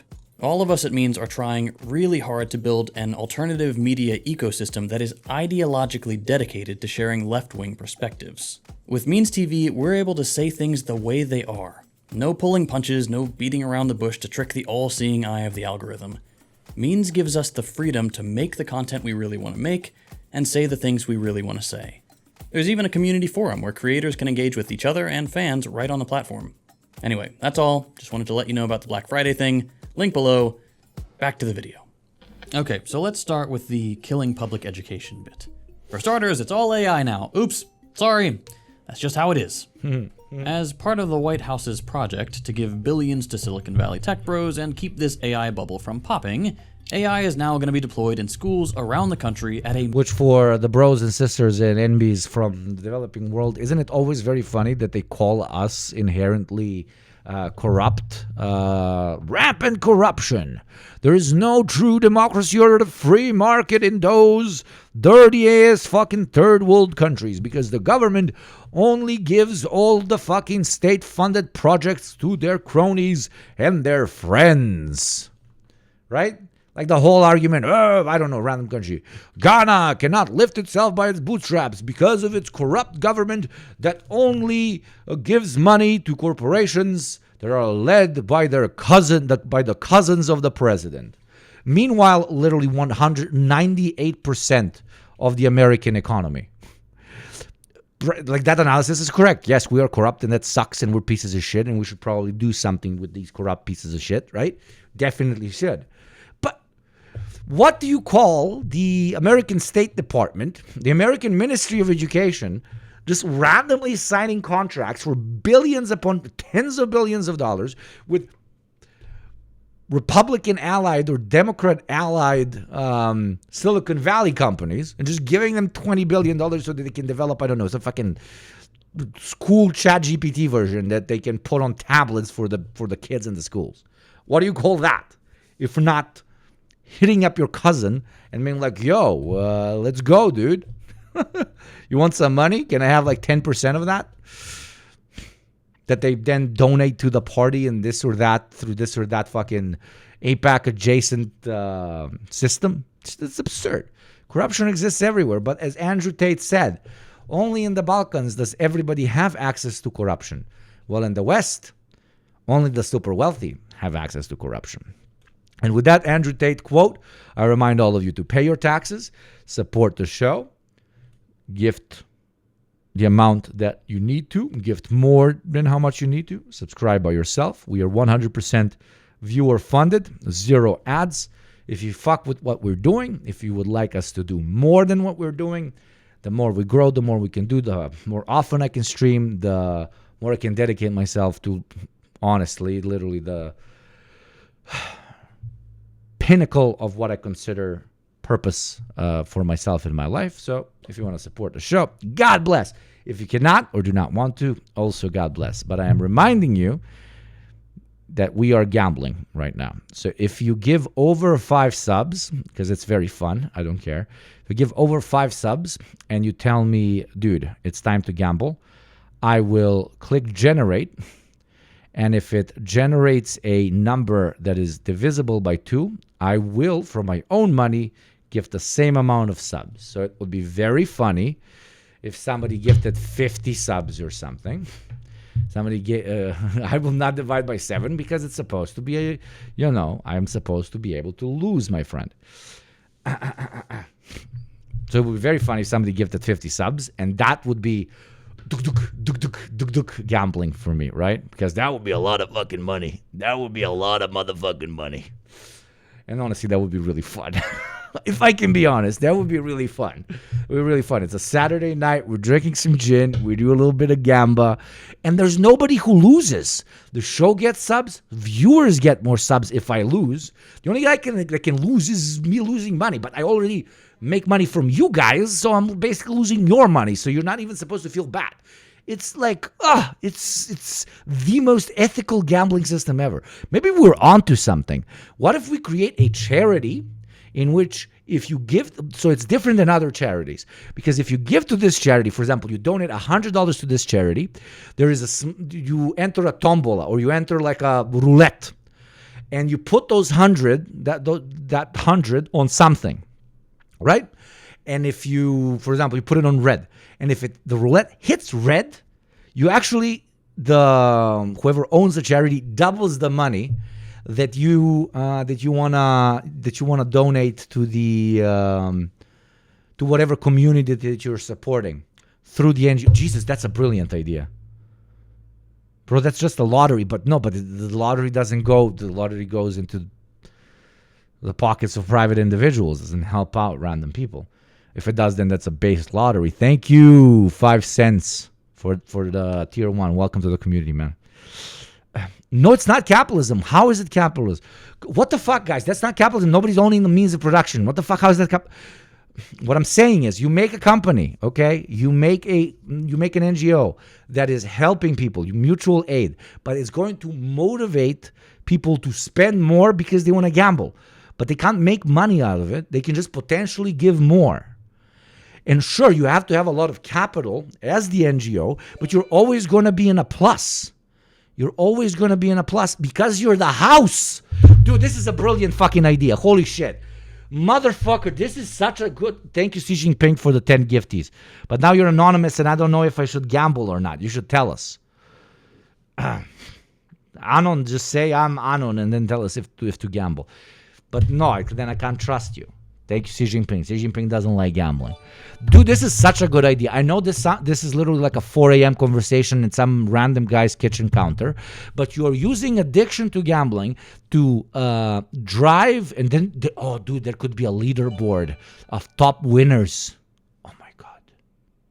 and you're always going to be in a plus. It's going to end up, you're going to always end up with more money to give to people because you're the house. People are gambling with your NGO, so that the house always wins eventually. It's just a statistical inevitability. Brother, I just got off the movie Sisu. I really want you all take on this movie. I fucking watched the first one. Good action, very cringe. Ooh, he defeated the Soviets. I think the second movie is he's just killing Soviets, right? Something like that. I don't fucking know. It's...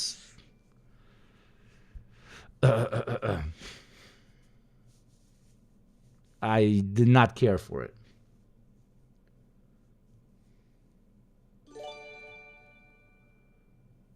Yeah, sounds like sorcery, but it's still socialist at inception, right? Oh my God, are you guys not hearing me? The lottery here is nationalized and gives like $1 billion per year in revenue for the state. Ah, okay, I didn't know that. But fuck the state, let's us do it. Let's found a casino where all the revenue, oh my God, where all the profit goes to random people. Holy shit, that's so good.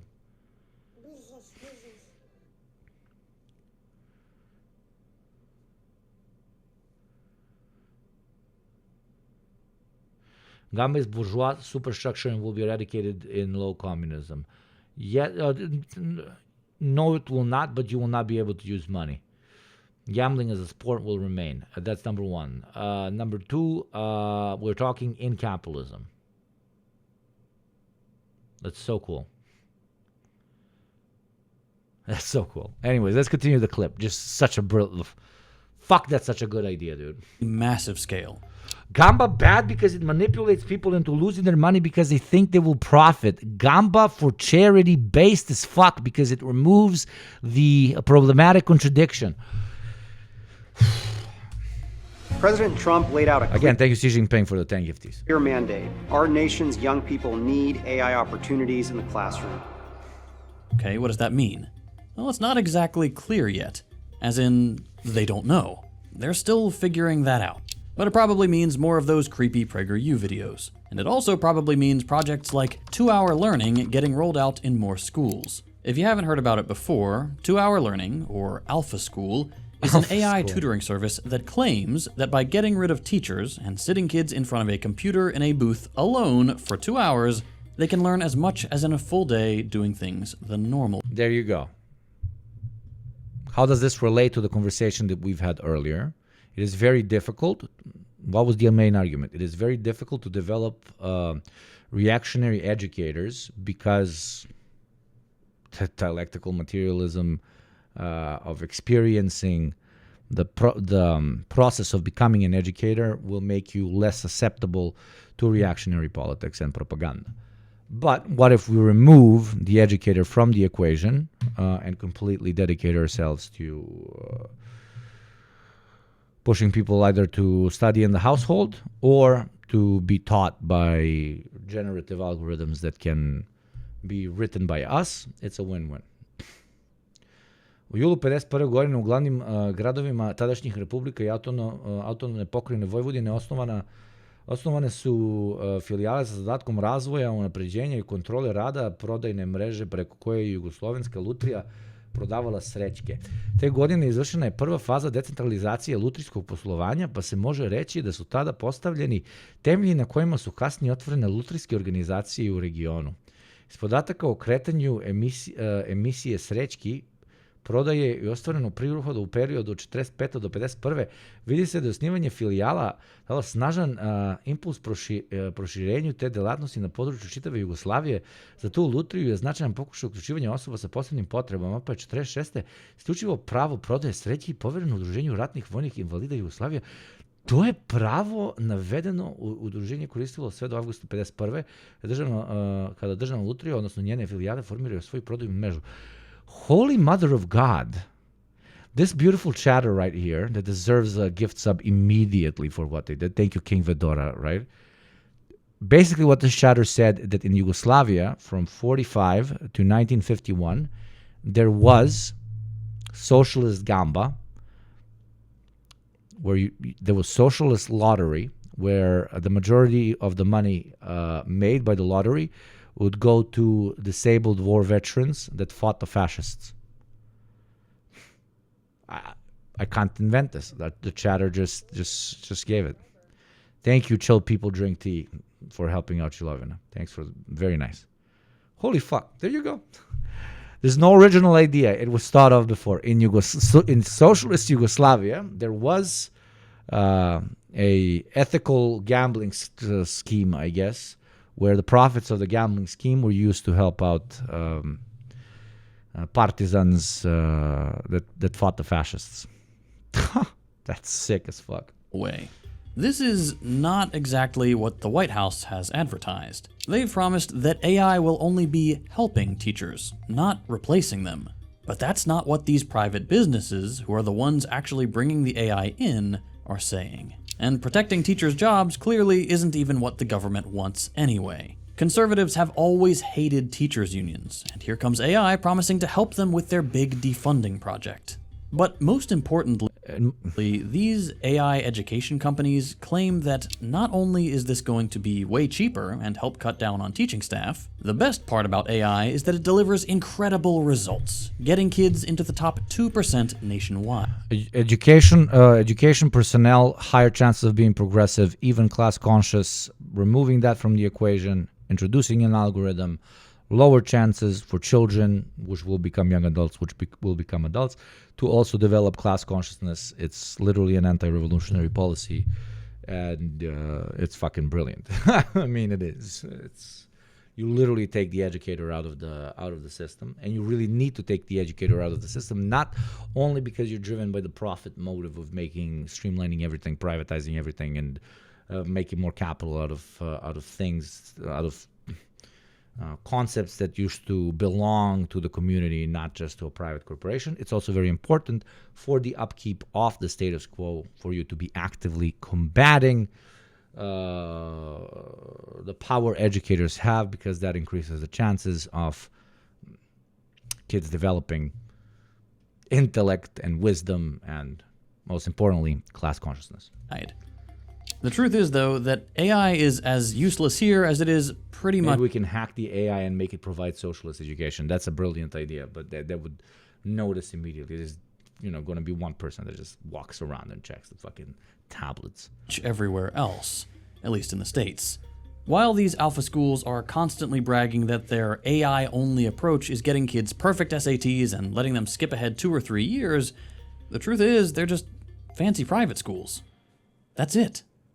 They've rebranded all their teachers and called them guides instead, and they just hire way more than at a public school. About 1 teacher for every 3 students. They also select high-achieving students on the way in, and kids who do well are rewarded with cash prizes.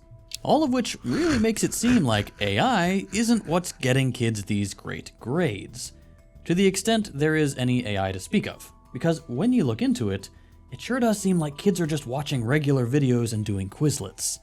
But none of that matters. This marketing has already worked all the way up to the White House. So even though right now AI is only in the fanciest schools, it's convincing politicians to deploy AI in places where there isn't as much money, where there won't be a teacher for every 3 kids, where there won't be entry requirements, and there certainly won't be cash incentives. And because this all revolves around the idea that AI is better than traditional education, that's going to mean fewer teachers at already underfunded schools. But hey, don't worry. You might not have a teacher anymore, but you're going to get a Turning Point chapter.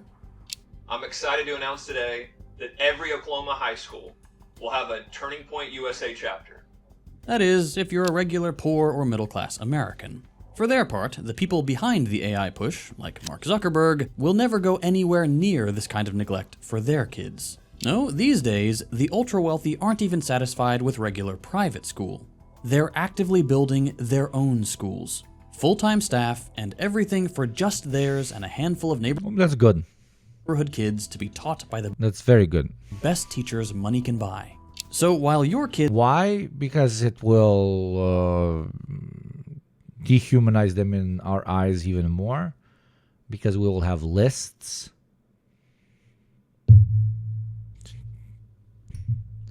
They're going to become less and less and less of what we normal people define as, humans, because they're going to interact less and less and less and less with us until a point similar to the French Revolution is reached where, the life and behavior and even speech of an aristocrat in Paris before the revolution was so different to the everyday Joe that they would not be able to communicate to each other. The way they would paint their face and the clothes that they would wear at the high courts would be so different than the attire of the everyday layman and worker that they would literally become two different species, which then allow the layman and worker to even further demonize and, more importantly, not identify with the aristocracy, which at this point just looked like a bunch of scary monsters that you have nightmares about. So let them have specific, recognizable, posh accents. Let them develop very like ultra wealthy fashion aesthetics. Let them be as recognizable as possible. Let them go into as many institutions that are going to aggregate who went there on Excel files. It will heighten the contradictions of capitalism, which will lead to higher class consciousness. Exactly, Cuphead, you brilliant motherfucker. Are getting slop, they are going to be just fine. They will have drones this time. So will we, my friend. So will we. So will we. There's only so many hands that can fly a drone. So many eyes. The whole AI thing is... they're going to be automated. We will have hackers. We will have our own automated ones. All class wars are won. It's difficult to start them. Really just the shiny tip of the much more boring bureaucratic iceberg, though. Slop is a tiny little part of the current destruction of public education. Already, half the Department of Education has been fired. Money for ESL programs may soon be cut. The rules that required schools to teach kids who aren't native English speakers English have been... We're hitting hour 4. Reminder, pay taxes, subscribe. I'm not going to bother you with all this shit, blah, blah, blah. You know what to do. If you want to support the show, support the show. If you don't want to, don't. Today we're doing a special challenge where we're gambling. Basically, so if you give me over 5 gift subs and say let's gamble, I will click this generate button. If the number is divisible by 2, I will gift the same amount of gifts that you gave. So even if you give 100 gifts, if I gamba and it's a number divisible by 2, I will have to give another 100 gifts. If not, God bless, we're gonna have a very fun experience, and that's it. Dude, I've seen their high fashion. It's horrible camouflage with 10,000 price tags. Oh, trust me, I know. I have a lot of... I am going to a birthday party after this that I'm delaying going to as much as I fucking can, even though one of them is kind of chill, with some, establishment people here that like me around because I'm the resident, whatever, fucking progressive, fucking intellectual bullshit. Because they want to feel like they're, but whatever. Maybe they're watching the stream. So yeah, I'll be surrounded by that all night.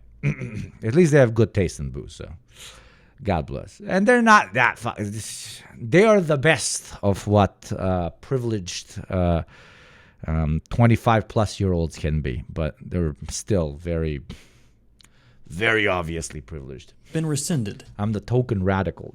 Half of us in the group, I think, are token radicals. There's more radicals in that group, so I feel like there are token capitalists.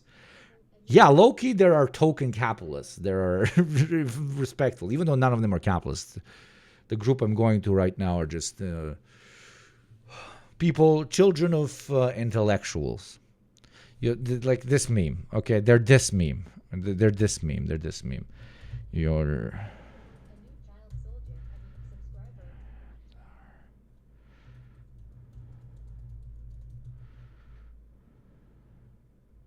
Somebody find it, please.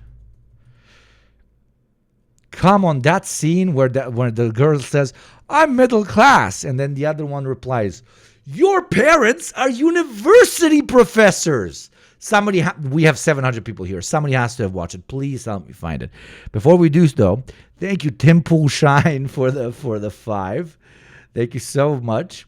And thank you, Rio, for the other 5. Rio is so kind today. That is so fucking kind of you. Now, both of you, tell me if you want to gamble or not. Please do. So a bunch of banana kids. A bunch of fucking children of very well-off intellectuals, lawyers, judges, stuff like that. None of them are kids of capitalists per se, but they are very close to, their parents are very close to capital because they hold, pristine positions. All I'm going to say is it's smart to always have people like that close to you because you never know you're going to need them. Ryu says Gamba. What about you, Timpool? What about you, Timpool? Timpool Shine. Do you want a Gamba or you don't want a Gamba? Should I gamble your shit? Labor aristocracy, to an extent, yeah. They wouldn't be labor aristocracy if they didn't use their positions to make some extra cash. They would then just be, fucking servants of the court or this or that. Need a petit bourgeois on your side. You need people with connections to anything that is as high up in the executive branch of government as you can to protect yourself from any type of fallout. And if that counts, if you have to swallow a couple of cringe conversations, do it. Okay, you only live one life. You want to make it. You wanna make that shit bulletproof. Okay. Because people talk, get a gun so that you can protect yourself. Yes, get a gun so you can protect yourself, but also get friends that you can potentially use as guns. This is not socialist Hugo giving you advice. This is corporate Hugo giving you advice. Immigrant Hugo that lives in a country where I had nobody, and I've managed to build up quite a sizable community around me, and so on. But, okay. Does anybody want to get in? We now have 10 Gambas. You have 10 seconds to join in if you want more Gamba. Let's see. And then I Gamba.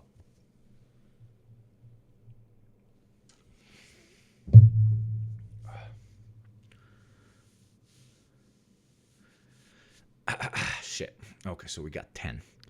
How broke can I go? Wait, Jesus Christ, motherfucker. Oh my God, no. Guys, okay, now this is scary. Wait. Come on, let's go up. Fuck it. Let's gamble. Let's go. Higher. Let's go. Thank you, Hashling Slash. You fucking G. Thank you for the 20. Thank you, King Vidora, for the 5. Both of you, tell me, King and Hash. Do you want Gamba or you don't want Gamba? Thank you very, very much. Let me increase the number of gifters here. But let's make this fucking terrifying. I'm gonna count the 20 as a white Westerner. Tell me if you're not, okay? Jesus Christ. Well, okay, we got straight to the 11 boy. Okay. Okay, so we had 10 from Tim Pool and Ryu. Hash, tell me if you want to murder me potentially, if you want to gamble or not, okay? Hash, tell me if you want to potentially kill me or not. Afterwards, King Widora also tell me. Gamba, I am indeed a white Western. Jesus Christ, oh my God. Okay, we are 30 right now. Now I need King Vidora and Straight to tell me Gamba or no. Oh my God. King Vidora, Gamba or no? Son of a bitch. King says Gamba.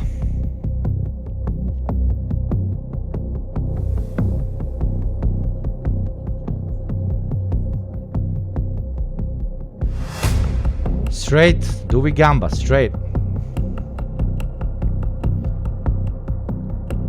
Gamba.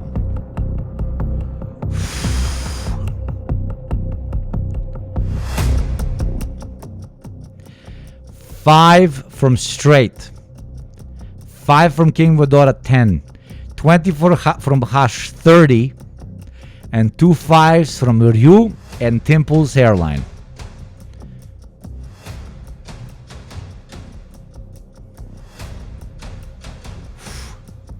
If the number is divisible by 2, I have to give the same number. If it is not, I do not have to. If you want to join in, you still have a chance. 40 gift subs that I potentially have to give. 40. Thank you, kept nice.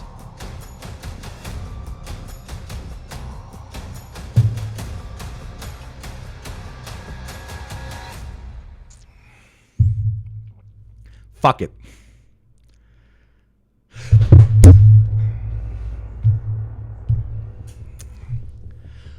This is the 4th one in a row that I get a divisible by 2.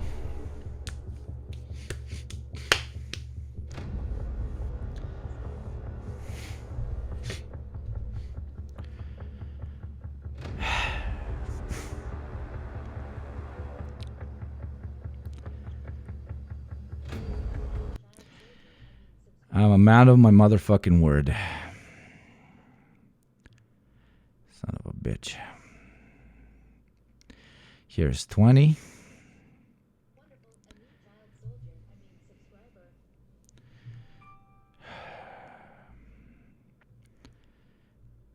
Here's another 20.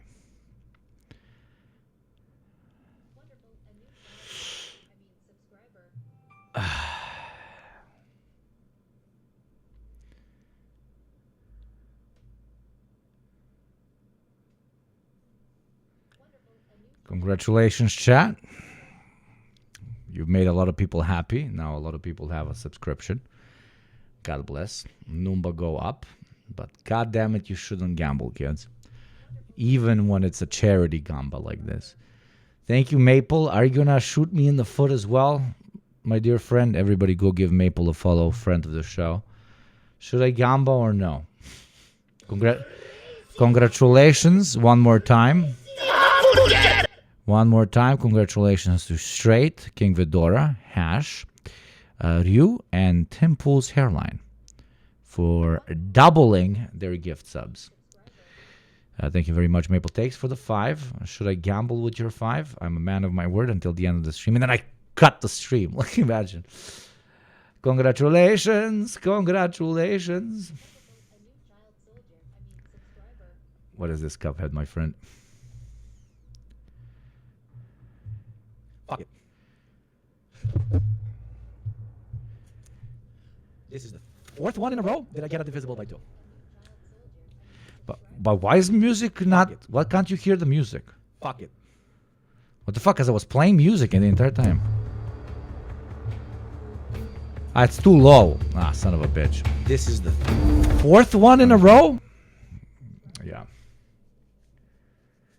Oof. Everybody gets a sub.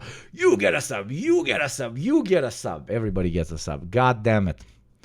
Those of you who are new here, we have developed a legal way to gamble on this platform. Ich weiß das nicht. Thanks for the gift sub. No, thank the other gifters that wanted me to gamble. Son of a bitch. Here's your parents are. Oh, yes. I love you. Comrade Azania. Thank you, Azania. Ooh. This is my reference. Oh my god, I love you so much. Comrade Azania, you fucking legend. God, you get a fucking cheek kiss right now. I don't know what you're talking about. Why is it low volume, for fuck's sakes? Oh. You hate listen. I don't know what you're talking about. You hate listen to her podcast. Wait. This is the most I don't know. Look into the minds of American young privileged ladies that I've ever had in my life. But wait, let me increase the gain for you guys. This is a cult scene, dude. This is a great scene. I don't know what you're talking about. You hate listen to her podcast. Wait. What? And you made us swear on our lives not to tell anyone. Jordan, is that true? I like your podcast, Alice. What is your podcast about? Hanging out with your smartest and funniest friend. Did you just groan? No. When I said hanging out with your smartest and funniest friend. Like that! Like that! You did it again. No, I didn't. First of all, a podcast takes a lot of work, okay? You have to organize the guests, you have to do a Google Calendar, and you build a following. It takes a lot. It takes a lot of time. Come on, fucking podcast haters, bro. Get better. Dude, it's literally the most difficult industry on planet Earth. And now that I know that sounds like insane, but you have, in the podcast sphere, is unlike any other sphere when it comes to many competitors you have. There's no other sphere where you have as many competitors as the podcast sphere. Maybe OnlyFans. I don't know. Time, and I've been working on it for a while. No one says this enough. Yeah. Yeah. But wait, your parents are literally college professors. She didn't say that. You're smartest and like that. You did it again. No, I didn't. First, okay, and but it doesn't have the scene where they say your parents are college professors. I don't know what you're talking about. You listen to her podcast. Wait. Yeah, Komrazania, you fucked up. There's nowhere. The cult scene is not here. Alice, how long have you known Greg? This actress, I have an absurd crush on, and I've always had it since that British financial show. An absurd crush on. Of course, I'm fucking loyal to my fiance, blah, blah, blah, but we can have fucking crushes on. She all the time tells me, oh, I have a crush on this, whatever. That's fine. I'm not that fucking insecure. Neither is she. Absurd crush on. But she absolutely always plays the biggest pieces of shit.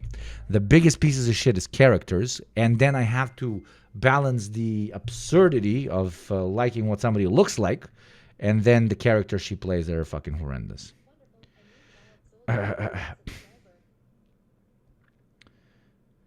So it's annoying. Thank you, Ayo. 5 amazing months. Love the stream every time. No, I love you, and thank you for the 5 months. And also thank you, Young Gramsci from earlier for the 4 months. Tavarish drug. Ajde druže. Okay, let's watch this video. I'm getting texts that I need to go to the fucking birthday. My fiance is gonna kill me. As I'm saying, as I'm getting texts from my woman the second I was saying that another woman is very attractive. Very fucked up. And billions in grants for training teachers and funding special ed and tutoring. No, I don't like toxic ladies. That's my point. She plays toxic characters. I like her the way she looks like. Whatever.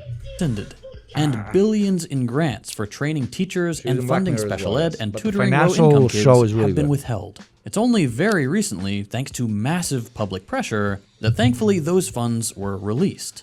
But that was this time. And there's no guarantee that there will be a next time when every day, Linda McMahon keeps promising that the Department of Education is going to be fully shut down soon. If that wasn't bad enough, private schools are literally going to be leeching off public funds with the new voucher system that's been approved and will take effect in most red states.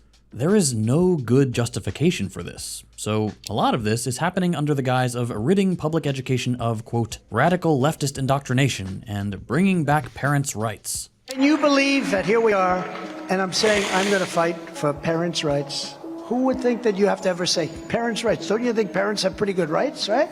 Who would think that you have to actually say it? But you do, because they took the rights away. Far left is indoctrinating our children with twisted race and gender lunacy in our schools. Our children are instructed from propaganda tracks. The time has come to reclaim our once great educational institutions from the radical left, and we will do that. That's what's in Trump's executive. Yes, it is. And I explained multiple times why. So now you have the contextualization. Is this it? A podcast takes a lot of work, okay?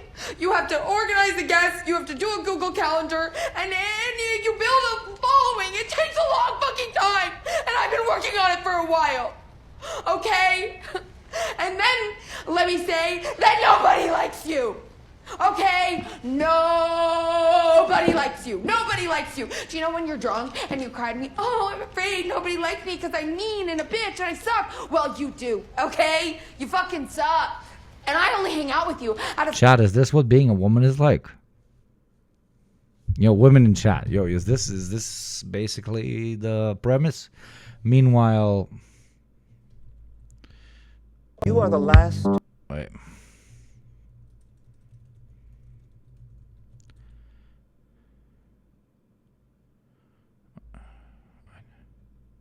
Tell me, women in chat, is this what being a woman is like? Is this it? Is this what we're missing out on? This is what we're missing out on.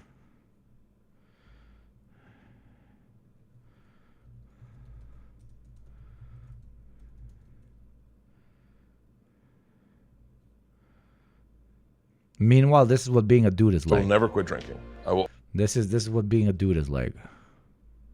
I will never quit drinking. I will always make sure that I can keep my body healthy enough so that I can always drink. I love seeing a sunrise cocktail, seeing a sunset with a cocktail. I love the moment someone says, hey, we should get a drink, and you're not supposed to. That feeling, it's like a first kiss at a brunch. Someone goes, should we do mimosas? And then the waiter goes, actually, we have bottomless mimosas. And you're like, this is gonna be the best day ever. Dude, you just hyped me the fuck up. I will never quit drinking. Let's go. It's a Saturday. Make bad decisions tonight. Make bad decisions. Jokes aside, I know this is not what being a woman is like.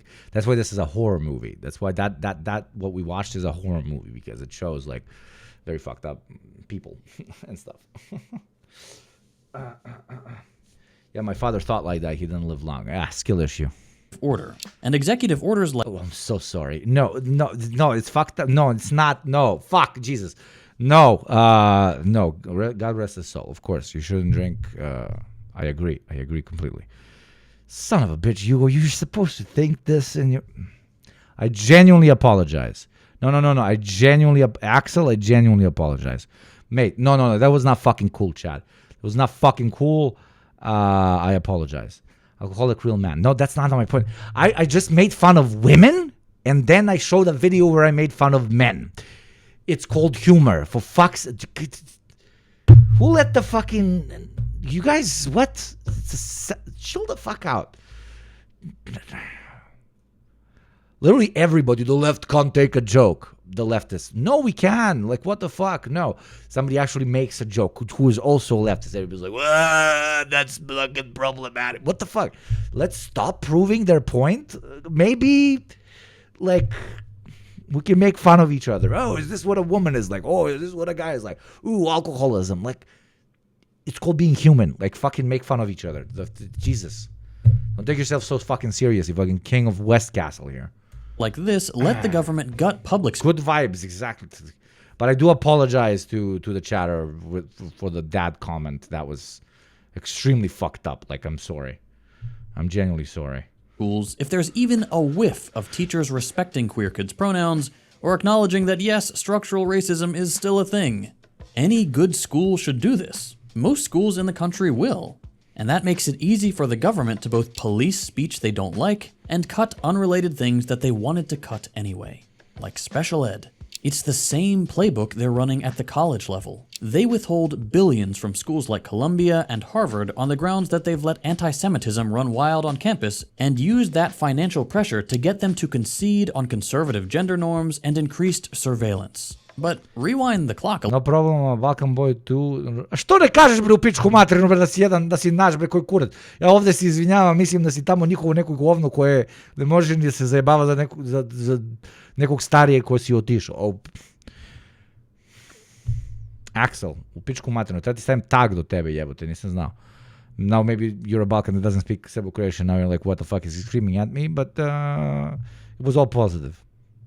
A little bit, and it's clear that this has always been the plan, and the anti-Semitism thing is just the best excuse they have on hand. It's basic common sense. We're going to spend money on these universities. Dude, can you imagine how sad this guy is now that he's seeing Trump pick his new favorite? It's so fucking pathetic. Should have to. It's so fucking lovely. Teach things. How many couches did he rub? Okay, now I did a liberal joke, and now I want to fucking F myself. That are consistent with our values and with our worldview. It's time for us to do exactly that. We go to the universities, we use the hundreds of billions of dollars that we send to them as leverage, and we say, unless you stop indoctrinating our children, unless you stop indoctrinating our entire society, you don't get another dime of our money.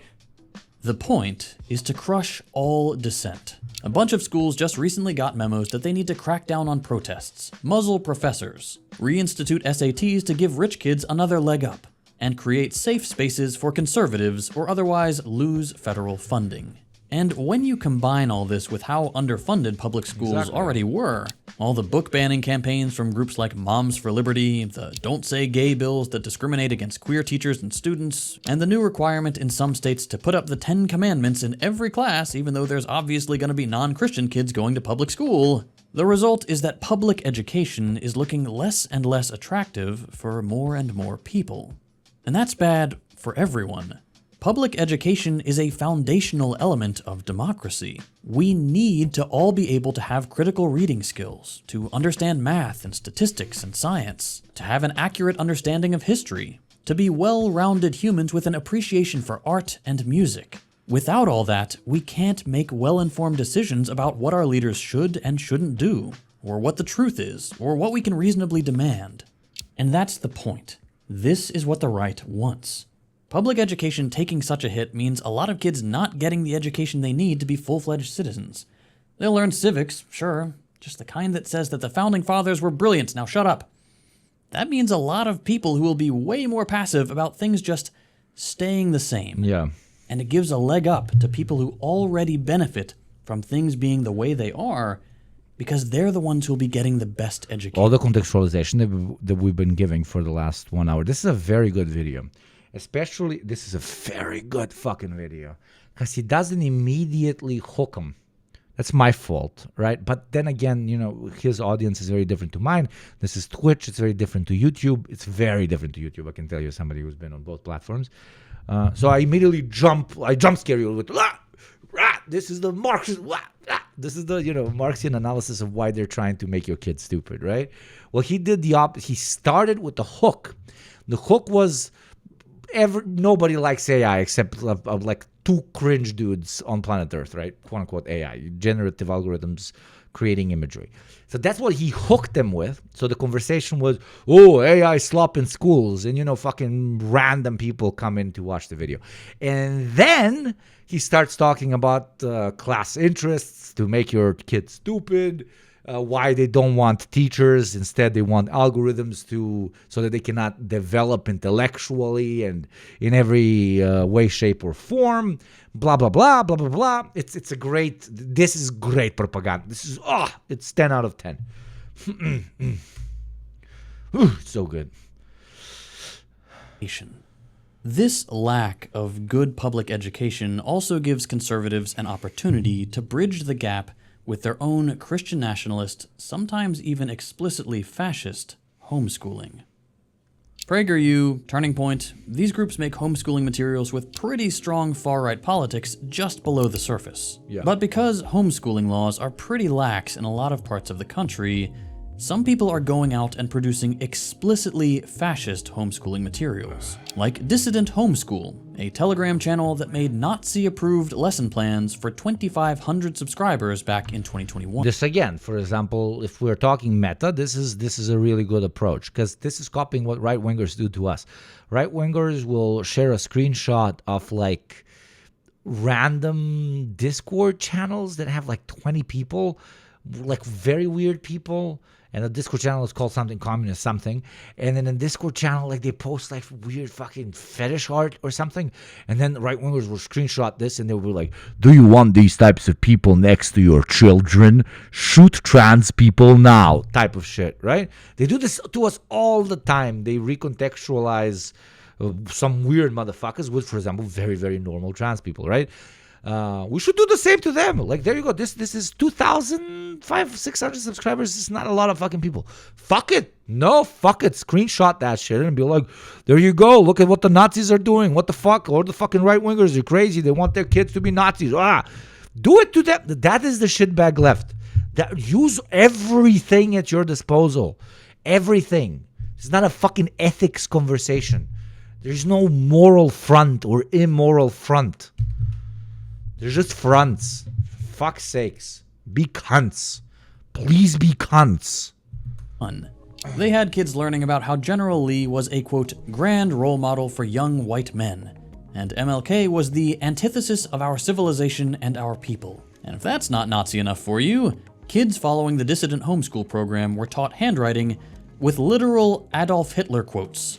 And here again, what's true... You see how good this is? Imagine a normie listening to this. Now the normie is connecting people being taught about Hitler being a base dude in school with current Republican policies limiting the access of children to their teachers' wisdom, blah, blah, blah, right?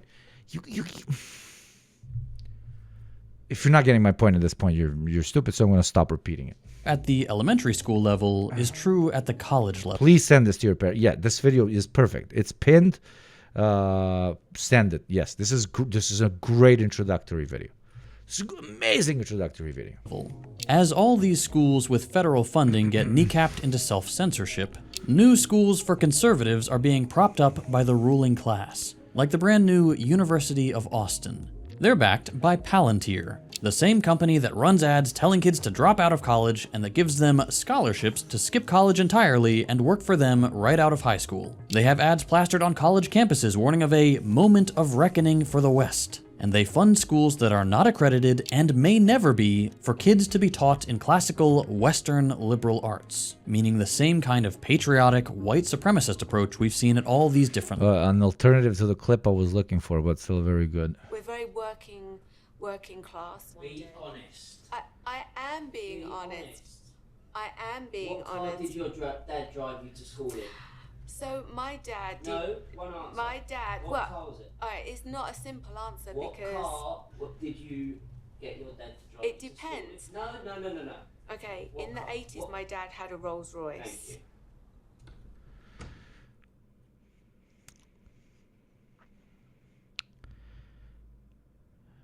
Literally one of my best friends ever. He's very progressive, maybe not a socialist, definitely an anti-capitalist, but whatever. Russian guy. Far East. Russian Far East. And we're talking to each other about how we grew up. Dude, I grew up in a fucking 7,000 people town. And then we moved to the incredible metropolitan area of 40,000 people town. In the middle of the fucking Balkans, okay? If anybody can proudly claim they did not come from a very privileged fucking background, it's your fucking guy. But that's okay. I never do because people usually come from this type of black background. We don't like doing that because it's fucking cringe. It is low-key cringe. But whatever. This dude, we meet. He's genuinely one of my best friends now. He's very modest, but still, I think the joke applies. Not the joke, the story applies. TLDR, I'm not going to bore you too much. TLDR, it's my second year of uni. That's when we meet. First time getting drunk, and then we're getting into deep conversations. Ex-loves, family traumas, the usual fucking 3-4 a.m. shit.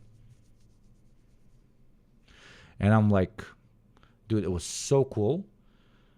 We were living together with my grandparents in a small apartment, and I was extremely proud that my dad, together with my mom, of course, got like a flat. It was in a very old Soviet building. It was on a block, and they redid the apartment. It fucking smelled inside. It was horrible because previously it was owned by a landlord that gave horrible conditions to the people that were renting.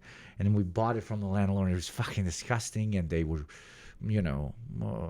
changing everything up, fixing everything up for half a year, if not more. My dad was sleeping in there with the workers. They were fixing stuff. It was a process. My dad started earning an okay amount of money.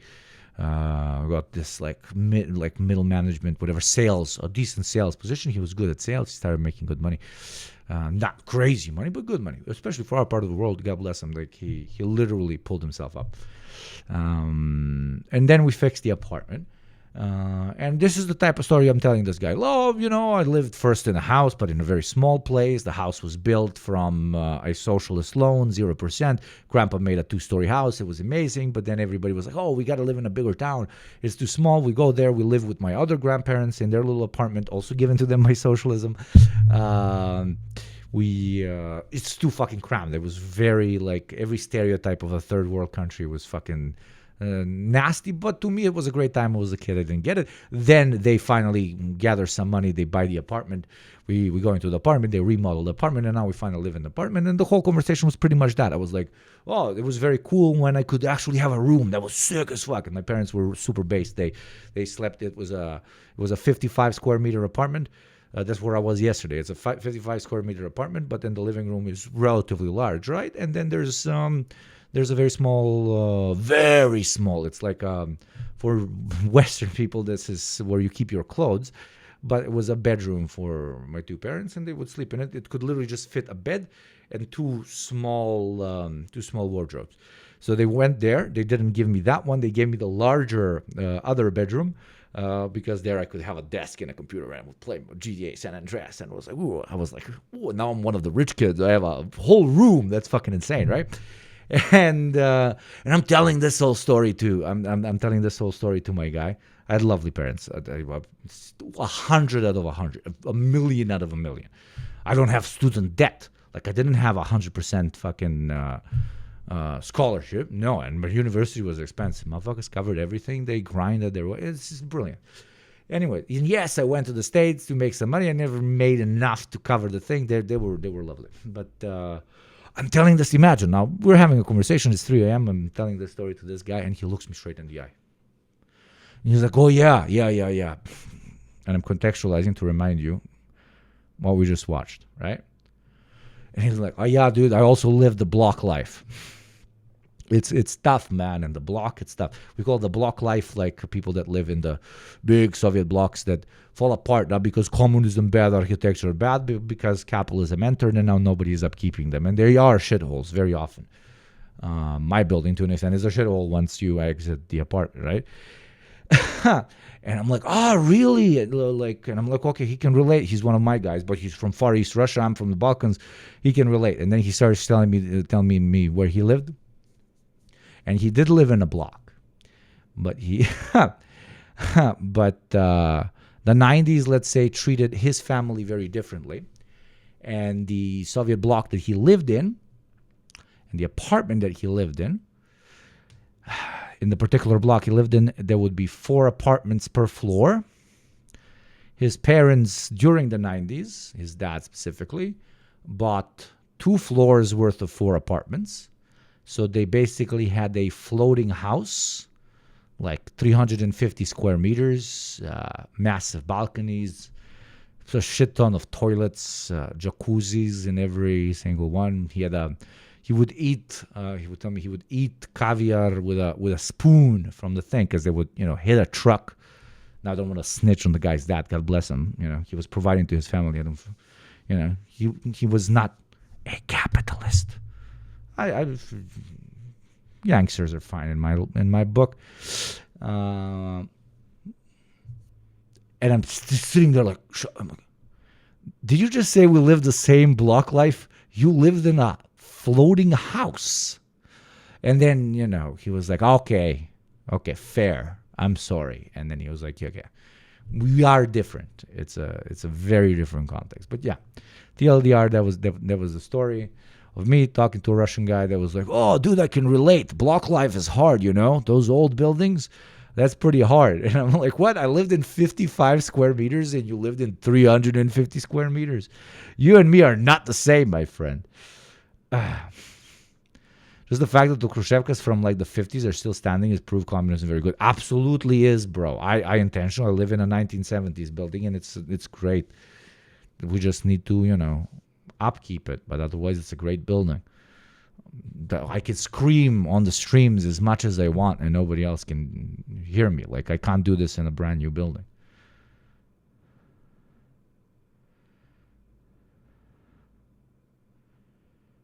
Block life, right? Yeah. Lived under communism, Andes.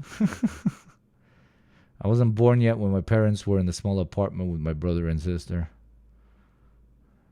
So yeah. I don't know. Tell me if you found that story interesting. Because you can, 2 different perspectives, and we both got out on the top, right? Of experience of the 90s. Both mine and their parents. It turned out fine for them. It was difficult, but it turned out fine.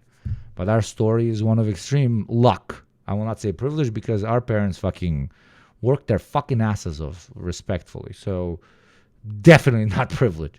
But luck, definitely, they had luck. But a lot of other families were, when he bought those 2 floors worth of apartments, what does that imply? That 2 floors worth of apartments had people living there, they were selling them. So I don't think they were doing very well.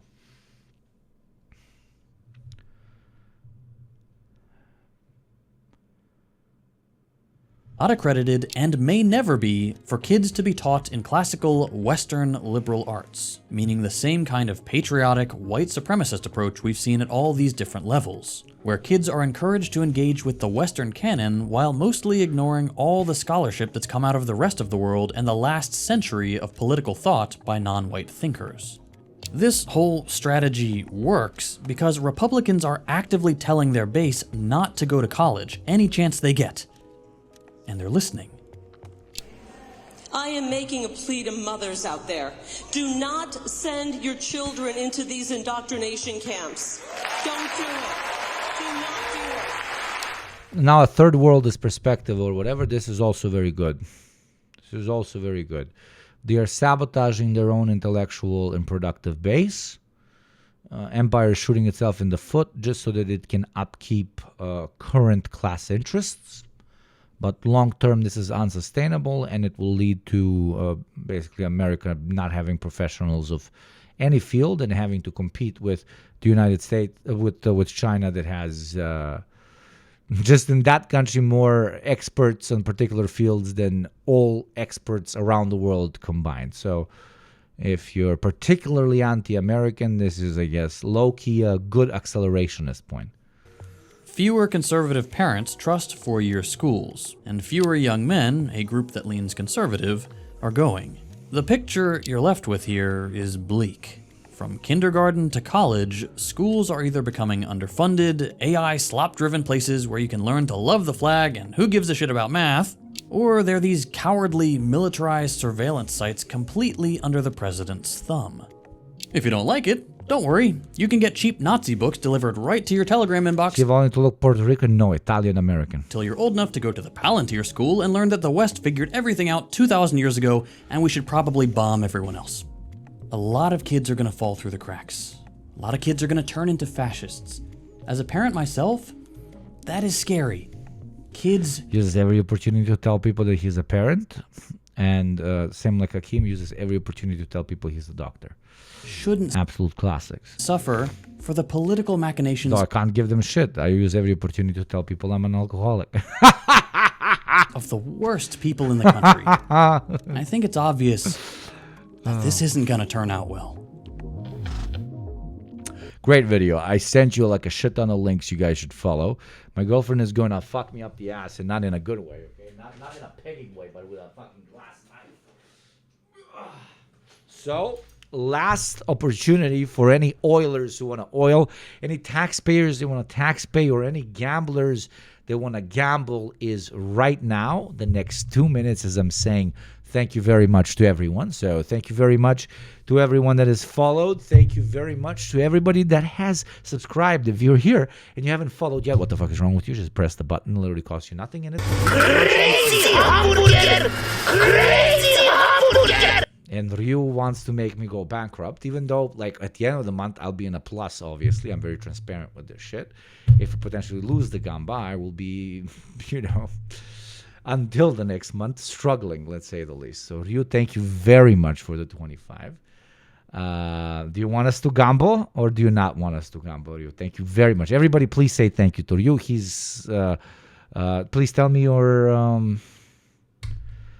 your pronouns. I keep calling you he, but I don't know. Ryu, tell me you're fucking television, so you're a they, them, maybe?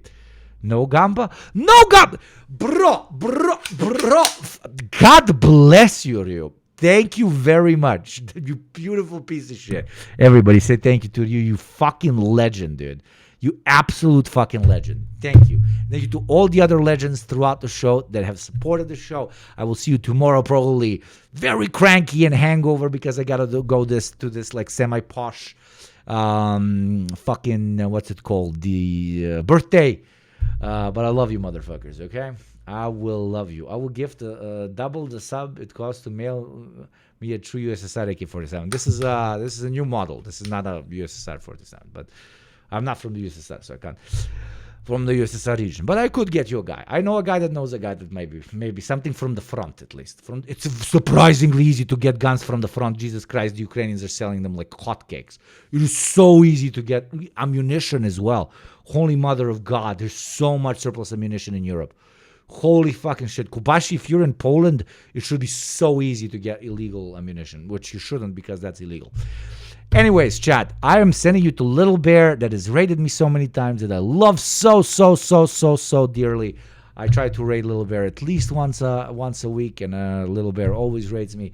Please, when you go there, everybody give a follow, okay? Everybody give a follow. You will love Little Bear. You will absolutely love Little Bear. Thank you to my mods, you fucking legends, especially Cuphead Socialist today. You fucking killed it. Thank you very much. And the rest of you fucking killed it. But Cuphead was very base today. Really kept me in line.